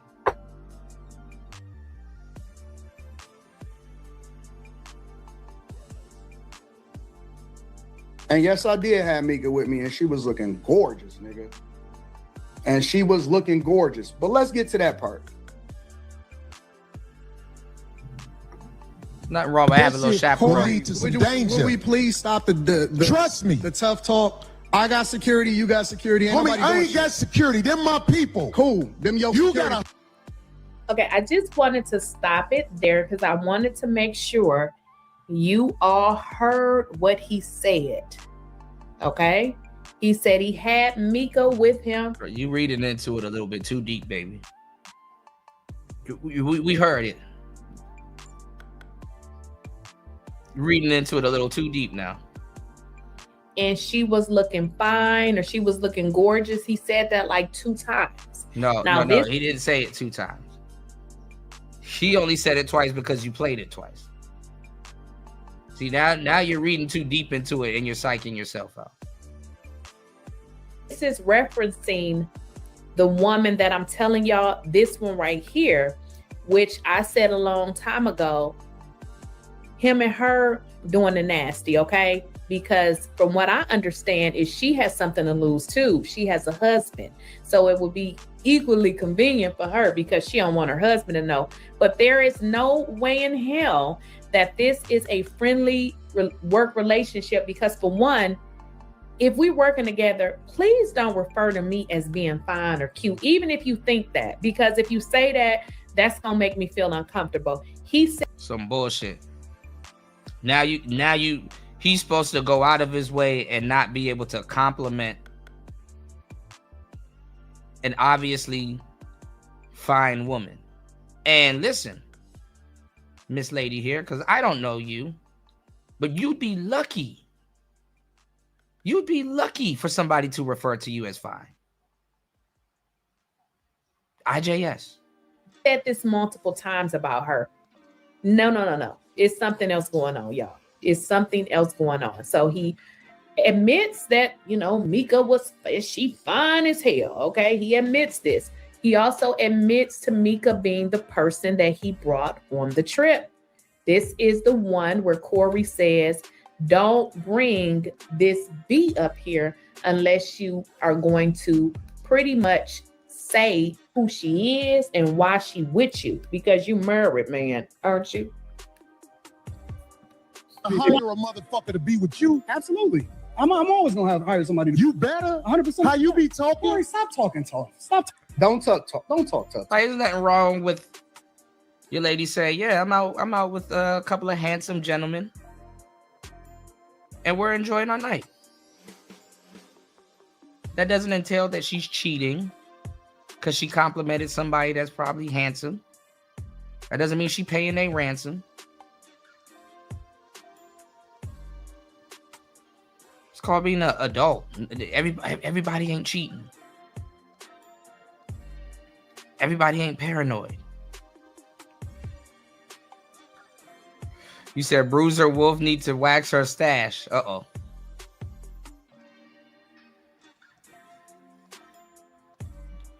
Gotta be careful when you waxing that mustache, ladies, because that shit'll come back thicker than it left. But thicker than it was.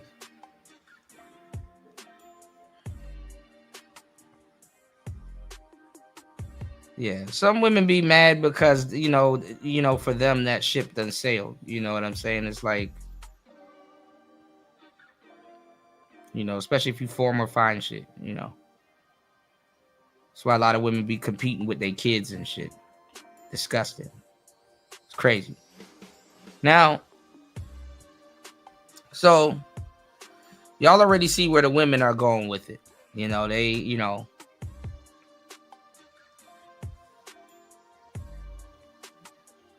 just gonna, you know,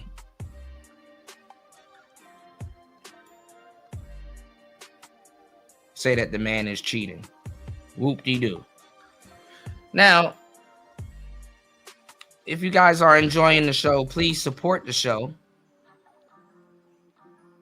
Almost 5 hours into the madness. And we definitely need your support. Let's get into Tariq Nasheed, because a lot of people wanted to see what he had to say. I haven't listened to it. And we can go over it together. Get this body count down and see what Tariq Nasheed had to say about his buddy and his friend, Corey Holcomb. Shout outs to, I think it's Fawcett Media. He went over it. So adding another, you know, and I think this is the guy that be going in on Tariq. Just adding another bias to it. But let's go. Tom wasn't gonna do nothing. Let's be clear. All of that, let's go outside. You know what Anton was gonna do? Because he had his... Yeah. Anton wasn't gonna do nothing. Let's be clear. All of that, let's go outside. You know what Anton was gonna do? Because he had his phone in his hand. He already dialed 9. He was just waiting to dial the 11. If they went outside, Anton would have dialed 911.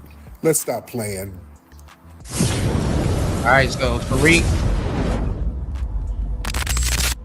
I know some of y'all were wondering where Tariq Nasheed was on this. I was confused too, but apparently he's over on Rumble right now. Go check him out. Without further ado, Tariq goes in on the Corey Holcomb, Anton Daniels debacle.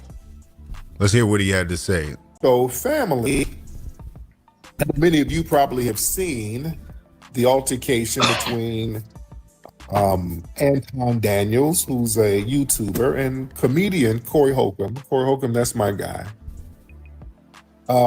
Very interesting altercation they had. It looked like they were almost going to go to blows.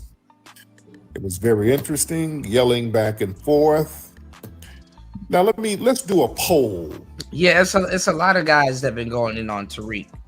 You know, I keep forgetting the guy's name. I think it's like Joven Bernardez or something like that. That's the guy that I've been covering.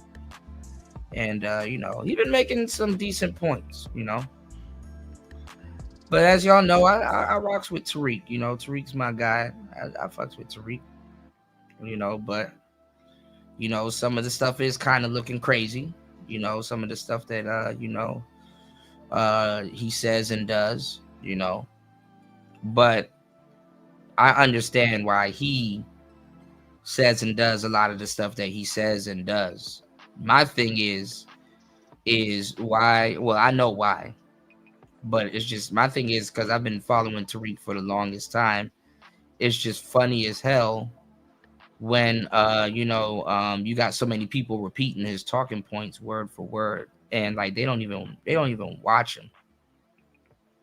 You know, they don't even watch him like that, you know.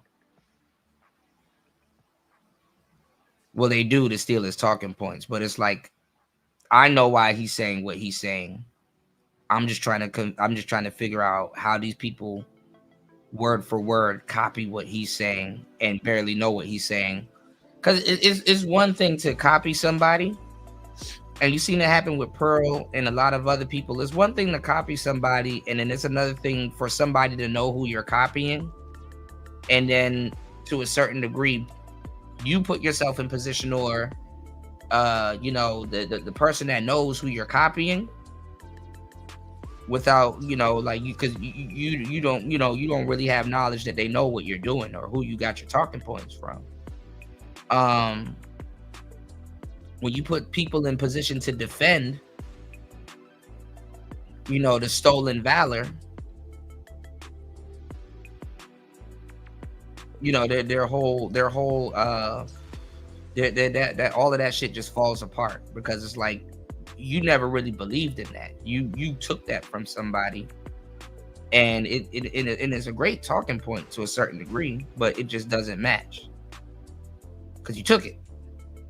You know, those aren't, you know, those aren't, you know, your words, you know.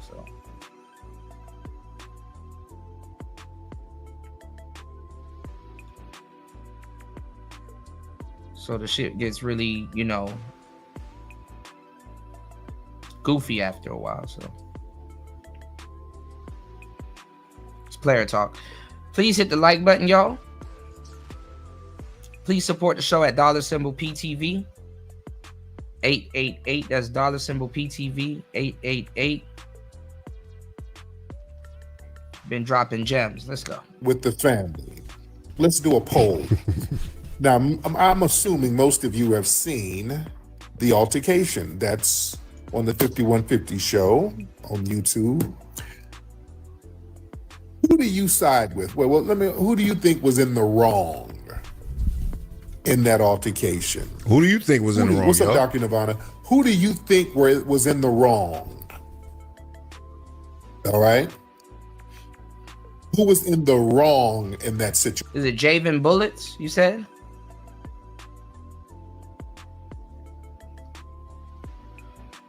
But for the niggas who created We Are Young Money to make Tariq Nasheed skits is wild.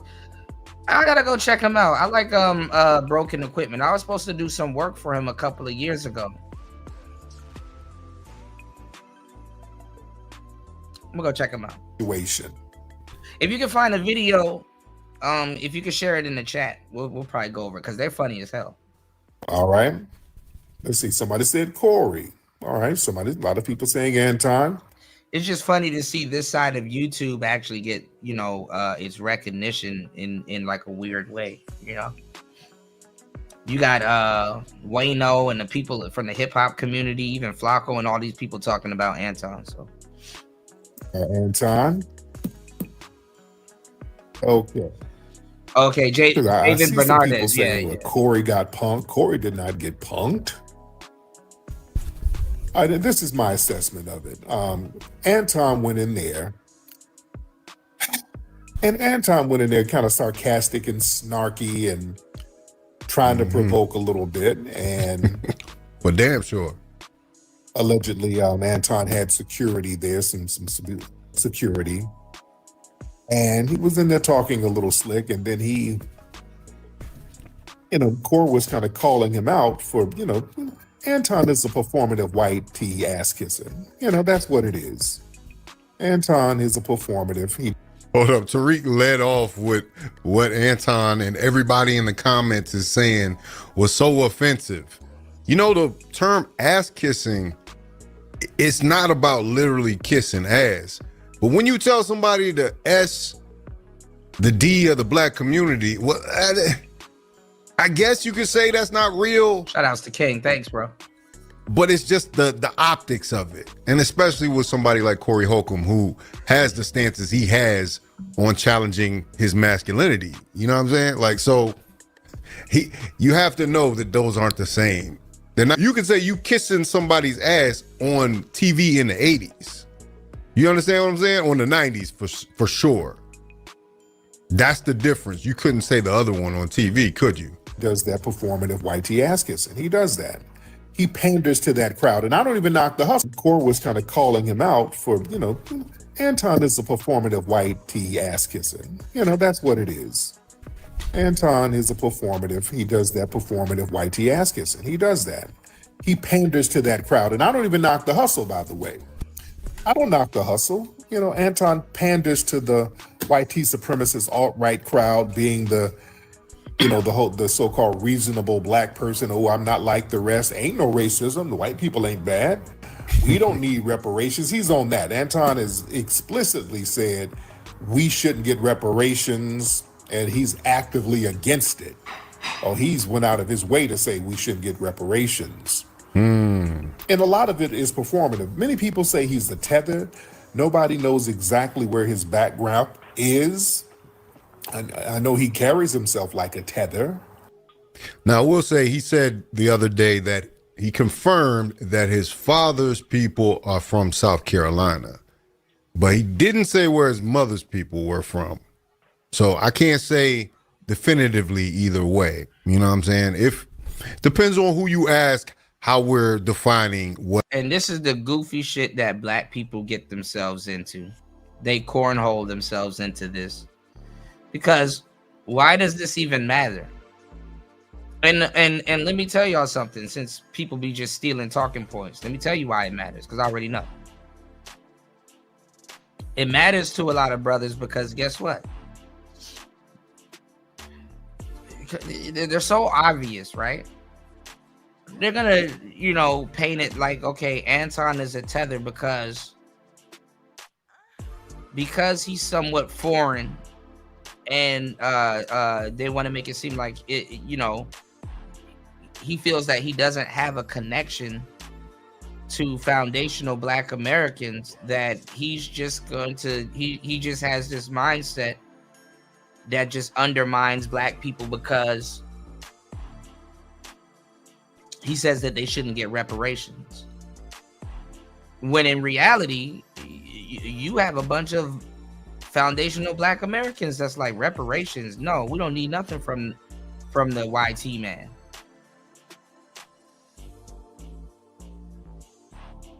We'll get it on our own. See, a lot of people forget that, you know, FBAs, they're a proud group of people. So not everybody agrees. It's not like everybody's under this umbrella where they just agree with the same goofy talking points and stuff like that, you know. Charleston White said it. A lot of people, they like, you know, we don't know what the hell that is. A lot of people reject FBA, actually. Do your research.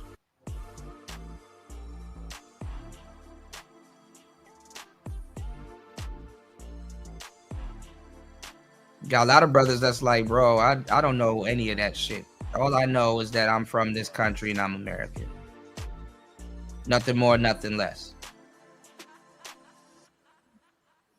Respect it, you know. But a black American is, or a foundational black American is. He claims to be from Detroit. I know many of the people in Detroit. This is the thing, though, degenerate. It gets into some weird shit because, like, in American culture, you have niggas that's obsessed with trying to be exotic, you know, and that's really the undertones of some of it too. You know, when I see it coming from the sisters, you know, it's like they want to go out of their way to be some type of like just exotic. You know, it gets into some weird shit. It's like, oh, okay, like this is another way to attempt to be somewhat exotic, you know. It's like, oh, okay, you know. Do not rock with them. Detroit really rock with them. I think some people think he's Nigerian. And then that's another thing. Tariq Nasheed actually has roots in Detroit too. Like, once again, another person that is in LA. Party says in their mind, there's no way FBA will say fuck reparations. Right. When I've seen a lot of the FBAs I know, it's like a dice roll. By way of Detroit, by way of Alabama. So you see how the cities are connected? Detroit really rock with them. I think some people think he's Nigerian. It's not definitive. I mean, if like I said, I don't know if Fawcett Media is a tether. I don't know if anybody around this motherfucker a tether. Like, why even talk about this? Like, how are we here guessing if someone's a tether? Like, there, like I said, there should be a damn blockchain. There should be a blockchain where you should easily go and look up who's who. How are you a part of a lineage and you don't even know the main families of that lineage?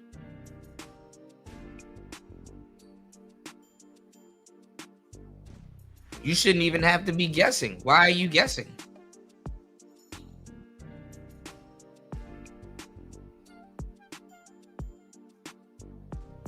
Why is there guessing work to see? Oh man, we don't know what they say that he's from here. They say that he's from there. What? No, if you had a directory, you can know who's a part of y'all. You know what I'm saying?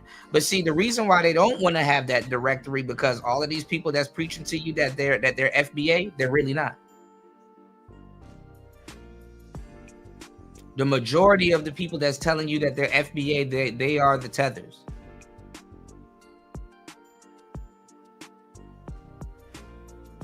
I guarantee it. I've never seen a group of niggas that recently just found a new sparkly lineage, and then now all of a sudden everybody's FBA.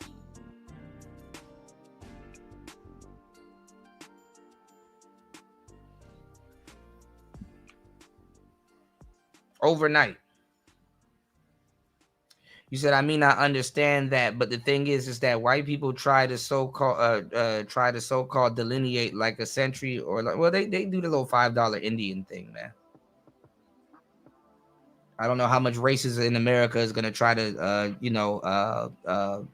identify as indigenous, but good luck.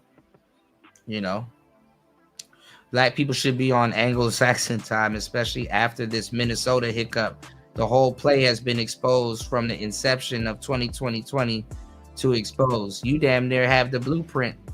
The blueprint how? Yeah.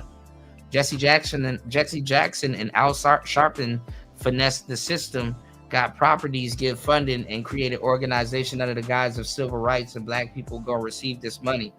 You said Jesse Jackson and them damn near showed white liberals how to move, for sure.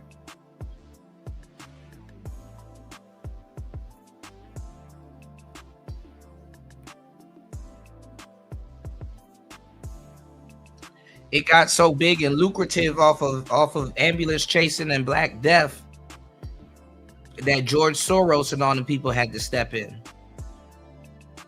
And right now, these liberal Karens, the only people that's gonna protect them is if they steal from the Black Chapter book, because the people that usually that they're going after, they'll go after black people.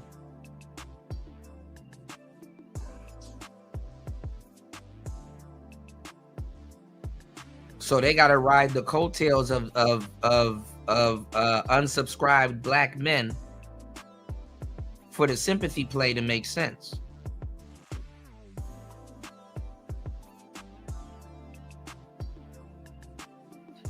Because that's the only people that's really going to care about them. Because they can't really gas up too much on the El Gibbet side of the game.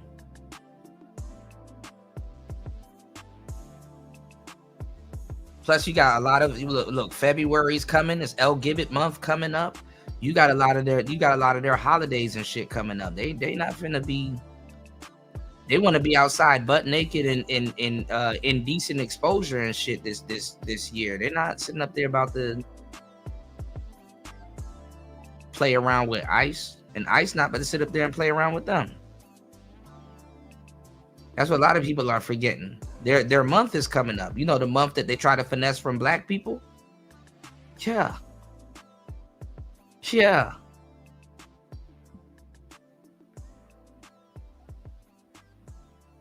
Yeah, like when the last time you seen the real Panthers? Like, who are these niggas?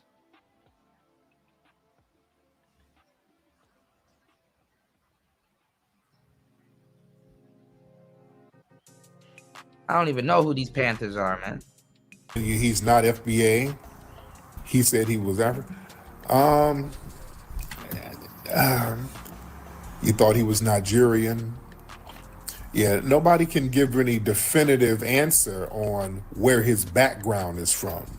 I know he said some of that, well, immigrants come over, black immigrants come over and do so much better than black people here. So I've heard him say that, and usually tethers say that.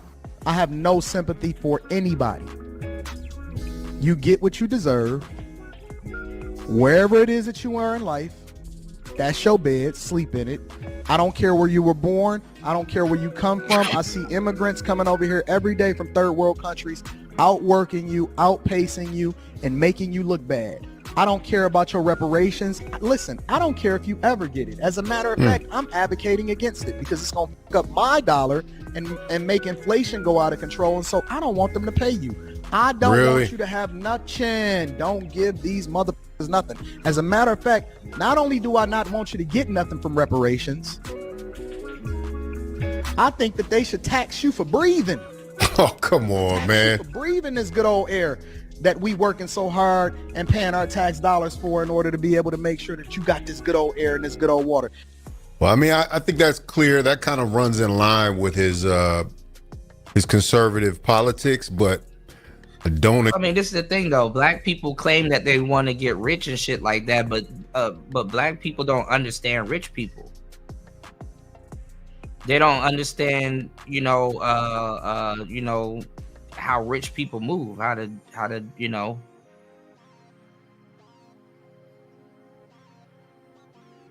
they don't understand how like the money works and how they move.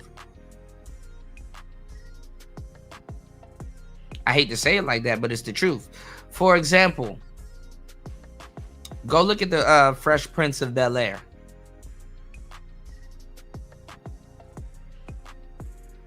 I'm gonna use Fresh Prince of Bel-Air as an example, y'all. Go look at the Fresh Prince of Bel-Air. Like a astute, rich family, just in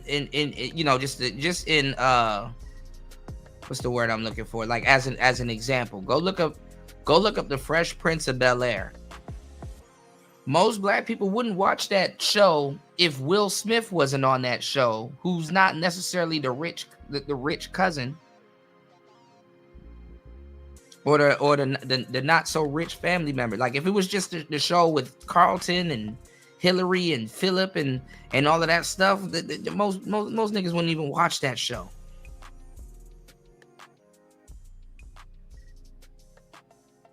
Because you don't really feel a connection with actual wealthy, quote unquote black wealth. That's still a foreign concept, to black people. So you needed a different character that's not necessarily in on the damn money like that, which is Will Smith. He still got to ask Philip for some money to do something,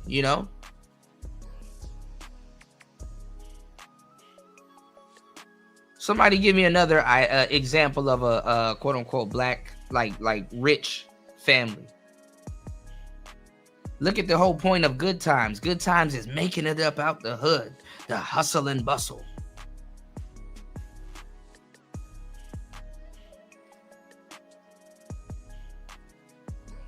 Niggas don't want to hear about people that have already made it.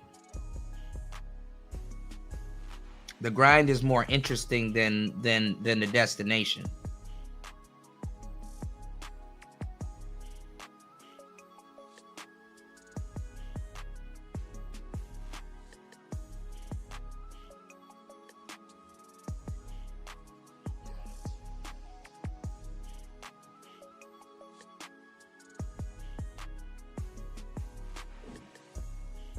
So when people make those little tongue-in-cheek type jokes and stuff like that, it's like, oh. But they sit here and try to tell you, oh, well, the whole thing's about making it out the hood. Okay. Yeah, okay. Agree with it, obviously, you know. And he's right. It sounds like somebody who might not be entitled to it would have that mentality. You know what I'm saying? So I'm not sure. You understand?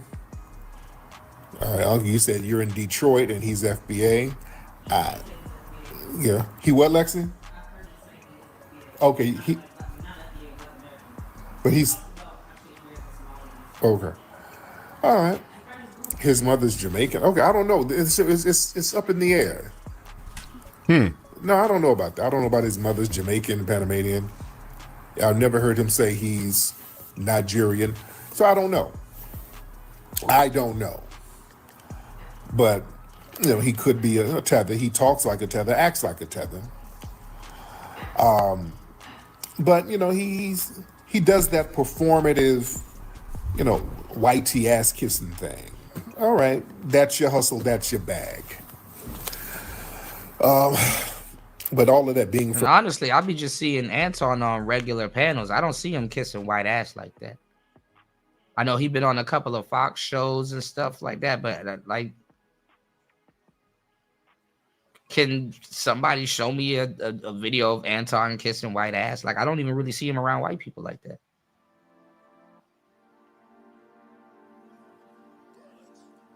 And that's the thing about speaking on the black community. Like, if you're not saying, if it's not an echo chamber and you're not saying what other people are saying, then all of a sudden, you know, you're not black enough. Whatever that means.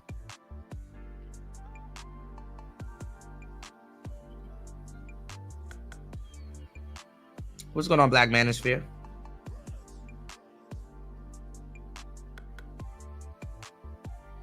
You know, so this shit just been keeping us in the fucking same rut year after year, bro. From the D, being from Detroit, yeah, he's probably in the suburbs of Detroit somewhere, but he's not a Detroit cat. The Detroit don't really rock with him. Detroit don't really rock with that dude. It is. And Tariq is from Alabama. Y'all. Shouts to Flex. He's from Alabama. All right, let's get it.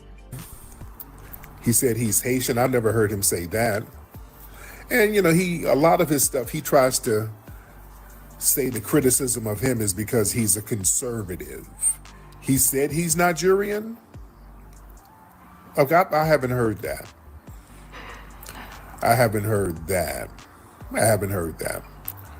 So again, there's a lot of mystery, Southfield. There's a lot of mystery. What's up, T?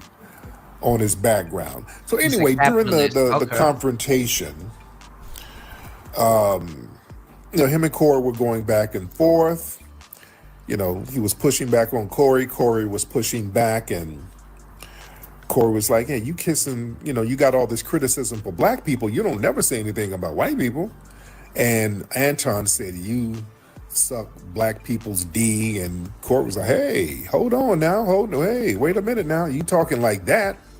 No, Corey tried to walk him down to a weak mute point and said that you kiss white ass. And Anton responded, you suck black Johnson. Like, you don't have to lie on people to get your point across, but let's go.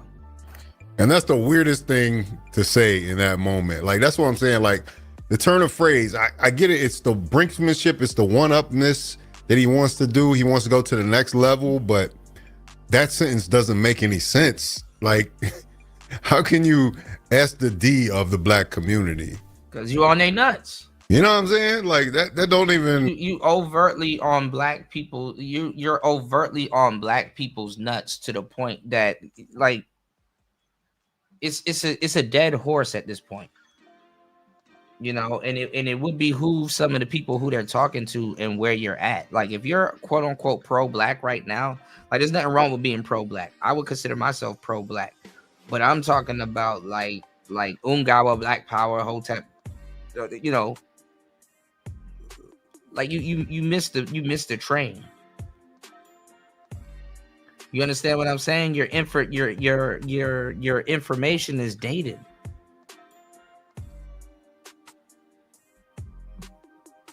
And you're naive because you have to play naive.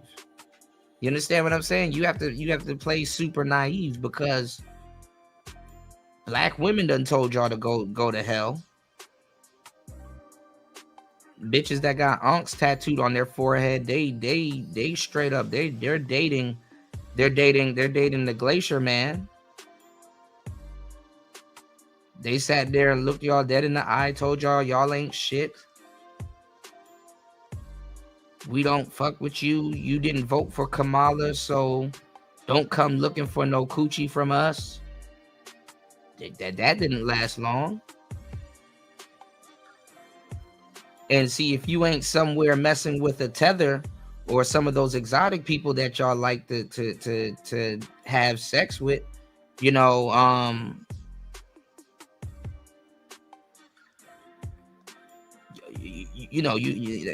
got to sweep this shit under a rug and pretend like it didn't happen.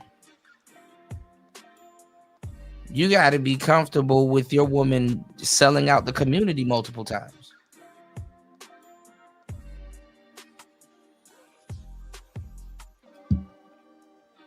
So if you ain't somewhere worshiping a black woman, man, ain't nobody trying to hear that shit.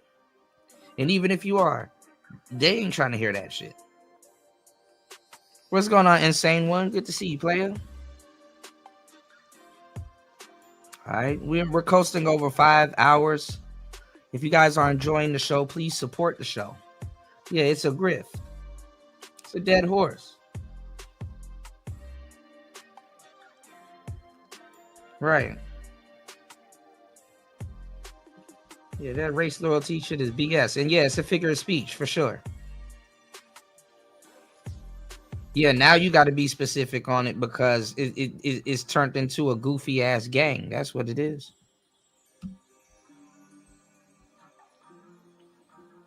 And if you're not in the know, you be surprised. Niggas still don't know what FBA is. You'd be surprised. You know what I'm saying? Because a lot of cats, they're not necessarily biting off of Tariq Nasheed. But if you do, most of your talking points is coming from Tariq Nasheed. He patented it. So, and they're gonna be so fake because, like I said, they're gonna turn on Tariq Nasheed.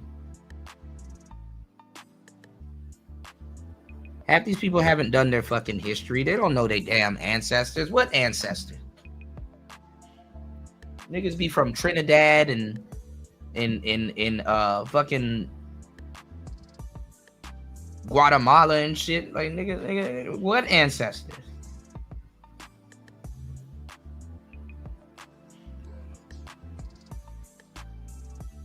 You gotta pull their teeth to go back to their country to go find their ancestors. They don't want to openly be tethers amongst their new friends now. They got to weave it into their identity, and ain't nobody ready to change their identity like that. Like these people, they got to wait till the next app, the next grift pack come out. When the next grift pack come out, then they can identify as something else and tell you it's their ancestors.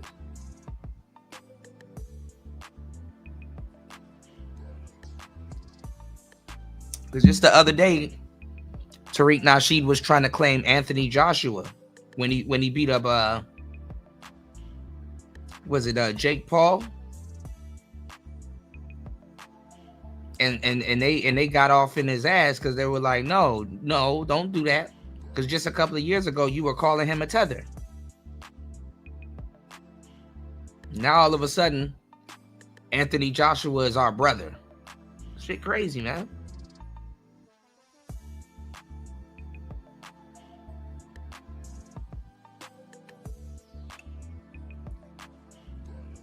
Niggas is trying to claim Floyd Mayweather. Floyd Mayweather said, yeah, I'm half Jamaican and some other shit. And all of a sudden, you know, like, damn.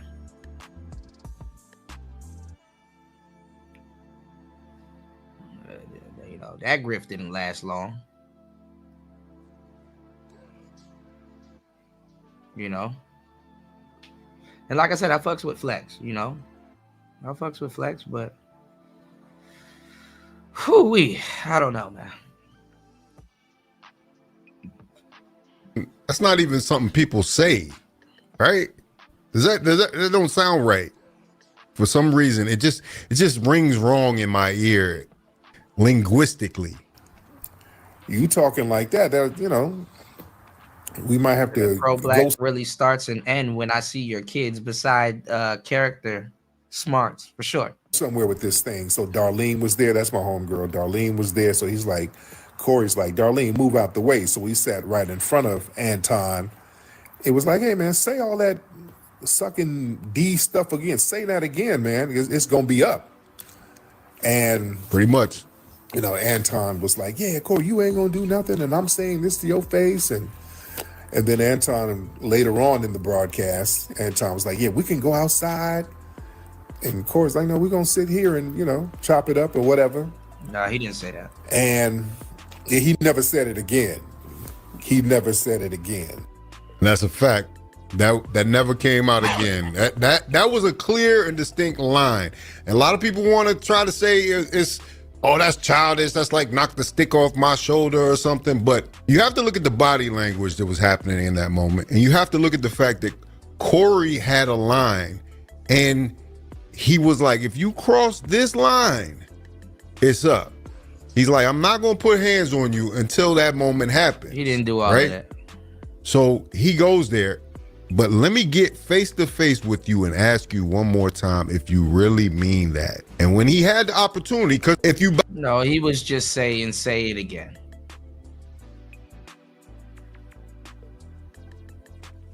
He was just saying, say it again.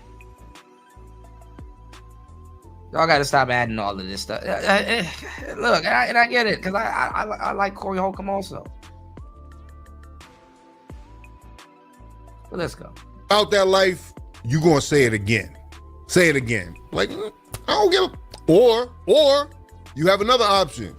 You could swing and take off. Now, I know Anton's talked about, you know, I know how the YouTube rules are. We should do things off camera, right? It's cool. It's convenient. What Corey could have done is said, turn the cameras off. Because the cameras did go off at one point. Cut the cameras off and... No, he just could have went out back. You know, do what they're going to do. But that's what I'm saying. Y'all adding a little bit too much. Y'all adding a little bit too much into this shit, man.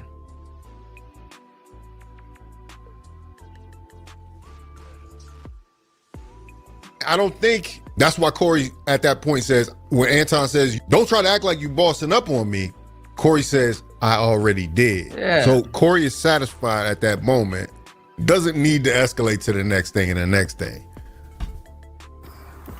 When Corey was in his face. Yeah, like, why you gotta lie on him? Yeah, there was a lot of back and forth going on there. It didn't go to blows. It almost went to going to blows. Right.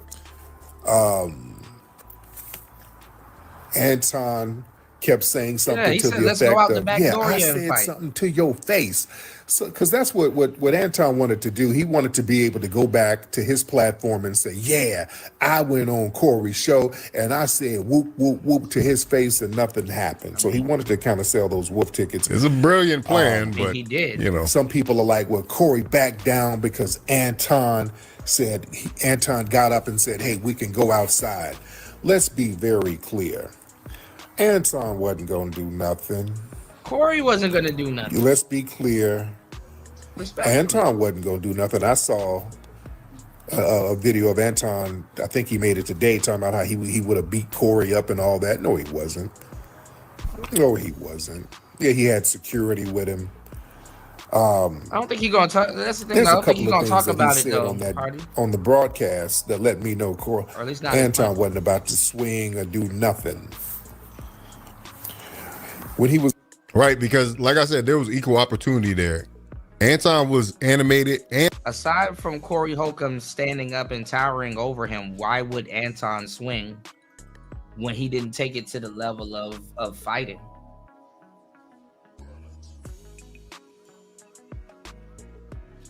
Anton didn't take it to the level where he's like, man, I'm gonna get up and get in this man's face.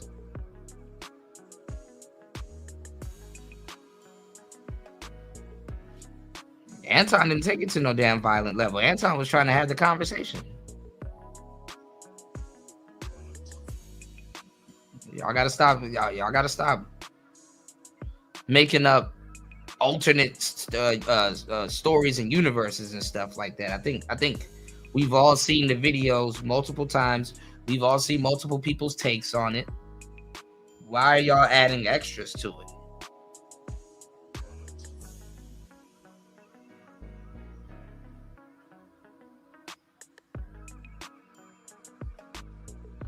And that's why you got to go over it, because the thing is that if you let these people tell it off the top of their head, they're gonna start adding little alternate universes to it and shit.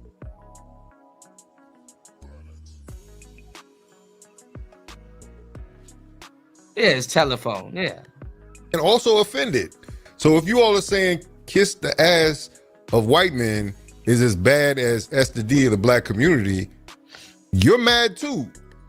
You have an opportunity to swing. You have an opportunity to take the first shot. You can take off. You can take. Yeah. And it's good that you have YouTubers like myself that are thorough and really giving y'all the proper breakdown to it, not adding no alternate universe to it.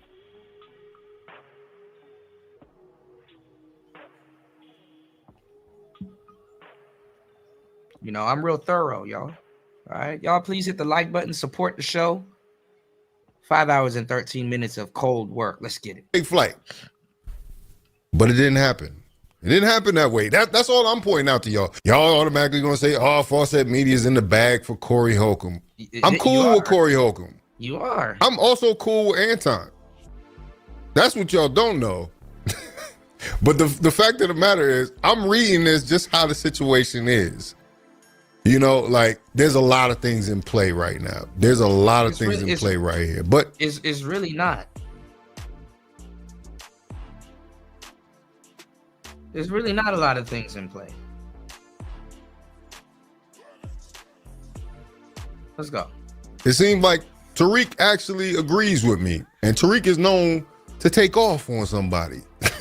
He's dealing with a couple cases now for doing the exact same thing, for slapping people, for saying, what does the 5 fingers say to the face? He's on there talking about, I play chess. Yeah, I'm playing chess. You know, I can make you do what I want you to do. You know, he was saying little stuff like that.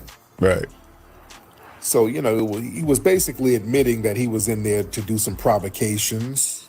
Also, another thing he said, when they were talking about jail, Anton said, I ain't been to jail. I'm never going to jail. I would never do anything that would put me. They didn't say if they've been to jail. Corey asked him if he went to jail because he was saying that Anton would be jail food if he goes into jail talking and acting like that, because he was trying to make a correlation that that's not how you talk around men, especially niggas, saying stuff like that. And he spent the rest of the show basically talking about the threat of violence. And Anton spent the rest of the show sitting there saying, listen, you're talking in codes. I get what you're saying, but you're not going to do shit. He said that dead in front of his face.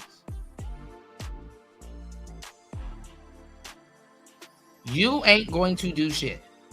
You would have done it by now. He was sitting there pulling his coat. And he was being equally disrespectful. He said, you ain't going to do shit. Stop with the tough talk. You ain't going to do shit. Let's get back to the conversation, because you're not going to do shit. You're sitting dead in front of my face. You're not going to do nothing. In jail. I don't hang around niggas who've been to jail and all of that. And that was a very interesting thing to say. That was interesting. That right there let you know he wasn't about to do. Anton wasn't about to swing or do nothing. Right, fighting in the backyard can get you in jail. Anton wasn't going to do nothing. Right there, he's letting you know Yeah, you get into a physical fight. Yeah, there's a possibility you go to jail. Go to jail. Yeah, Right. we don't want to go to jail, but some people. Anton didn't put fighting on the table. Corey put fighting on the table. Bruh, I don't like, bro. I don't get niggas' interpretation of some straight up shit, man. Let's go. Like, we're not scared of jails, but when people say they're never going to jail, that means a lot of these cats, and you don't want to go to jail, by the way, but you're scared of jail. You're scared of it because you wouldn't really survive in there because white men can't protect you. You understand? Actually, you got the Aryan Nation in jail. Believe it or not, you got some jails where black people are clicked up with the Aryan Nation.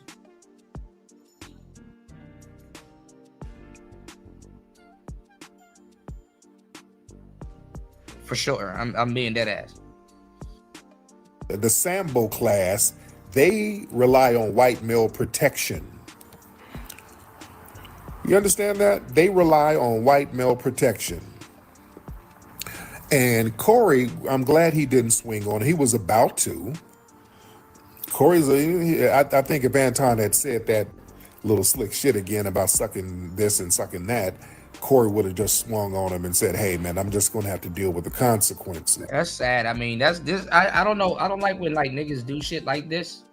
Even if I was Corey, I would have been like, bro, don't speak like this on my behalf because it actually makes me look bad.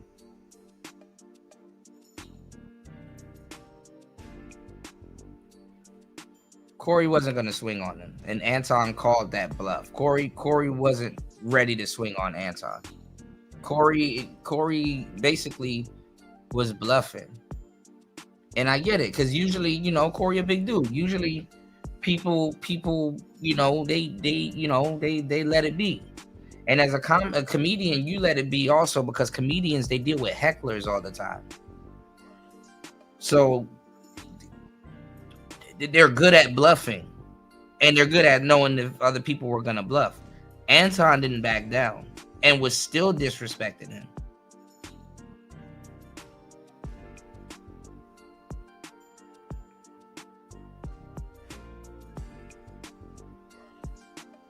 So the fact that you guys got to get on here and tell lies on Corey's behalf just to make it seem like he was tougher than what he presented himself is actually, it actually does the opposite.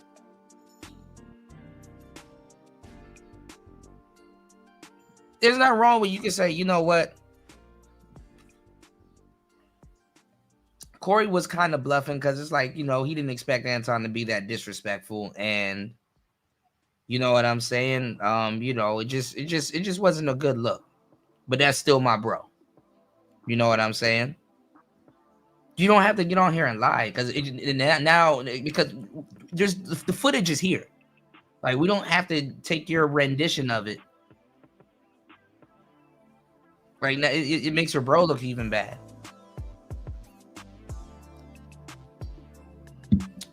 Like, niggas are human. You can be like, bro, I don't think he expecting Anton to come up there clout chasing like that.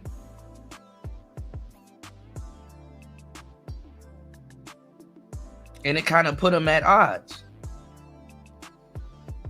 But sitting up there with like, man, he was on the verge of getting his ass beat by Corey, and you know, like he couldn't take it. He couldn't take it. Corey was like, yo, he had Anton by the throat. He had Anton by the neck. You guys should have seen it. It's like, nigga, the video's on the internet. Anybody that can read the damn altercation could tell you what could tell you what happened.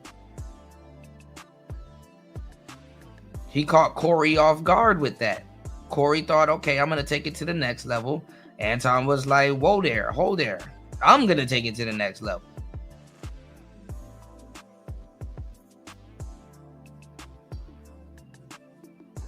Call me that shit again. I'm gonna use this knife. Oh, you don't have to use no damn knife. We can use this gun. You know what? I'm good. That's literally what happened. Hey, let's fight. You know, say something again. We can fight right here. We don't have to fight right here. We can go outside. How bad do you want to fight? It's called reframing it.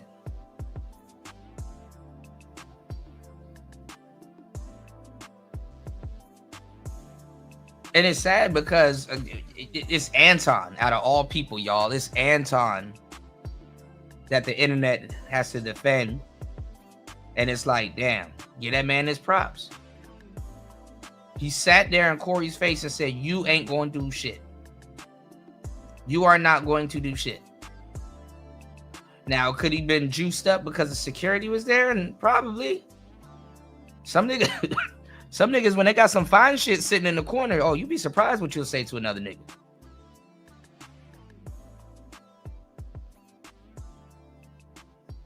Well, you ain't about to punk me in front of no fine shit. You'd be surprised. Security and a fine broad will make you say all kinds of shit.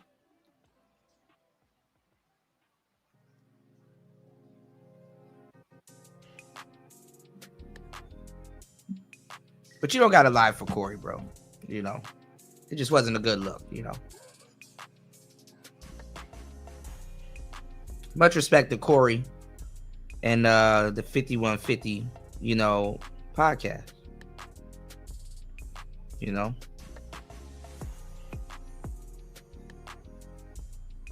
That should have catch you off guard because you, oh, he a nerd nigga. He ain't finna say that. Or, damn, he don't really got a street bone in his body. Let me see if I can check him.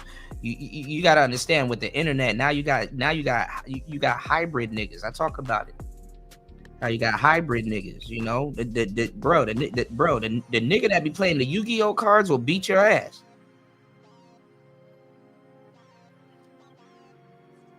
That nigga will go from nerd to obelisk to tormentor so quick. And niggas getting their ass whipped by Yu-Gi-Oh players these days, bro. Like you gotta go outside, my boy.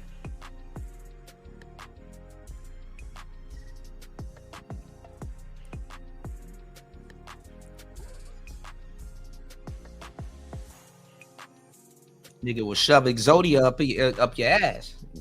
Pause.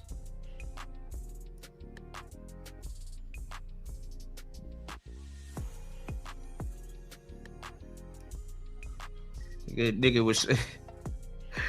will shove a time wizard up your ass, nigga. Blue Eyes Dark Dragon gonna be up your damn ass, you know, kick your drawers up your ass.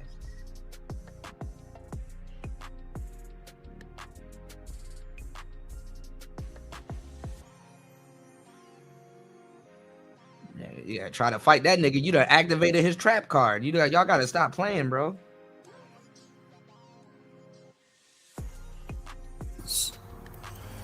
But let's be very clear. When Anton got up talking about let's go outside, you know, for cats like him, that's a stalling tactic. That's a stalling tactic. I know. And for cats like Corey, getting up thinking switching seats was gonna make a difference, that's a stalling tactic too. It's up, it's just gonna be up right there. All that, hey, let's go over here. Let's go over there.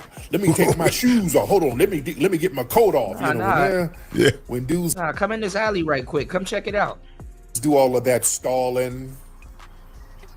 And he turned his whole back to Corey. What if Corey picked up that chair? What if he picked up that chair and just threw it at you? Like, that's what I'm saying. You never turn your back on a man like that and let's go outside and shoot one. Anton was comfortable to turn his back on Corey because he knew he wasn't going to do shit. Come on, man. Nah, you got it. Yeah. Anton wasn't going to do nothing. Let's be clear. All of that, let's go outside. You know what Anton was going to do?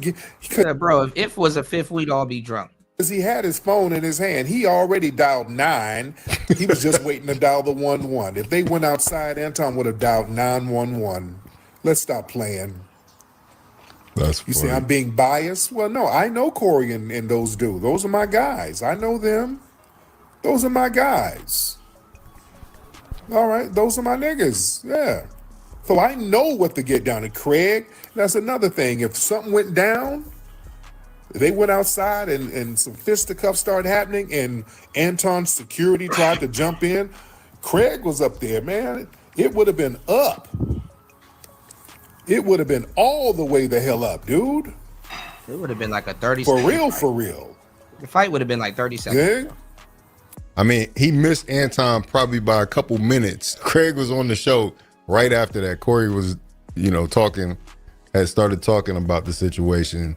And then here come Craig. I told my boy in Houston, I texted him, I said, watch Craig spawn up over there. He about to spawn into the Coin Academy. Sure enough, he did. Yeah, Craig pulled up a little bit later on in it. But yeah, if it was something where it was all these people throwing down and these security guards. Said I practice alchemy, not caught up on all the game message and emotions. The man obviously is space with the world. Okay. Yeah, but like I said, this shit is gonna show how fake a lot of people are, because I mean, isn't the space full of quote unquote nice guys? Wouldn't you be on the nerd side of the game? Shouldn't you be on the nerd side of the game, you know?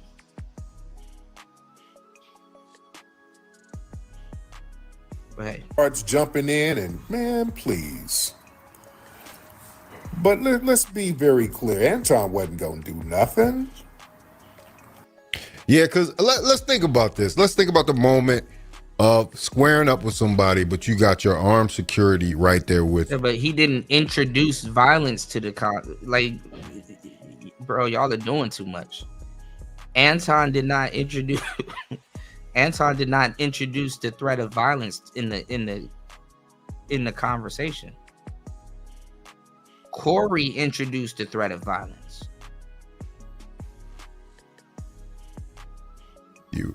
Right now, you have this somewhat sanctioned fight. Y'all agreed to go to the parking lot. Nobody and handle agreed. this like men. Corey tried to act like he didn't hear Anton saying that and sat back down. He moved Arlene out the way and sat back down because the mic fell on the floor, and he went around her to go get it, and he sat back down. If you start getting your ass beat and you have a security guard there, what is he supposed to do? A bodyguard there. You got a bodyguard there who's supposed to guard your body. What are you supposed to do? What is he supposed to do? He's literally probably not going to get paid if he doesn't intervene. If Corey starts getting the best of you. But there's some other factors that I could tell Anton wasn't situationally aware of, but why Corey Holcomb was trying to remain calm in that situation. And a lot of people who, and this is why I think this was a dangerous situation to let it go that way, to let the disrespect get this out of control, and to start doing a fade, because Corey Holcomb is a man of a certain age, and he stated on many occasions, at this age, I don't really like fighting. Those of us who know. All right, but don't use your words. You're a comedian. He could have used his words. He didn't have to try to get in Anton's personal space. Corey incited the violence. And say it again. Say it again or what? If you were gonna pop off, then you would have popped off. Corey had more chances to pop off than Anton. If Anton, anybody knows, if Anton would have popped off, it would have been in response because Corey was, like I said, if Corey was on the way over to me, he said he was gonna sit down. I'm like, shit, I don't know if that nigga gonna sit down. I'm gonna stand up.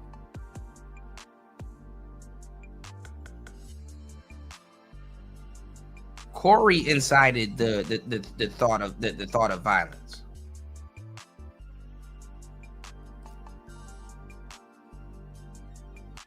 So I hate when unaware niggas always trying to tell somebody that, bro, you're not hip, and it's like, no, actually I am.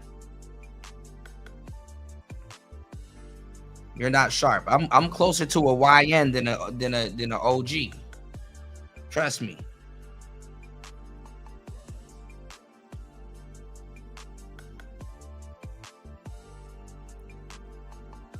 And a nigga could have thrown the mic at somebody and yelled Valhalla and just get the dumping. Overwhelming firepower. Know what that means, right? So, and that's where I really take this seriously, because like, it only takes a second, man. It only takes a second, man. I've seen people snap. These are not YN fighting. It doesn't only take a second. That fight would have been like no more than 30 seconds. You would have just got 30 seconds of coverage. Like, you're nigga, this is not Adesanya versus fucking Anderson Silva. You're two old niggas fighting, bro. Like, their whole life has changed. You understand what I'm saying, man? So that's why I'm glad this is the outcome of it. And we're just doing a little saber rattling now. We're not really out here talking, but people in an instant, and I would never wish nothing on Anton, man. Like I said, I rock with Anton. You know, like this outside of this incident here. You know, I really. No, the thing is that you have dudes that would like to be Pookies, because a lot of niggas are Pookies or aspiring Pookies on the low. Guys like Anton shouldn't be talking the way that guys like Anton is talking. Like, even y'all can't believe it. Corey took on the Pookie patina in this situation, and it was a bluff. It didn't really go nowhere. And respectfully, you know what I'm saying? Sometimes it's like, damn, I thought I could punk old boy, but you know, he ain't no slouch. And then I don't, you know, I don't know if this nigga been taking Taibo classes and shit like that, nigga. You in your 40s and 50s. Who the fuck want to be on the floor in a Kimura? Your shoulder already damn near halfway out of its damn socket. I don't got time to be trying to escape a damn triangle and shrimping on the floor and shit like that. I don't got time to be doing that shit.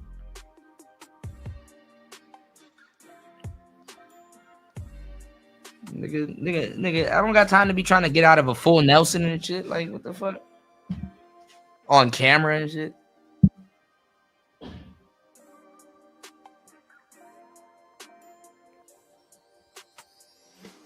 Bad enough if I throw a punch wrong, nigga, my arm might lock up.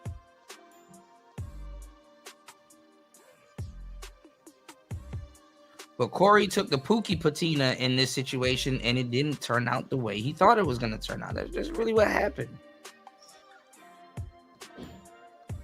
You know, bigger men accept their L's, man. Like, damn, I didn't expect them to do that, but you know, whatever. On to the next. You know, it already happened.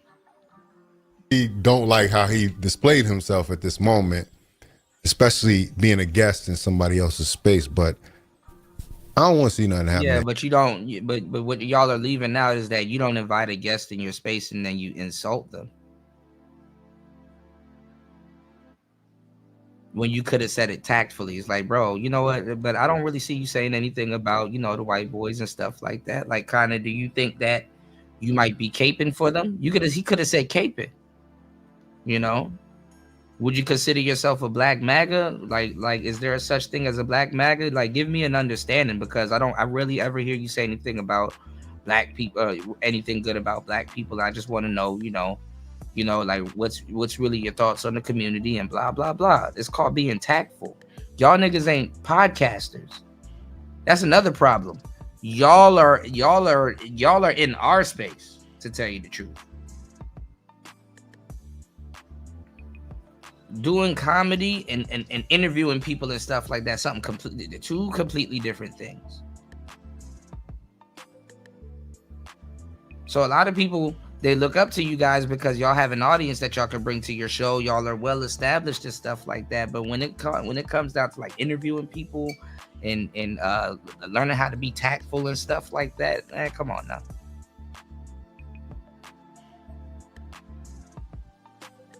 You can't sit up there and tell somebody, yo, you kiss white ass, and think that they just about to sit back and fucking just take verbal abuse from you and shit like that, especially when you're in their realm. It's one thing for somebody to invite you to their place, but it's another thing when you're inviting somebody that's of a higher caliber in what you're doing. You understand what I'm saying? Okay, you can invite me to your house to play basketball with you, but if I'm a better baller than you, why should I suppress that? Invite me to your house to play ball, and I know how to do things on your court that you don't know how to do.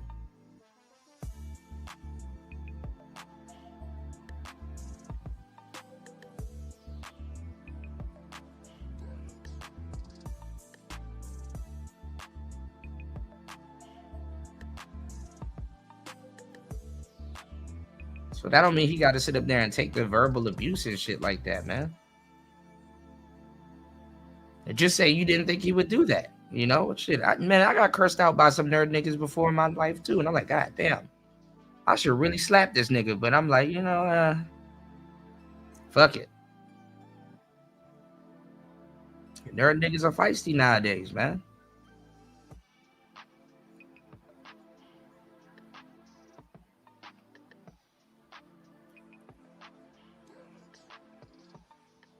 Like, you're not the only one that owns a phone and access to the internet. You don't know where that nigga be hanging all day. He probably know a thing or two about a thing or two. Let's go. Anton, like, you know, that's all. He wasn't gonna do nothing at all. We know his type. I know these types, dude. I deal with these dudes. I done been to court with them. Those types, these little talking dudes. And listen, Corey had already had a situation up there where hands were thrown, people up there running their mouth, saying slick elbows. stuff. Hands got thrown, and then they ran and sued. Yeah. You understand? So Corey has already had a situation like that. So I understand where Corey was coming from, trying to have restraint, because you saw what dude was trying to do. Anton was trying to provoke so that hands can get put on him. You talk tough. The minute people put hands on you, all of a sudden you turn into full bitch mode. You talk all of that gangster shit. Dude, I see it. I done dealt with these type of dudes, man. I done dealt with them. I'm telling you firsthand. I done been up in court with dudes snitching. These dudes turn to straight bitches. Y'all know how I get down. Y'all know what my get down is. I pulls up. And then these niggas start bitching up. Bucci, all these dudes. I ran up on Bucci's fat ass. He twerked his fat ass over a fence and ran. That nigga started clapping his ass like Megan Thee Stallion when I ran up on his fat ass. That nigga started performing wet ass pussy when I ran up on his big jolly ass. You know, and we know Ugly Turtle. When I slapped the fez off this nigga's head, that nigga, he went to court. He filed a suit. All up in court, snitching like a motherfucker, talking about how I beat up on him. Yeah. Ugly Turtle. All up in court talking about it. Oh yeah, talk all that tough shit on the internet. That nigga was all up in court. He beat me. He hit me in my head, kicked me in my pussy. That nigga up in court like Cassie. You understand? I done had niggas up in court talking about how I done whooped on them after they done talked all that shit. You know? Anyway. Talk all that shit and then get whooped on, and then all of a sudden you up in court. You know? Anyway, yo. See, Tariq is funny, man. Tariq is hilarious, but he's clear on how he sees this altercation, this incident, man. All y'all out there that I mean, to the tune of, I got 11,000 comments on the first video I did on this subject. Like, a lot of y'all out there really don't understand how these things work, and I'm just gonna maintain that, because I mean, y'all playing internet games. Y'all think something's supposed to go one way, and if it doesn't go exactly how it's planned, then somehow I'm in the bag for Corey, and everybody that sees this is in the bag for Corey. No, I mean, you are in the bag for Corey, man. You know, you got, you know, you don't have to You know, you don't have to add extras onto something that we can clearly see.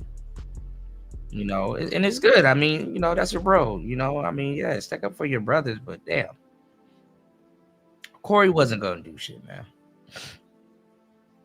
And look, maybe he did think twice. You know,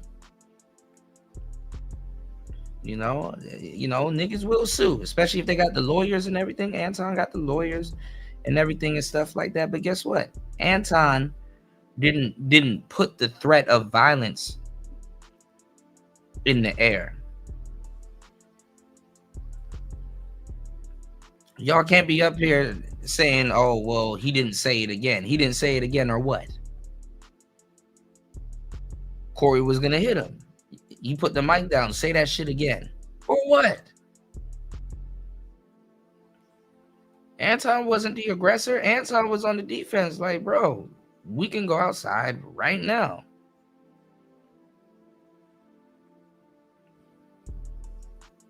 If you really wanted to put hands on somebody or incite some type of mutual combat, like, I'm in Asia, bro. I'm in Asia. There's damn near a fight here every night. You just gotta go find it, or it finds you. There's a fight here almost every night, bro. I've seen niggas get jumped. I've seen niggas get busted open the head with bottles, all kinds of shit. There is no fair ones out here.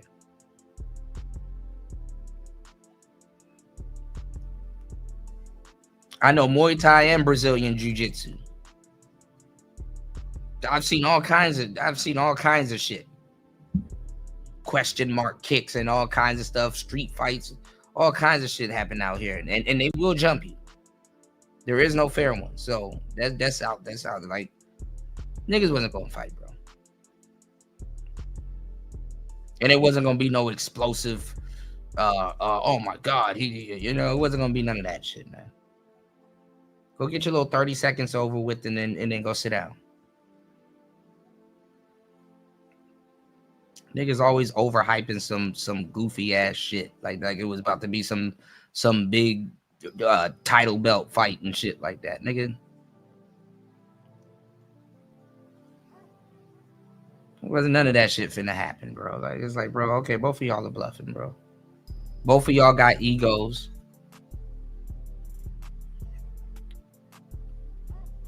Nothing was gonna happen. Nothing exclusive was gonna happen. Both of y'all might get a shiner, like a nice little shiner, and then go sit down.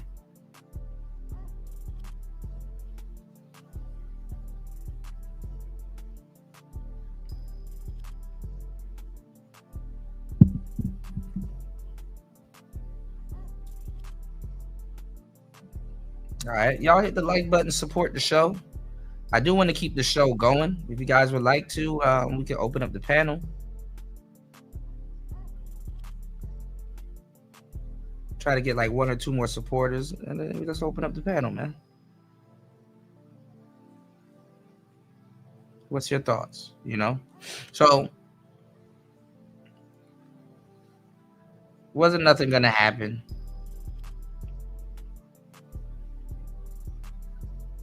Corey wasn't trying to fight like that.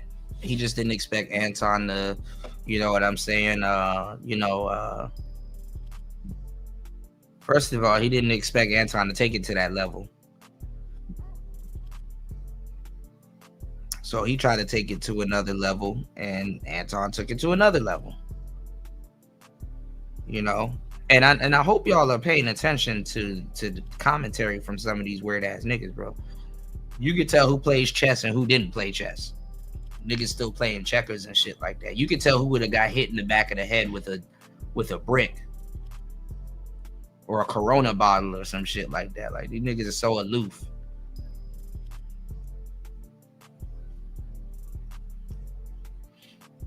That's the thing. When you get older, it only takes somebody to have the drop on you. See, when you fighting a YN, you can have the drop on a nigga. That don't mean something gonna happen to him.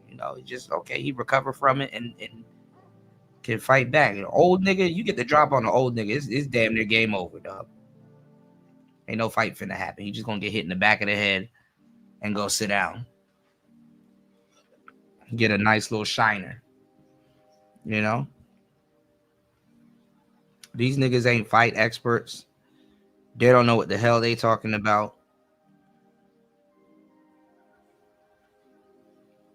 And they wouldn't see it coming. You know what I'm saying? Like I said, if Corey was walking over to me, I would have stood up.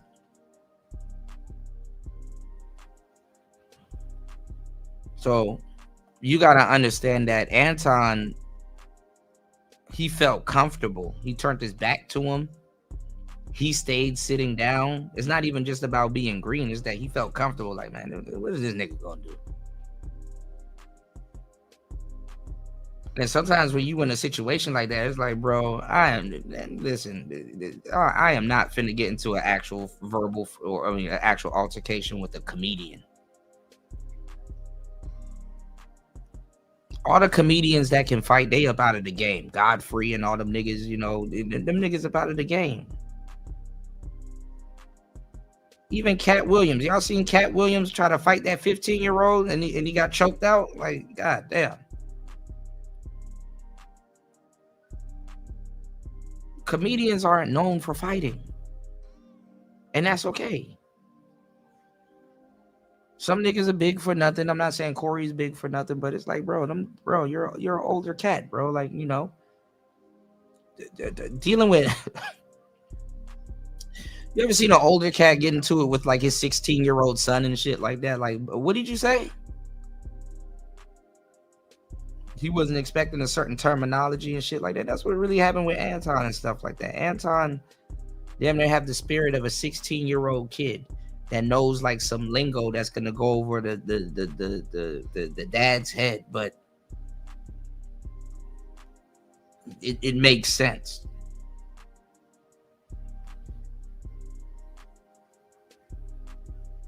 And when you really can't defend it, you know, when you overly, you know, sucking Black D, that shit is mad disrespectful. That shit is wild. Like, you on black people's nuts that bad?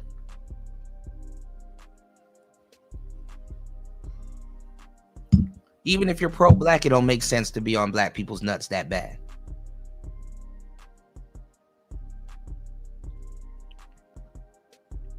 Yeah, I mean, he can shuck and jive for the white man. He's not the only one. What's going on, JR?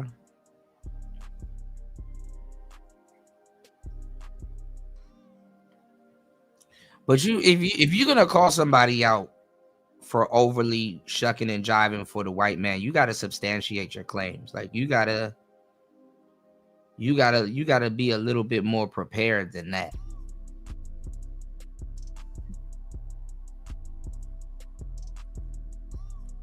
Like, nowadays, bro, you can't tell somebody, you can't tell somebody,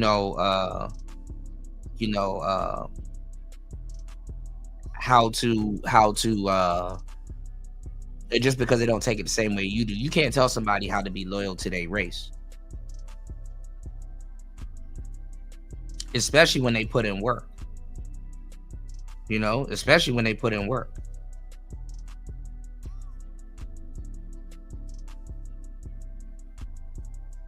And then now it's not even the fucking climate for that. Like what are you gonna do? What's the line of questioning nowadays, y'all? Are you a tether? I need to know before shut up.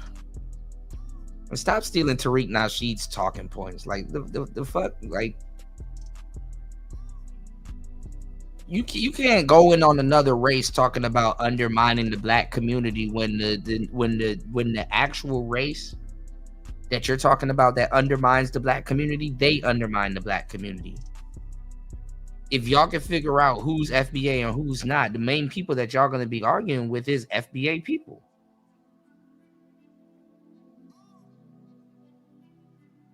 I bet you all of the people that we're talking about in this situation don't even have a black bank.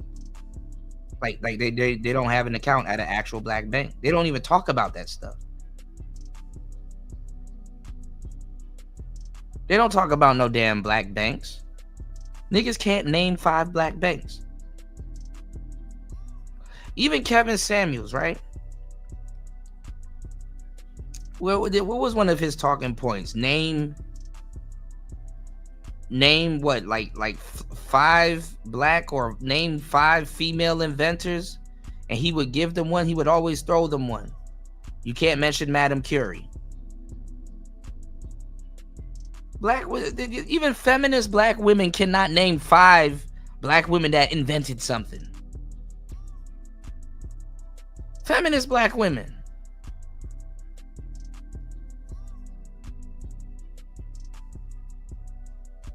Feminist black women cannot name 5 black women that invented something.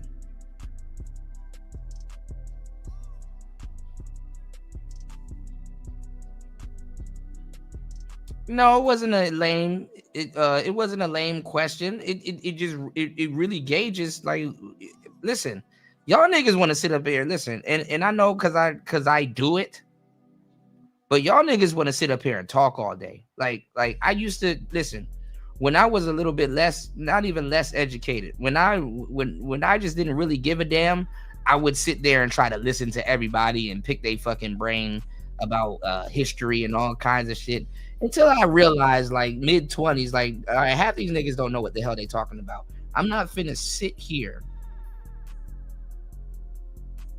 and go over every single nigga that don't know what the fuck they're talking about. Like, I'm not finna sit here. It's just that I'm just gonna assume, like, just even off the context of the conversation, I'm just gonna assume you don't know what you're talking about. Like, I don't have to sit here and talk to 1,000 people and realize, damn, I'm gonna be the main one teaching because these people are half-assing their quote unquote race loyalty. Like, they really don't know what they're talking about. They just use talking points, and these are like entry-level talking points. And it's really disappointing because they're the one that fuck with you.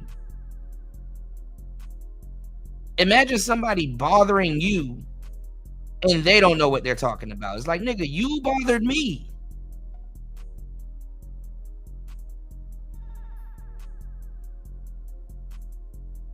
It's really the atheists versus the Christians all over again.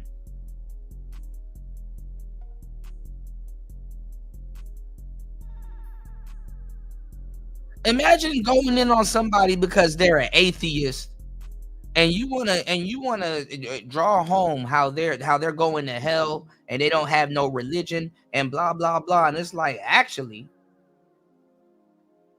I've read the Bible from back to back. You haven't.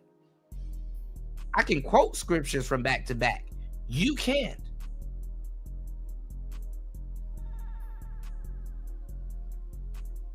I actually happen to have a Bible on me, and you don't.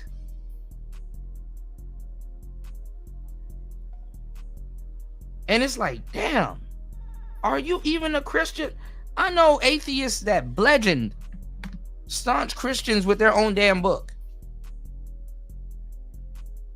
And it's like, bro, you called me out for not having it's like, I got a friend. He used to wait for this nigga used to sit down and wait for Jehovah's Witnesses to knock on his door. Trapdoor spider type shit. That nigga. Oh, this nigga been anticipating them niggas. Sent them niggas home with some damn homework.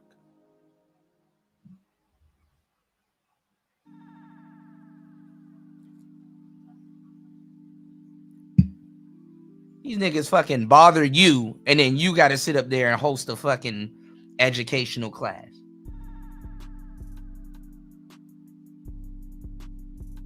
And it's like they don't really, you know, they just wasting your time. It's like, bro, I know you probably don't mean harm by this shit, but nigga, before you bark up someone else's tree, just figure this shit out for yourself, you know?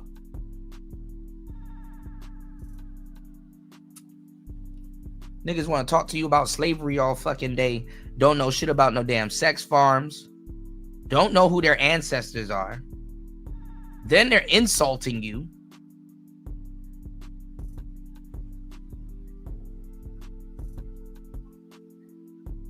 Don't know where the talking points came from.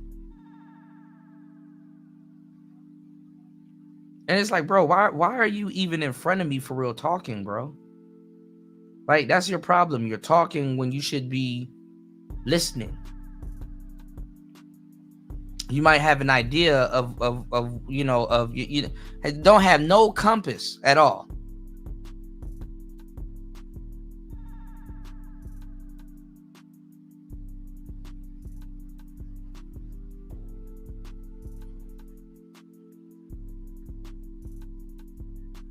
You said, how lame is it when the next breath is the black women is the greatest in the country, and then the next breath is Boulay CIA operative chess piece? Man, listen.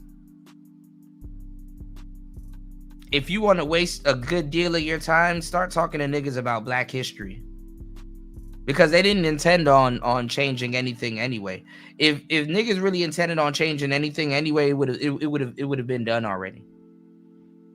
It would have been done already. Most black people are walking around aloof. They don't have no type of itinerary. Like, it's just a surface level conversation. Like, it literally stops at, we need to do something, or we need to talk about something. That's literally where it stops. And then you know how like when people reference Africa, they act like Africa. Oh, we was back in Africa. What the fuck do you mean we was back in Africa? Where in Africa? Like they reference Africa like it's Burger King and shit like that. Oh, man, we was back in Burger King. Nigga, where? Which Burger King?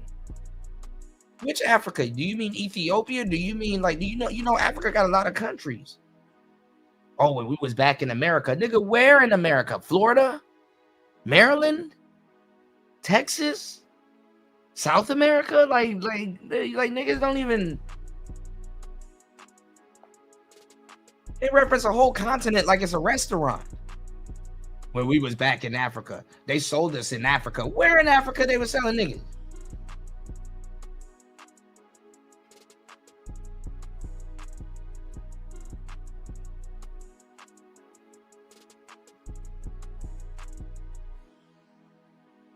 And then niggas can't even get on the same page about quote unquote Africa, because they were like, oh, well, we were stolen from Africa. We were kidnapped from Africa and all this other shit. And it's like, bro. Then the next minute, oh, well, we're indigenous Americans. It's like, nigga, which one? Did you get kidnapped from Africa, or did you come from the Caribbean, or were you indigenous Americans? Were you already over here? Like which one? Niggas ain't even on the same page about their lineage.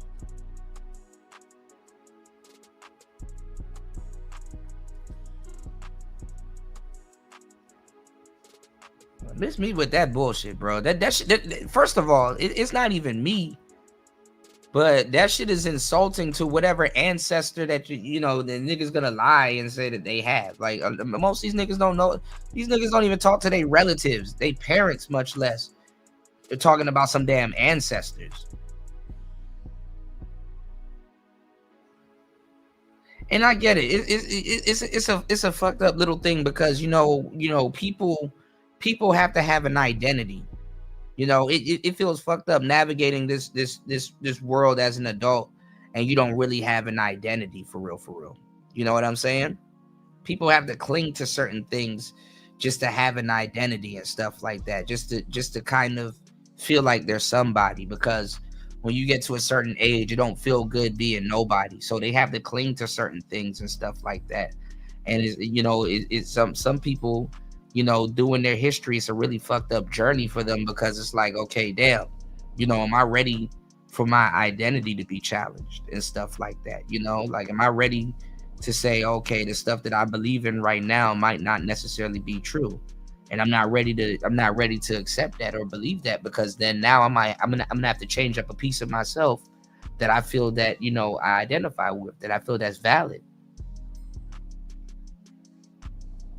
And it's just easier to believe a lie than to do all of that. Like, who the fuck wants to, like, where do you start with that? And then nobody wants to feel like they spent a long time making a mistake. So when you have to revamp your whole identity and shit like that, it's like, okay, well, who am I at this point? You know, and believe it or not, most people are cool with lying to themselves. Like, only you know. You know what I'm saying? That's between you and whatever, unless somebody reads your damn palm, or you go, you go get some type of reading, or somebody does some like family lineage with you and stuff like that. Hell, you got groups of white people that can't accept that they're sub-Saharan African.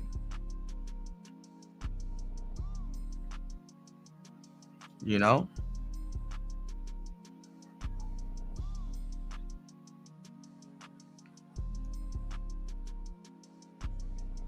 So that shit gets deep, you know? And then at the end of the day, it's all about black female worship and stuff like that. So, you know, like niggas arguing over some shit that they, you know, if they ever woke up, they'll get expelled from anyway. Your little pro-black career don't stop until you stop simping. You gotta openly profess, you know, how much you gonna simp for the sisters, bro. That shit don't stop. That's how you get kicked out of the some weird ass black community. We've plateaued so much when it comes to like politics and history and stuff like that. Like, being a coon doesn't get you excluded. And truth be told, in America, like I told you, in the manosphere, you niggas are trying to fit yourself into two slots, which is the educated lame and the Pookie and Ray Ray. And the thing is that when you don't fit into one or the other, it causes problems. They you know, you might be both, but guess what? You can't be both with these goofy ass rules.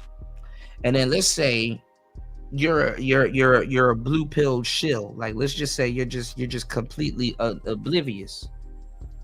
But let's say you're a square and you participate in you know,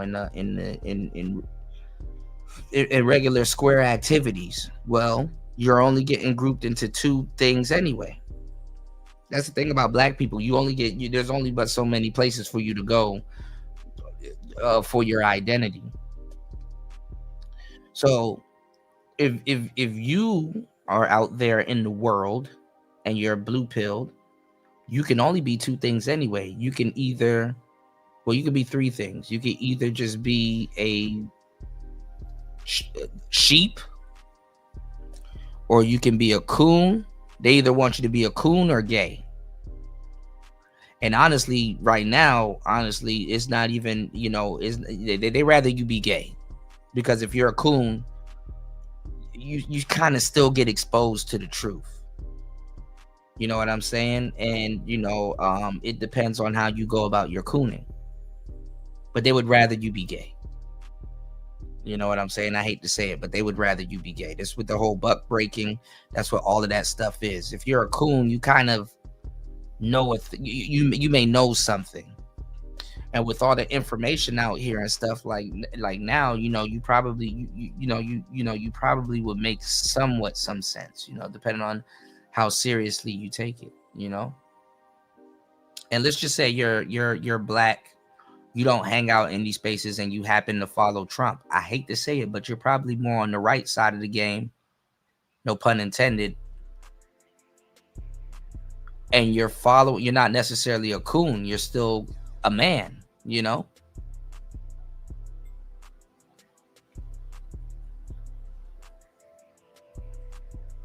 I hate to say it, because Trump is not only just representing politics, he's representing manhood.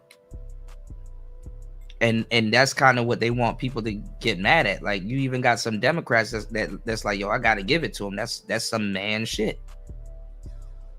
You know, a lot of times people make fun of squares, you know, because they get lumped in with lames and stuff like that, you know. A lot of times people make fun of squares and stuff like that, but they forget that squares are men also. You know, there's actual men that are squares. You know what I'm saying? They don't got to be privy to the game. They don't got to be, you know, they're still, you know, they still attract women. They pay bills. And they have sex like any other red pill or you know, or anybody else that's getting it.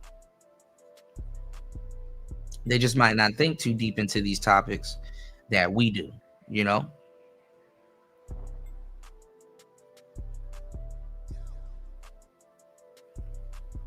But they are men and they handle their business. They don't have to sit up here and have to try to prove their manhood. They don't need a set of pills to define, you know, what they finna do or what they want to do.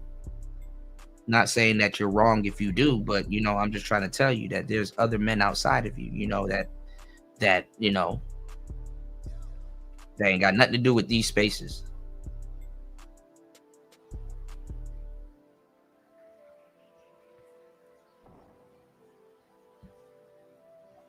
And you got to start looking at some of these people that want to lecture you about this Black history type shit. It's like, you know, okay, well, why are you asking me about some damn woman, you know, that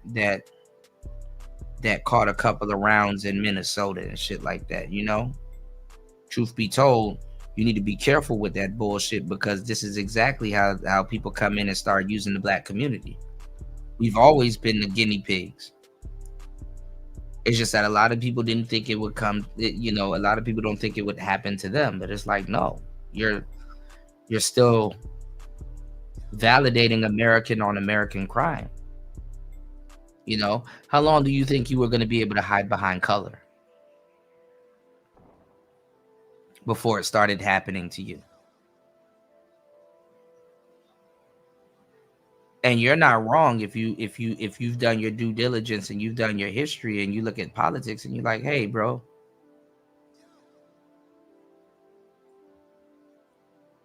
usually it's us getting fired up. But now you have another group of women and stuff out here that's overtly annoying. When you mix in the lifestyle and you mix in feminism with it, it ain't even about them being in uniform. Those women bypass those uniforms mentally, and they're like, no, I'm not gonna listen to a man in general. I'm a lesbian. I don't listen to no man. What can a man do for me? I'm not gonna listen to a man in general. And then what makes it even worse is that the person has on uniform. And now you got a bunch of entitled women doing a bunch of fuck shit. And they don't really get to hide behind, I'm not going to say Black people hide behind certain things, but technically there's some elements taken off the table when it comes to them.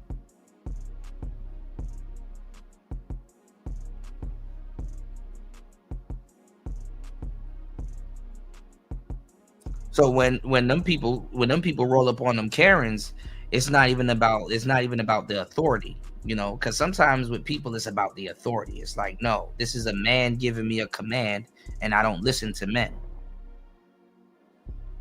And then I can say, oh, well, you know, the fucking occupation of being a cop, that's the icing on top. Karens know cops. They call cops. It ain't even about no fucking authority. See, Black people, it's about authority. They look at the badge. They look at the status and the commands and stuff first. They're not even thinking about gender. It's the principle with these women that I don't want to follow what a man tells me to do. He's not going to tell me to do something in my best interest. I don't like men. You know, why is he here barking commands at me?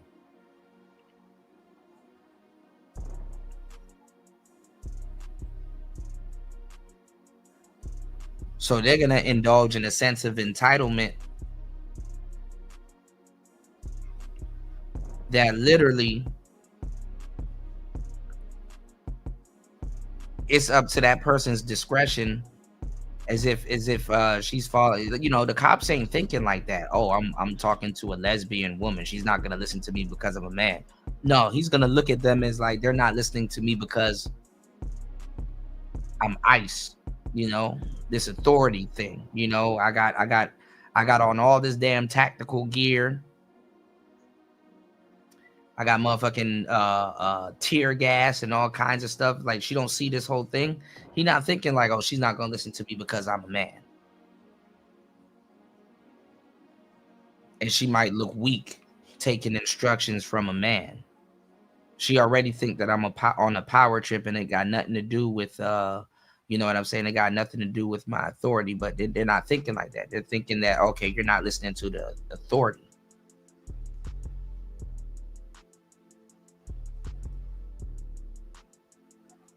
So you let them Karens that claim to not feel safe in America, you let them go ahead and do it.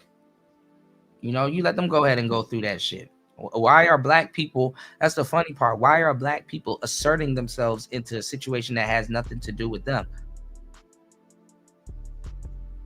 Black people already made a fool of themselves with the Charlie Kirk situation. They really sat up there and act like Charlie Kirk sat around and talked about niggas all day.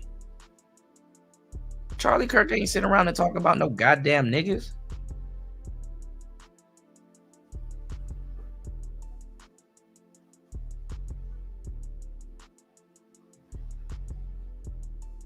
And it's sad because this is men. Men be really trying to be at the center of something so we can say somebody's talking about us. And it's like, bro, it's bad enough when crime is down in the black community, they start manufacturing crime.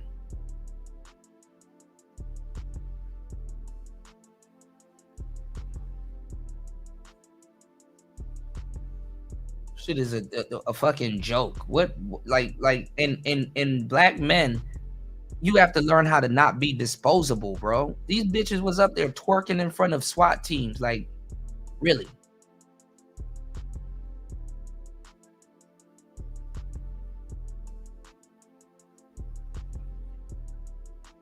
I'll show y'all something because y'all gonna think I'm lying.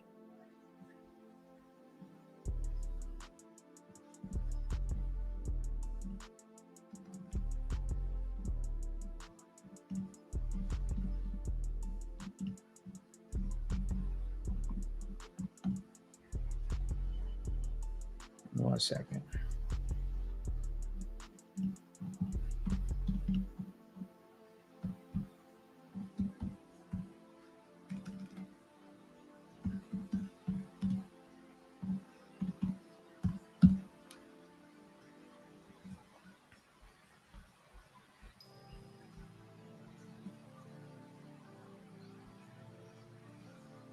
Okay, I can't find the actual video, but guess what?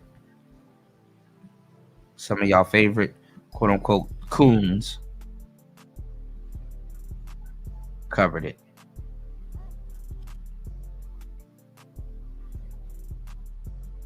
Yeah, I got a new show for y'all. Got a damn good show. Yeah, I think Chicago, these inner cities, I think it's a lost cause. You can't fix that place. No, Keith, you can't give up, man. You can't be like that. What's wrong with you? That's un-American what you just said. You need to be optimistic instead of pessimistic. What if when we was battling the British, when the British was coming, we was on the brink of defeat? What if you'd have walked up and said, man, this is a lost cause, man. The British, they coming. No, we stood up. We fought the British. We won our independence. Be optimistic. Well, that was some damn patriots. Yeah, we gotta get them patriots. Them people in Chicago, those are not patriots. They're leeches of society. I'm about to show you a video. Shots fired. Shots fired. Thoughts over fired. the radio. Cops like, shots fired, shots fired. They rode to the scene. And this is what they run into. Bunch of Negroes. You'll see. Shots fired, shots fired. Responding to reported shooting this weekend were met with twerking and taunts as they tried to disperse the crowd. Look at the white man. That is crazy. So imagine that. Imagine just twerking in front of a bunch of police officers. All you can do in attack mode is bust your coochie open.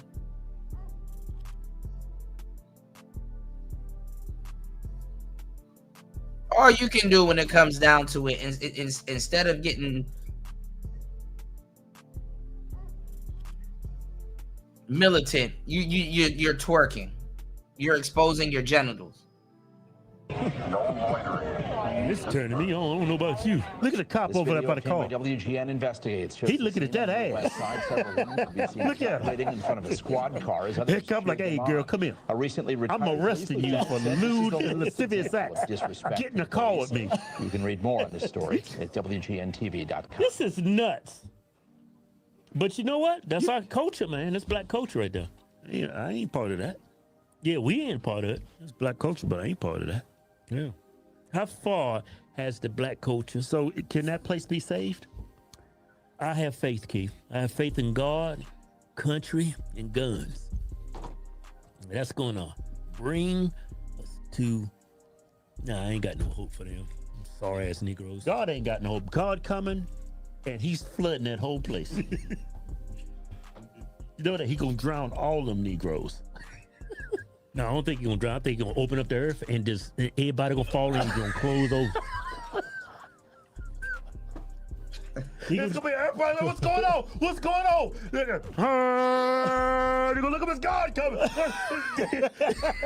You know, they say when God comes, you're gonna hit that horn, right? You see the earth going on. They're gonna be like,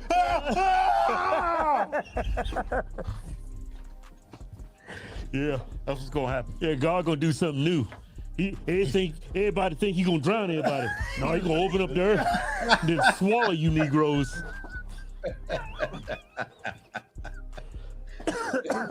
But you know what's pushing that on black people? On black women? Rap music, man. Yes, TV shows, movies. Hey, let me say this. Democrats have built an infrastructure to literally destroy the black community. It's in our music, TV shows, colleges and universities preach all these ideas. Yeah. I mean, it's everywhere a black person looks. All the content black people consume, it's meant to do that to them. Yeah. Yeah. Somebody Don't shot get me wrong. I mean, but just imagine dying twerking. Imagine dying mid-twerk.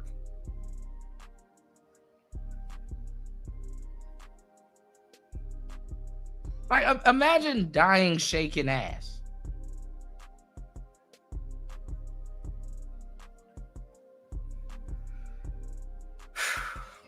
Don't get me wrong. I like to watch the girls, you know, do all that lascivious behavior.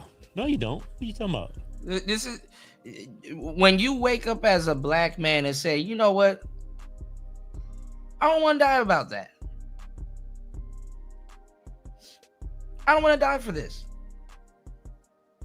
Bad enough you get cursed out when you don't want to pay for shit.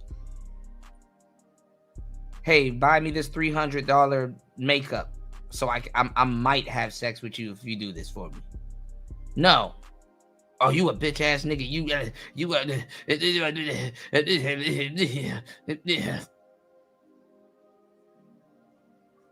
So imagine when you say, yo, I don't think I want to die for hoes twerking in front of the SWAT team. Yeah, I don't think I want to go for women that's gonna call me all kinds of shit and don't even know how to they don't have a militant bone in their body. All they can do in attack mode is shake ass.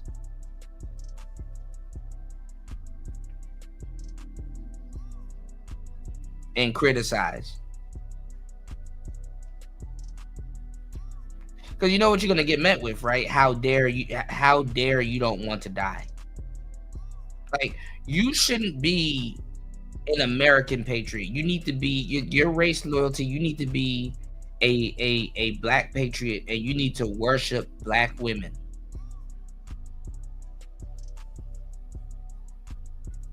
Like, even slaves wasn't out there twerking in front of the fucking SWAT. Niggas had to take it. These women are they just go out there and just give it up. Offer it. No, offer it. These niggas out there serious than a motherfucker with tear gas and all kinds of shit. And your girl out there just offering up random street sex and peep shows. And imagine what you would get called because you're like, you know what? I don't want to die for that.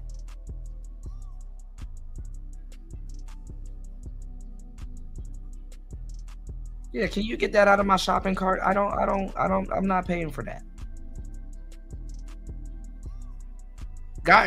God forbid you want to live. You know, God forbid you want to live. Like you have a life actually worth living. And you don't have to twerk in front of SWAT teams. God forbid you live long enough to discover like,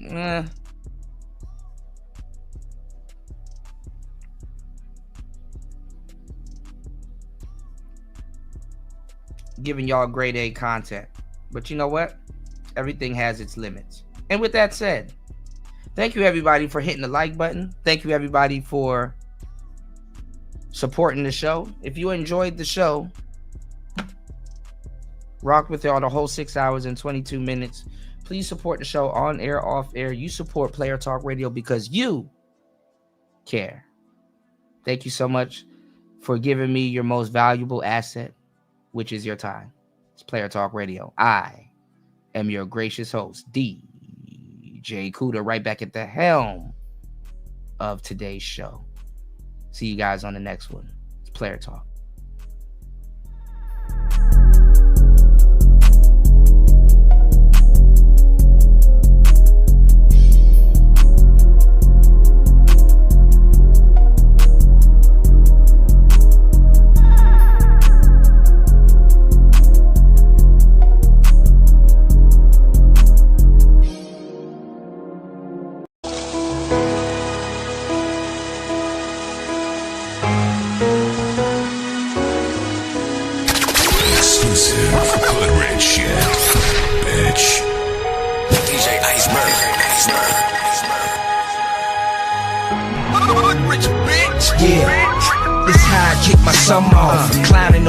Song.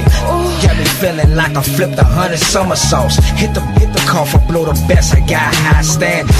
You clenching to your chest, Fred G. Sanford. I tell it, you ain't shit. I'm a Mac a player. See the skins on these steppers. That's an alligator. She want me like an elevator. Should've been super. Think of Clark Kent sister. Yeah, I stay trapping like a vice lord. Stay strapped like a patient in the psych ward. I held up to his head, boy, I'm not going. Butter so soft, you can pour it over popcorn. I'm riding on chrome, ain't nothing better. You know what I'm on. They pushing that leather, flicking through the city with they on my lap. No seatbelt, but it's still strapped. Yeah, I'm on that pushing that leather. You know what it is when I put them both together. I'm all about this pimpin', baby, get up in my ride. It's going down tonight. Yeah, riding in my old school with my new sitting on sixes. I'm throwing deuces. Now the garbage bag, Kush vaporized. Got the type of paper make a couple testify. So trill and I put that on this 45. 40 dealing, trying to buy a puffy house. I'm into things, culinary arts. In the Porsche, you can smell the poultry when I park. Used to wear a vest, now I just don't give up. 30 at the bar, really I don't give up. 20 in the strip club, I'ma live it up. Turn around, put the pimpin' down, she gotta give it up. I'm riding on chrome, ain't nothing better.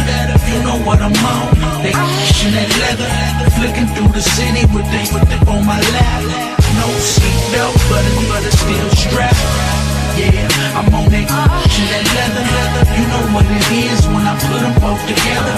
I'm all about this pimpin', baby, get up in my ride. It's going down tonight. Combination is spinnerful, double shit is expendable. The leather in my lap is similar to a living room. So sit back and relax as we climax to the pinnacle. As long as you relax, the conversation is minimal. They say that pimpin' there will cause I'm living proof. Minus the alligators, activators, and linen suit. Yeah, baby, cause you know what I'm on. Cause we living for the One day you here, next day you gone. So this gon' last forever, well at least the switch is gone. But she got more than enough, so just roll up and repeat the song. Baby, you know that I'm fly, in my XY chromosome. You can see by the way I'm riding, you can smell it from my cologne. I'm riding on chrome, ain't nothing better. You know what I'm on.